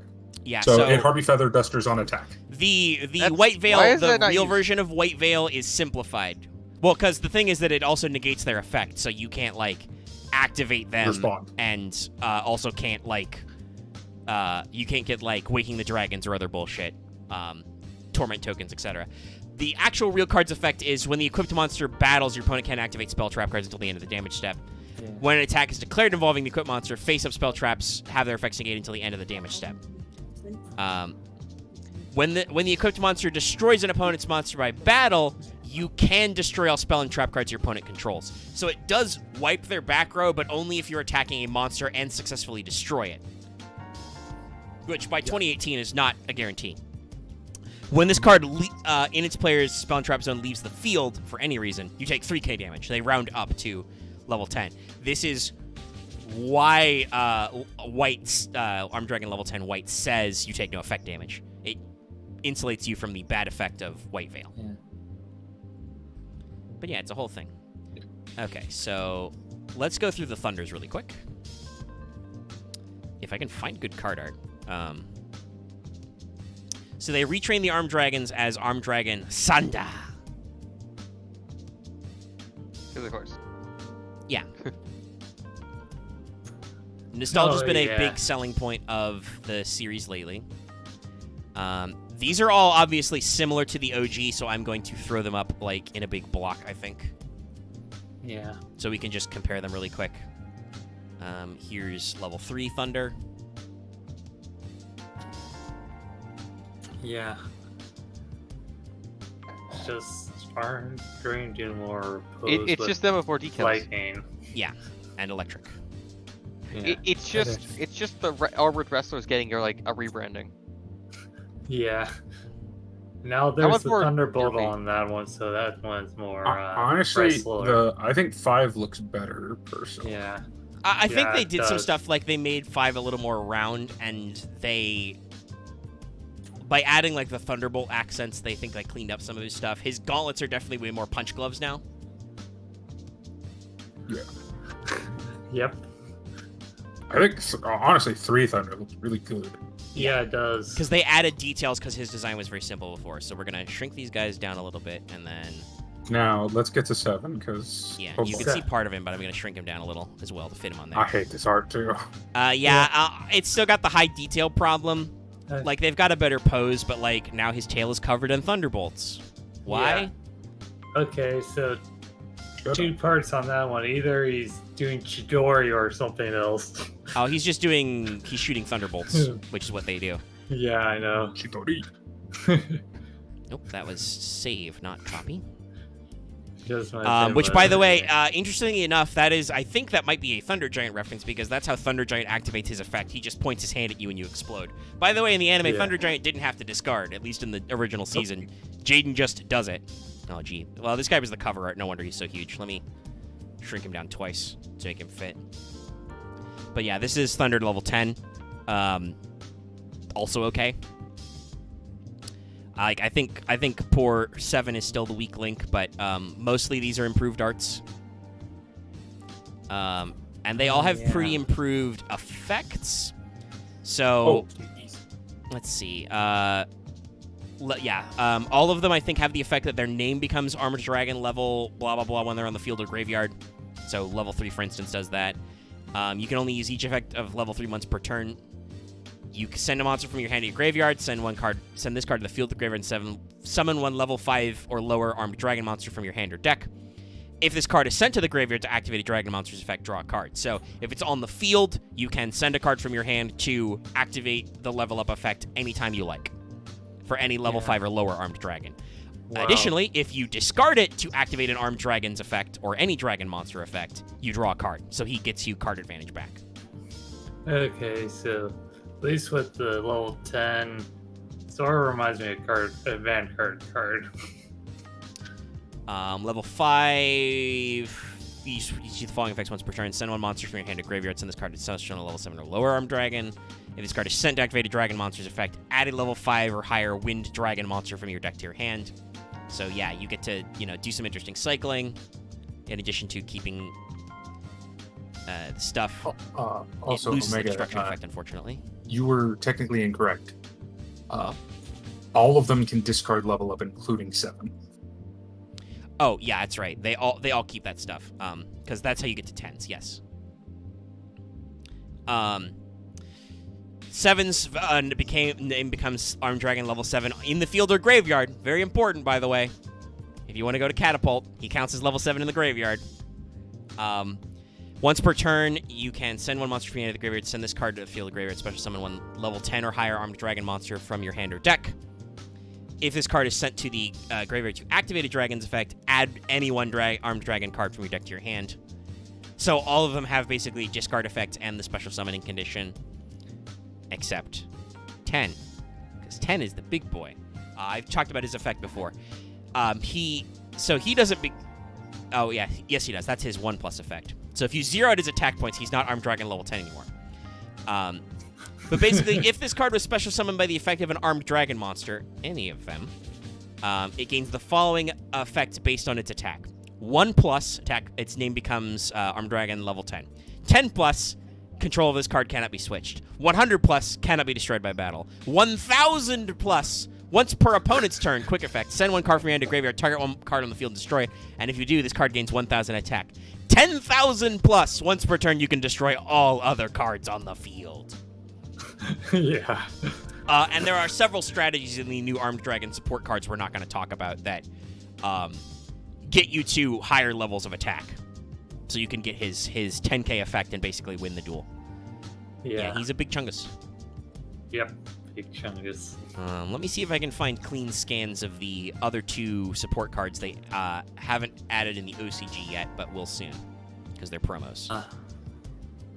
Armored Dragon. Yeah, and Pile Armed Dragon. Oh yeah, Pile So Armed. here's Pile Armed. His arm is a pile bunker drill. Oh, that looks worse than 7. What the fuck is this? Yeah, this is an OCG card that will be imported sometime. What's it do? Maybe in That reminds me he's of very Bunker important. Dragon. Is the problem. So he's basically another level 7 retrain. You can send one dragon monster that is either wind or level 7 from your hand to the graveyard, except this card, special summon this card from your hand. You can send one armed dragon monster from your hand or deck to the graveyard, except pile armed, then target one face-up monster you control. You can only attack with one monster for the rest of this turn. Also, the target gains 300 attack times the level the monster sent. You can only use each effect once per turn. So basically, he is an alternate level 7 special summon monster, and also he lets you load the graveyard with armed dragons and get attacks up. He's a really good support card if you want to play armed Yeah. dragon. You literally could make a Monjome deck now. Oh, you always could, but now In they're a good. full. Yeah. Well, here's the thing. The thing with the Monjome deck is the weakest part of it was always the Armed Dragons, because Yes. like Ojama got their own supports pretty early. VWXYZ A through Z got A through Z. And then the weak link was always Armed Dragon. Until Thunders, Yeah. basically. I cannot find a good scan of armored armed dragon. Or armored dragon. It's yeah. But it exists. It's a V-Jump promo that's out now and will be brought over sometime here. Neat. It's a 1900 beater. I think it's from the manga originally. When this card destroys an opponent's monster by battle, special summon one level 5 or lower wind dragon monster from your hand or deck, except armored dragon, but cannot attack directly during this turn. So basically, it cheats out to level 5. Oh god, I forgot to tell you this. All the my God. Yugioh wiki says is Chazz Princeton used this card. I think this is very relevant because No it's the most duh, hilarious Wiki. thing I've heard in a while. What's up? So this is regarding Duel Links. And if people play it, they might know because the weirdest fucking deck just destroyed the entire tournament. What's up? Hero Flash Stun Stall won the tournaments, like the big tournament this year, which is one of the most weird random decks ever. There's videos of it everywhere, but essentially it stalls and activates Hero Flash as a card I was not aware existed. And then OTKs with Neo, Persona Tricks, and Sparkman, Interesting. because it allows them to attack directly. Oh right, Hero Flash is that combo, and All right. So I cannot find an isolated image of its card art. This is also from Blazing Vortex. This caps off our armed dragon support, though. Is we have the ritual version. Konami, it should be fucking Paladin of Armor Dragon because that's what you named all the other ritual monsters. But, Yeah, Konami? What the hell? What is consistency? but this is Knight of Armor Dragon. It's a Paladin of Armor looks- Armor Dragon. It looks derpy. Most of the Paladin of Dragon cards do look derpy. Basically, he's got a ritual. He can be summoned at the start of the damage step. If this card battles a monster special summon for the extra deck, shuffle that. So basically, fuck you, Jaden. Fuck you, heroes. You contribute this card, special summon one level 5 or higher wind monster from your hand or deck. Basically, given the stat line, Knight of Armored Dragon being a ritual monster is shit. Don't run him. Run Armored Dragon instead. He does the exact same thing, but better, and is a monster. Normal monster. Or an effect monster, I should say. And that's all our Armored Dragon boys. So now Dallas gets to be excited because we're going to leave the Armed Dragon zone. Oh yeah, isn't there a Paladin of Armed Dragon? This is it. Okay. Oh yeah, I forgot. There's technically a weird Xyz retrain of Dark Armed we could bring up. Yeah, we could. It's weird. They did this thing for a set that I don't remember which one it was, but they did like 4 or 5 retrains of classic dragons. They made like a Fusion Trishula. They made a XYZ Dark Armed. They made a Link version of yeah, it's weird. Darkness Metal, and they made a Pendulum Sed. Just showing off dragons, which are cool. So let's talk about Horus. Horus the Black Flame Dragon, who is a fire type dragon. Has an interesting effect. Horus is very similar to the Armed Dragon, but is slightly chunkier for his base form. But I believe isn't level 5 Armed Dragon bigger than level 3? Yeah, level 3 is 23, isn't he? It's weird. Mm-hmm. Yeah. So Horus is a very interesting monster. I'm shocked it never got more play because, as you can tell, it's very Egypt-themed. Yeah. Well, remember, Horus had the unfortunate fact is of Mechanical Phoenix being released in the middle of Chaos format. It's true, but So it's like it I'm just shocked got that like eaten by the anime never like grabbed hold of him because of his Egyptian themes. Oh, you mean the anime? Yeah, well, that's what I mean. Yeah. Like, I'm surprised it did not rise to more prominence in the meta of Yu-Gi-Oh! Because Only season 4 for Horus. yes, like I said, I think he showed up once in one of the Obelisk Scrublord's deck, and that guy exploded. Also, Yeah. he was playing a really shitty like lock version of the Horus deck, if I think I remember, like as in shitty to play against. A lot of the that's people how in GX formats are scumlords. Like, That's how you play Horus. You Yeah, play no, Royal Decree and Horus. it was some Obelisk Blue guy who was like first year. It's all like, dude, I saw it. Please duel me. yeah, he was some rando. But so, Horus the Black Flame Dragon, level 4. Horuses all have the attack destroy effect, but they pop in end phase, not after destroying. So it's a little slow, but they work out. This is level 4. I don't think there's much to say about his look. Axe brought up earlier. He's a mechanical phoenix. He does not look very draconic yet. I think what the art style they were going for here was trying to make him look similar to Ra. Yeah, Horus head and Egyptian mythology. Yes. Horus was a falcon, but also I think the art design for making him all mechanical was definitely like Ra, the winged dragon. Horus no Kukurenmyu. Oh yeah. Can definitely see the widget eye in the background. Yeah, you can see the eye. The eye that Upper Deck Entertainment tried to claim was theirs, and didn't belong to Konami. Wow. That whole, I really wish there was more about okay. that. Go ahead. Wait, how is the person that owns the eye not just Egypt? I mean, they're specifically referring to the hologram mark in the corner of Yu-Gi-Oh cards. Upper Deck Entertainment tried to claim that was their idea, even though, because it has the eye of the Wadjet eye on it, the eye of the Pharaoh, it's very obviously a Yu-Gi-Oh branding thing. Yeah. Yeah, companies are weird.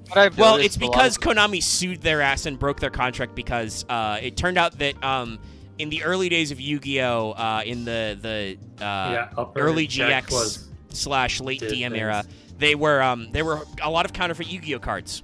There are still, but there were a lot of professional counterfeit cards. And then through their own research, Konami realized, oh, the people making these legit counterfeits are because Upper Deck is literally making and selling them the printing and material. Wow. Yeah. So, there was a whole legal battle thing, and Konami obviously did end up winning out, and now Konami controls the printing of Yu-Gi-Oh cards on their own. As a thing I keep noticing a lot with like Western companies sometimes, they like holding on to their licenses and then just kind of milking them and then kind of selling them out really quickly. I'm gonna be very honest. I will never ever feel a lick of sympathy for Konami for milking a property to death. No. I'm talking about Western companies that hold foreign licenses. But yeah. Konami Yeah, has no I'm sure that there are a fair number of that occurs with like imported licenses where like the Macross license is a fucking mess. Yeah, it's for they- kids. they obtain the licensing rights and then they make a product and then they're like, well, I need to get the most money out of this because I paid you for the license, so I need to like And they do double nothing down. for 30 years. But they're very protective over them. But yeah, Horus, honestly, my major critique, like I don't think there's anything wrong with Horus level 4's design. My only major critique is he doesn't look very draconic right now. He looks like a bird, like a metal bird. Any other Horus thoughts? Not really. a nice chicken. Horus is a level 4 with 1600 attack. Yes, it sucks, but if depending on what you're doing, it can work in the deck or not. Horus also has the interesting control of this face-up card can't switch effect. Only this one, though. It's weird. During the end phase, if this card destroyed a monster by battle this turn, you can send this face-up card to the graveyard, special summon level 6 from your hand or deck.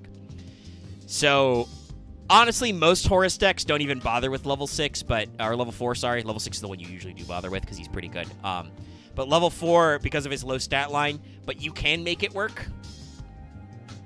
But you absolutely want to make 6 work because 6 goo. Yeah. I will pull up his card art now. Also has a good art that you probably remember. Oh, yeah. All right, that's. No, it's already late. It's already been 9 times. That was fine. Right, yeah, phone time. Hello. You guys. Yeah. So, I have put up on screen Horus level 6. Dallas, do you need also to post these in the Discord? No, I remember what these cards look like. Okay, fair enough. So, Horus level 6, first of all, looks... I mean, he's still a bird, but now he has, like, a long tail like a dragon, so he's more draconic. To give some backstory to the chat, because they might not know, when I played card and paper Yu-Gi-Oh! At locals, I ran a Horus lockdown deck. Yes, I was that asshole Obelisk Blue. Yeah. Also, no note to chat. Level 8 got banned for a little bit after I was the one who did the salty run back and took it to win a tournament. And Dallas got chopped out immediately. Horus, I got fucking shut down by fucking Mystic Shine Balls. And then Dallas. I got level 8 banned for a little bit, which was unfortunate because that was probably the time when level 8 was really good. Yeah. But that's okay, Dallas. You got your revenge. You got like 4 wins in a row in GX, and I got 2 of them were in GX. I got none of them in GX. I got like 2 wins in GX because GX ended. And then, but yeah, like you've done pretty well. This was, I think, the Horus deck was the last time I won a tournament. Oh yeah, it was. Omega, I don't want to be the bearer of bad news. I don't think you won that week. No, I think if it was the Shine Ball week, I went to finals and beat up Shine No. Ball. You won the Shine Ball week, but you didn't use Horus that week. Oh, is that okay? That's fair. Maybe that was Legendary Ocean. I did also win a tournament though with Horus. Pretty sure. I used a dragon deck.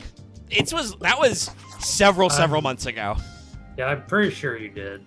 I knew you got second with Horus, and that's when Despair banned it. I don't know. I was using a dragon deck one of those weeks. Anyway, here's Horus's appearance. I like him. He's more dragony now. He's bigger. Dallas is taking out the trash. Sorry. He's dunking them into the. He's dunking all the Horus haters into the trash bins. I'm gonna. Yes. It's getting late for me. I gotta go do some other things. So Okay. I'm dumping the orphans out of my bag. I'll be back later. Sure.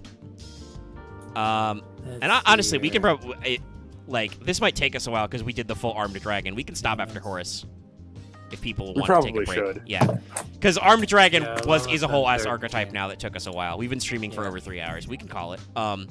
So what? Now here's the thing. Horus is amazing. So Horus is a level 6. Yes, its stats are worse than the level 5. It's only 2300 attack, but 1600 defense. But it has the best one sentence card effect. This card is unaffected by spell cards. What does that mean? It means a lot of things, right, Genki? Does nothing to this guy. Darkhold doesn't fucking matter. Brain control? Nope. anything that is a spell card does nothing to Horus level 6. Now this includes Although your spell yeah. cards. It does occasionally backfire. For instance, Horus level 8 is one of the few level boss caps you cannot level up into. Yes, because you cannot play the level up spell on level 6. I'm also fairly...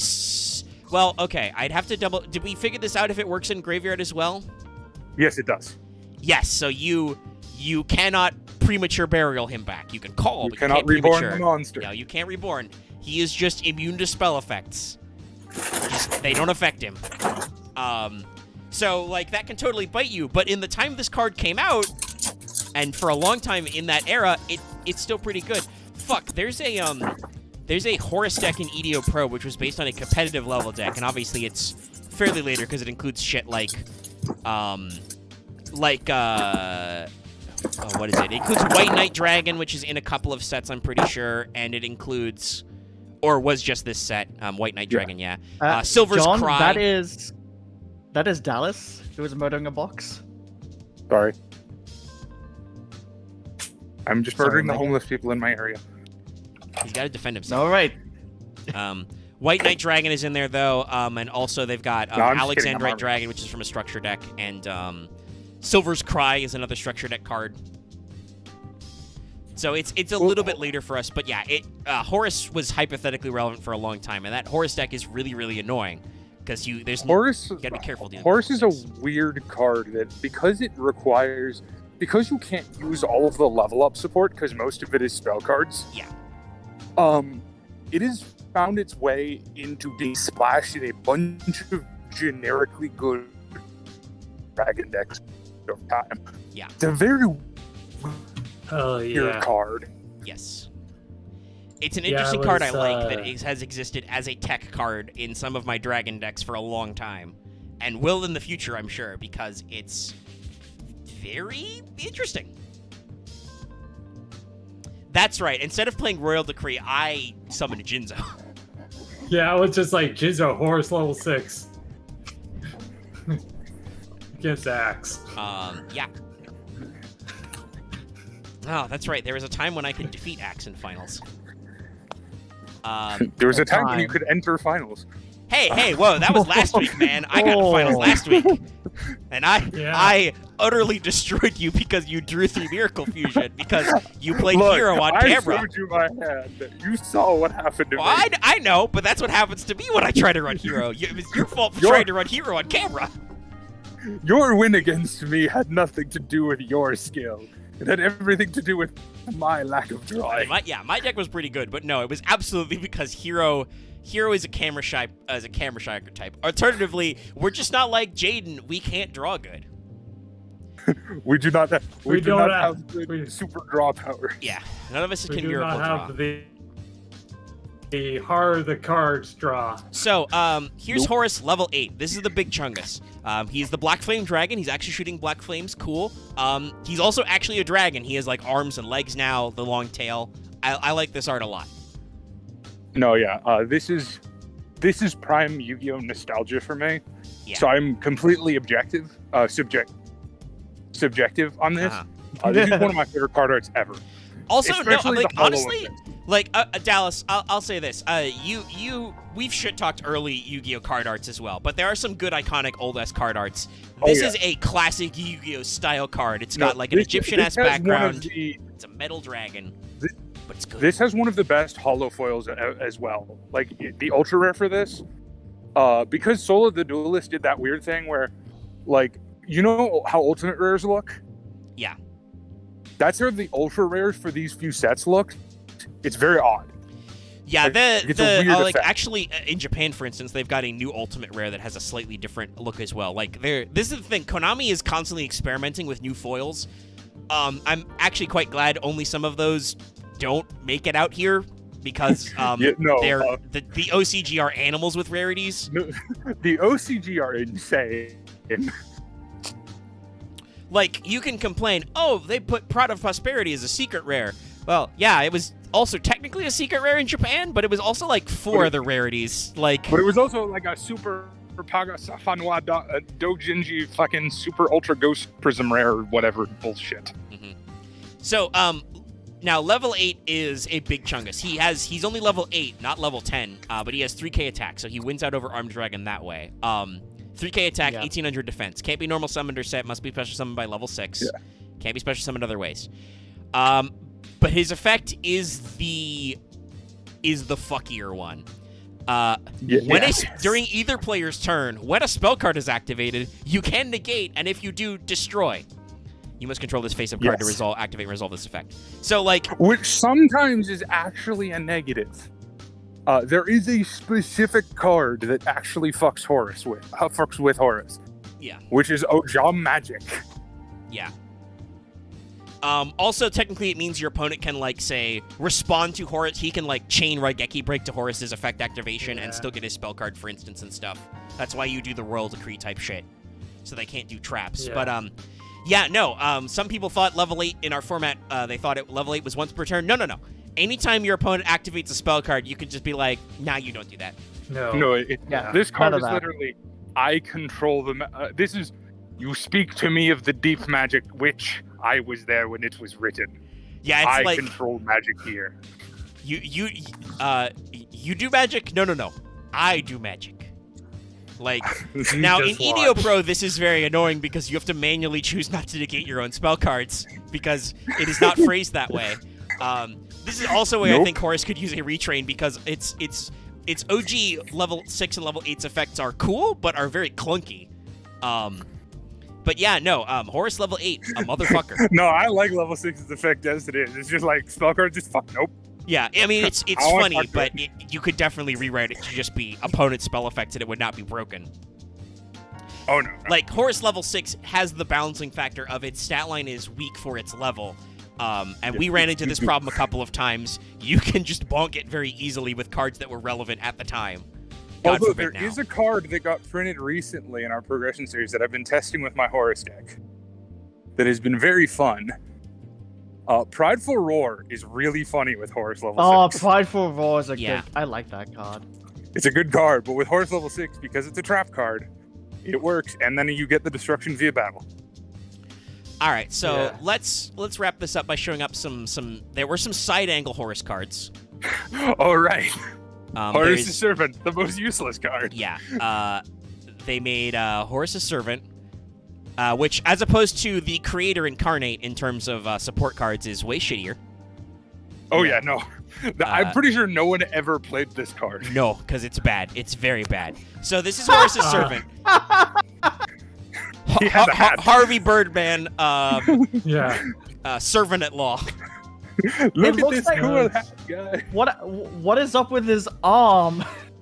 He's holding his arm over his chest. He's pledging to Horus, who is his stand. No, look how thin it gets. I think that might be a trick of the light. Like, it's a little skinny, but it's not that skinny. It's all in proportion. Yeah. He has chicken wing arms. I will say his arms are skinnier than his pecs, which are enormous.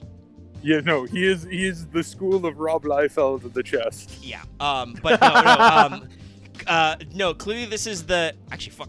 I do even remember. Was there a Horus stand from part 3? Yes, there was. It was the ice one. Yeah. That's right. That's right. He was the hawk. It was weird.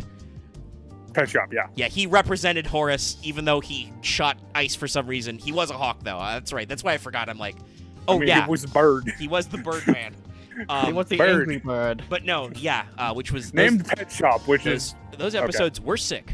But yeah, no, I remember why that didn't click in my mind, because it was very esoteric. Yeah. Well, it should have been. It should have clicked because that was when Iggy got a human face. If you've ever played the JoJo's fighting game, Pet Shop is the most bullshit fighting game character in the history of ever because it has this tiniest hitbox. Yeah, I bet they would do that. It's just like... It's similar to playing as Yoda in the Soul Calibur games. Oh, it's way worse because you're flying. So I want to bring Horus' Servant, guys.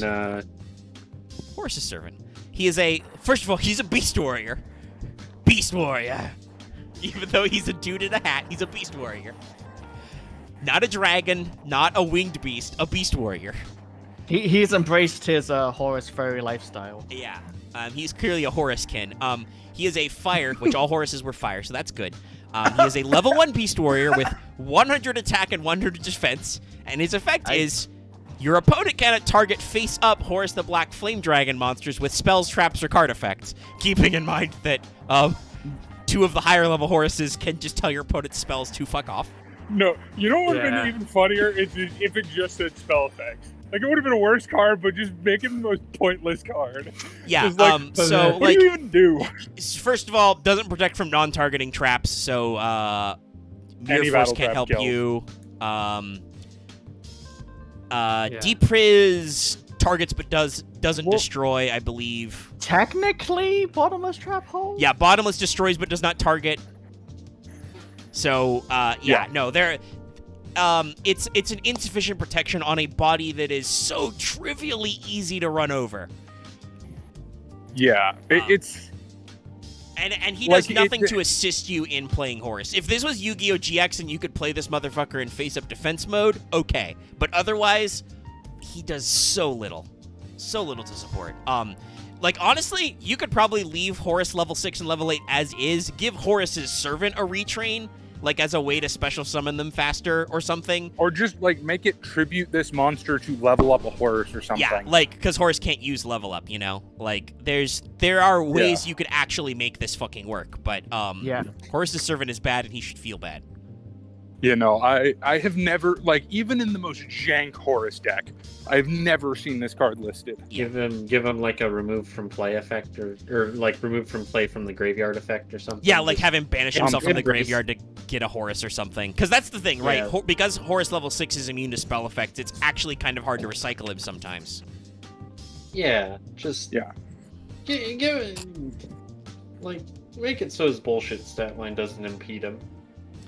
Yeah. Or even, like, hell, even if you wanted to make him, like, have a hand trap kind of Karibo effect of, like... like, there are a couple of hand trap Gravekeepers, for instance, and the modern armed dragons are all about discarding effects, right? So, yeah. Yeah. But yeah, he bad. Give him, like, a... Do something with it. Now, as befitting a card who technically appeared in GX, there is a Dark Horus.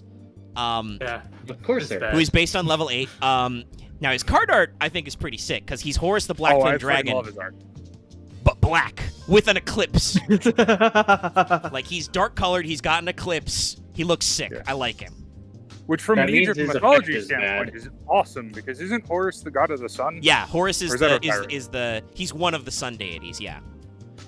So, like, the eclipse thing makes perfect sense, because it's like, oh, the sun just went evil. Fuck. Yeah, no. So I think he looks pretty cool. He's not awful, honestly. So he's got good art, so he has a bad effect. No, I'd put him in the middle of the darks, honestly. He's not the best Dark X monster, but the thing is that he has no inherent special summoning condition, which means he's not automatically the best Dark monster. Yes, no, he is not fucking... He's not Dad. He's not Dark Nephthys, which has a great self-summoning effect. Even Rainbow Dark Dragon has a special summon. I think Dark Creator can special summon himself too. Yep. So, you have to hard summon Horus level 8. He's a level 8 Dark monster. He's got level 8 stats. But once per turn, after resolving a spell card that was activated during your opponent's main phase, you can target one level 4 Dark monster in your graveyard, special summon it. So, basically... He's not immune to spell cards, but if your opponent activates a spell card, you get a level 4 Dark monster back from your graveyard, which level 4 Darks can be pretty good. Yeah, no, this card actually saw some play in some Dad variants, because you know what's a level 4 Dark monster that you really want to recur? Dark Wall of Illusion. No, Armageddon Knight. Armageddon Knight, who is who is still limited to this day, and was limited, I think, fairly rapidly. If you've ever watched Table 500, there's very good reason.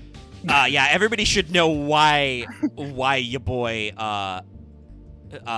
Armageddon Knight is limited and needs to stay that way, because he is part of so many easy cheesy combos. He is very similar to Malicious.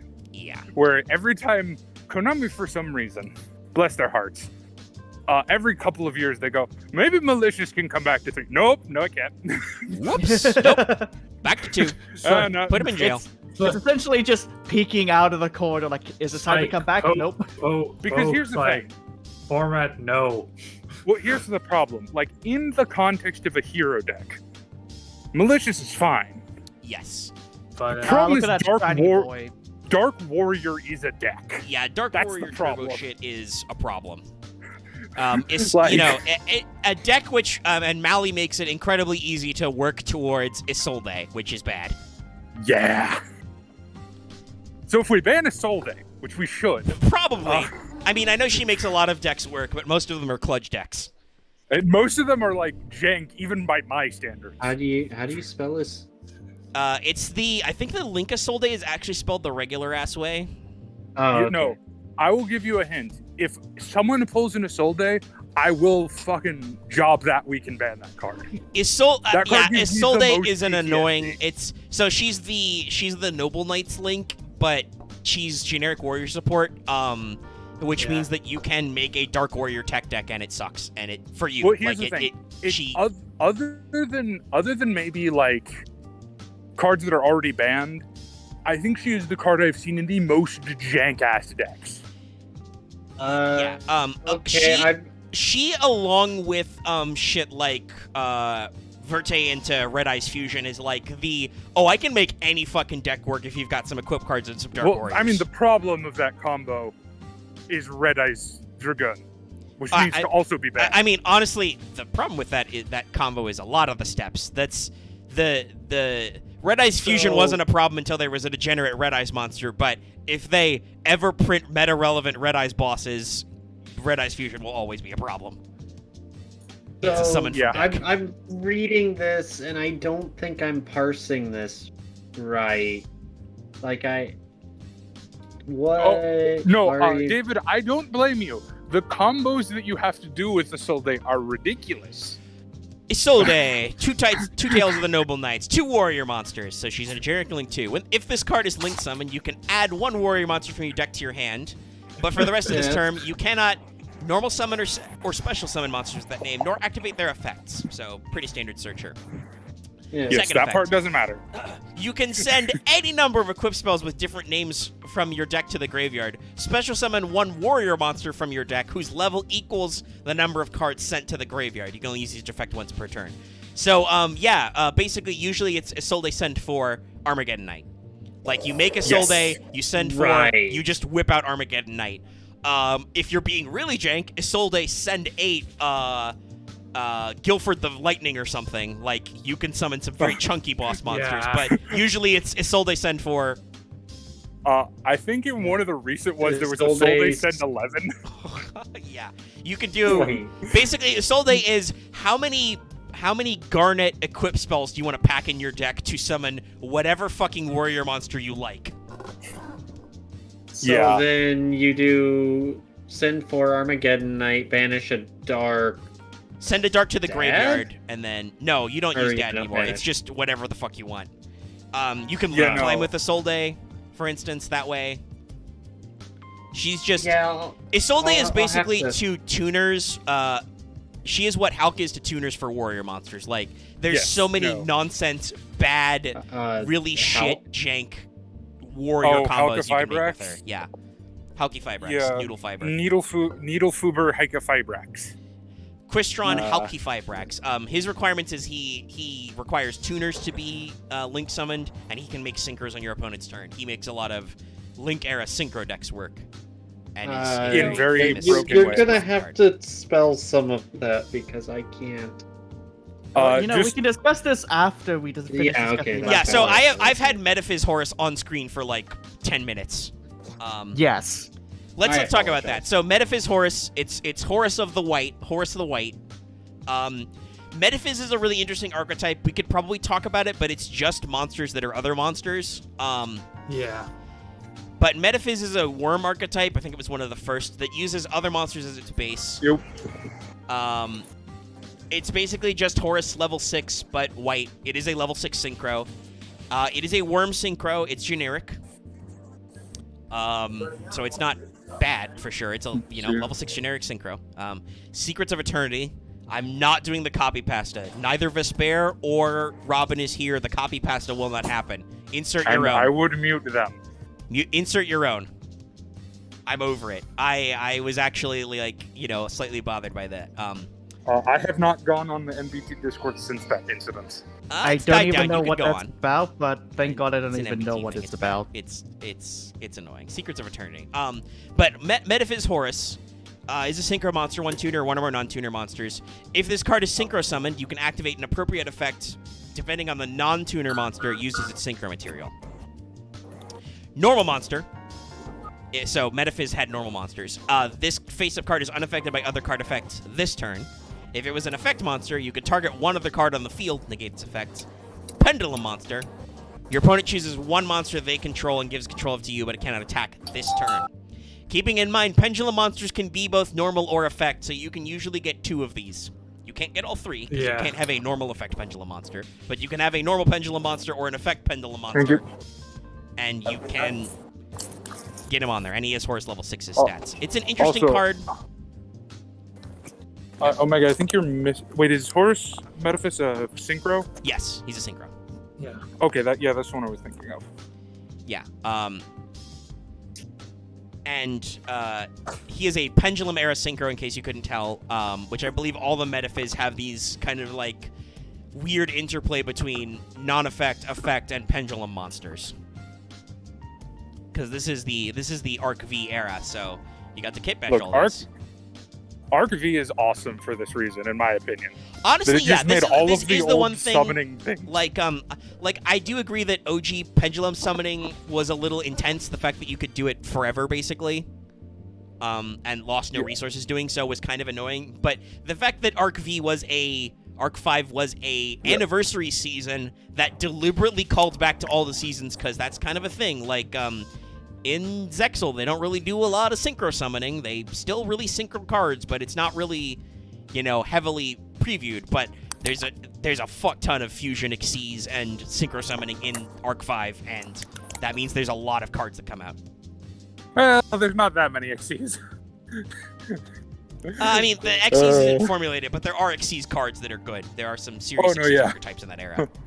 And Dark... The Xyz dimension just had some issues. Let's be real. Dark Rebellion is fucking good. Like, he is a sick-ass monster. Yeah. Well, also, it brought, in my opinion, my favorite Xyz archetype ever. Which was one of the main characters, which was Raid Raptors. Yeah, Raid Raptors is going to be interesting to collect, because there's, much like Black Wings, there's a fuck ton of Raid Raptors. And also, Raid Raptors go into one of my favorite archetypes that I like to play, Phantom Knights. Another fun Xyz archetype. I'm going to ban... I'm sorry, Omega. I'm going to ban Rusty Bardiche. Oh, you can't let me have him at 1? Fair. You can only have him at 1. That's way later. We can work on that. Yeah. No, I was thinking Fogblade, but wait, you're Dallas. You would never ban Fogblade. Wait, it depends on how many Fogblades you pull. True. Somebody could get tilted by Fogblade. Yeah. But also note, and to answer Architect's question in chat, no, it does not count if the non-synchro is a Gemini monster, because the Gemini monster would be either treated as an effect monster or as a normal monster. Because Gemini's thing is they are treated as normal monsters in the field and graveyard if they are not summoned. So, yeah. But yeah, that's Horus. Gemini are interesting. That's a thing that Konami's never really locked in. There would be a next... Yeah, no, there's some cool moments. But yeah, thanks so much for putting up with us for 4 hours. We've just literally crossed the 4-hour mark now. We're gonna go. We've already had to lose a couple people at a time, but that was basically my pilot Yu-Gi-Oh podcast, the Fail Portrayal podcast, is what I save the metadata as. I'll get that out to patrons. No, please, no Gemini fail. No, there's way too many Geminis. No, we could do Chem Critter.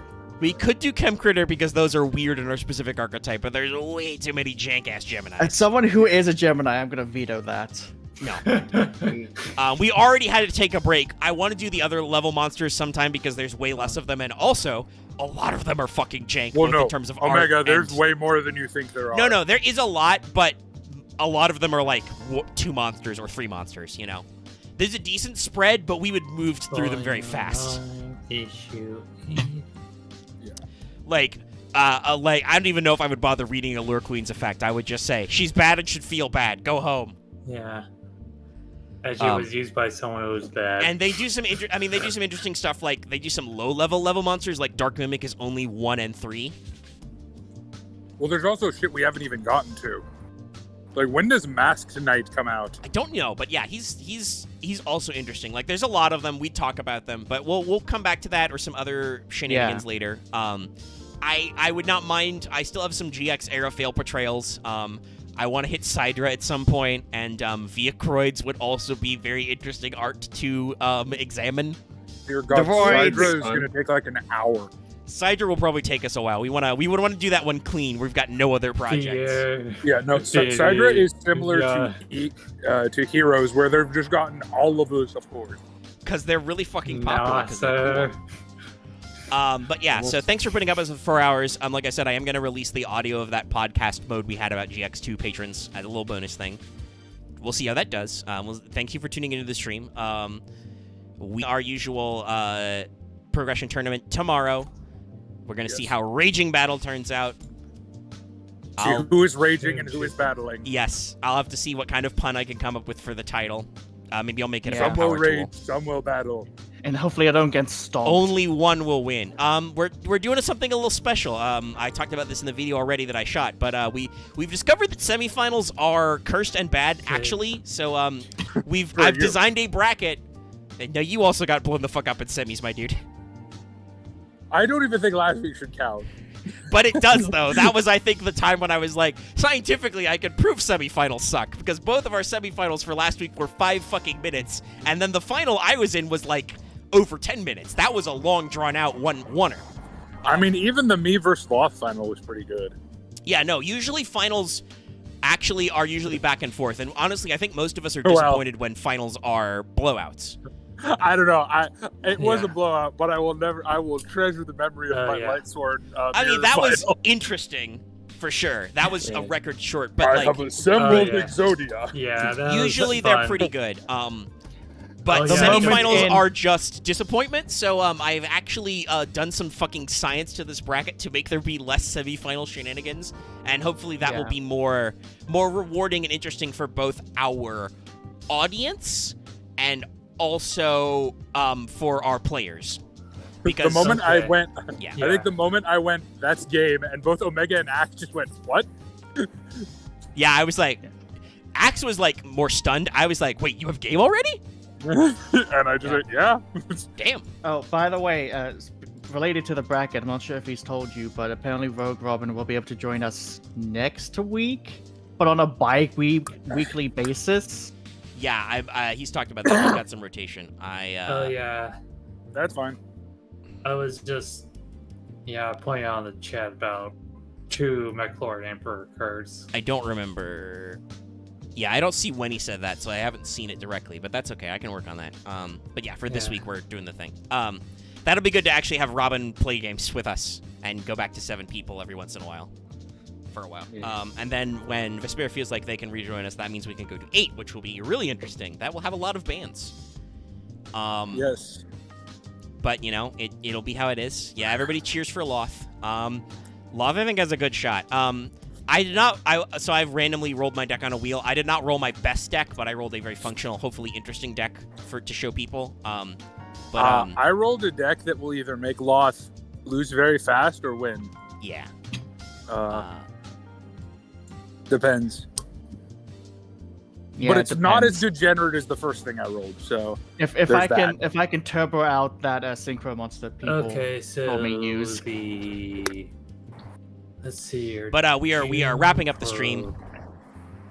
So we're gonna cut down the side chatter. Thanks so much for tuning in. I hope you enjoyed Smooth Jazz Chazz. So I will see you guys now I'm just later. imagining Chazz's dub actor doing a fucking a rendition of what's that fucking song? Careless Whisper? Yes, thank you. Yeah. I heard Smooth Chazz. That's the joke in my head. No, that's what he said. Yeah, I said Smooth Chazz Jazz. I made it rhyme. But also, you should... Actually, hold on. I can probably... No, I would have to, cut it down. I'd have to, do some stuff. But the image is pretty great if you haven't looked it up. Just look up Yu-Gi-Oh! GX Manjome / Chazz Theme Extended. It's got a great card art image that I love. The great edit.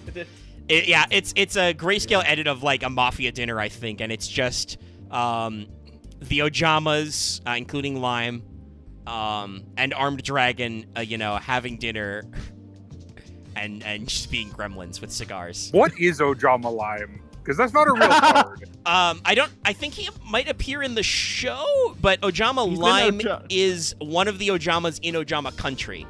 He's the lime-colored one. And he's just off in the corner. And he has a very distinct look. Rada and Jimble's Ranked 10 Yu-Gi-Oh! Ran with Ojama Lime as a joke. But yeah, he's not a real individual Ojama yet. Which is not to say that he can't be, because they printed a new fucking Ojama last year too. I think it was last year. Pink, yeah. No, wasn't it this year? It was, I think it was early this year or late last year. I don't remember. I've got some I thought pinks. it was a some common. recently. We should do Ojamas at some point, but it was Blazing. Yeah, no wonder. It was Blazing Vortex, so it was early this year, yeah. Because that was the set with a lot of the Chazz support. Because if there's ever an archetype art that deserves fail, it's the Ojamas. All right, so thanks so much for tuning in, folks. I'm going to let you go and end the stream. It's been real. But I think if we did Ojamas, we would have to do the spell and trap cards. We would have to tell the entire story of Ojamas, yes. So I'm going to call it. Thanks for tuning in. Don't forget to like, comment, and subscribe, and stay tuned plenty. And we'll see you guys next time. Subscribe, or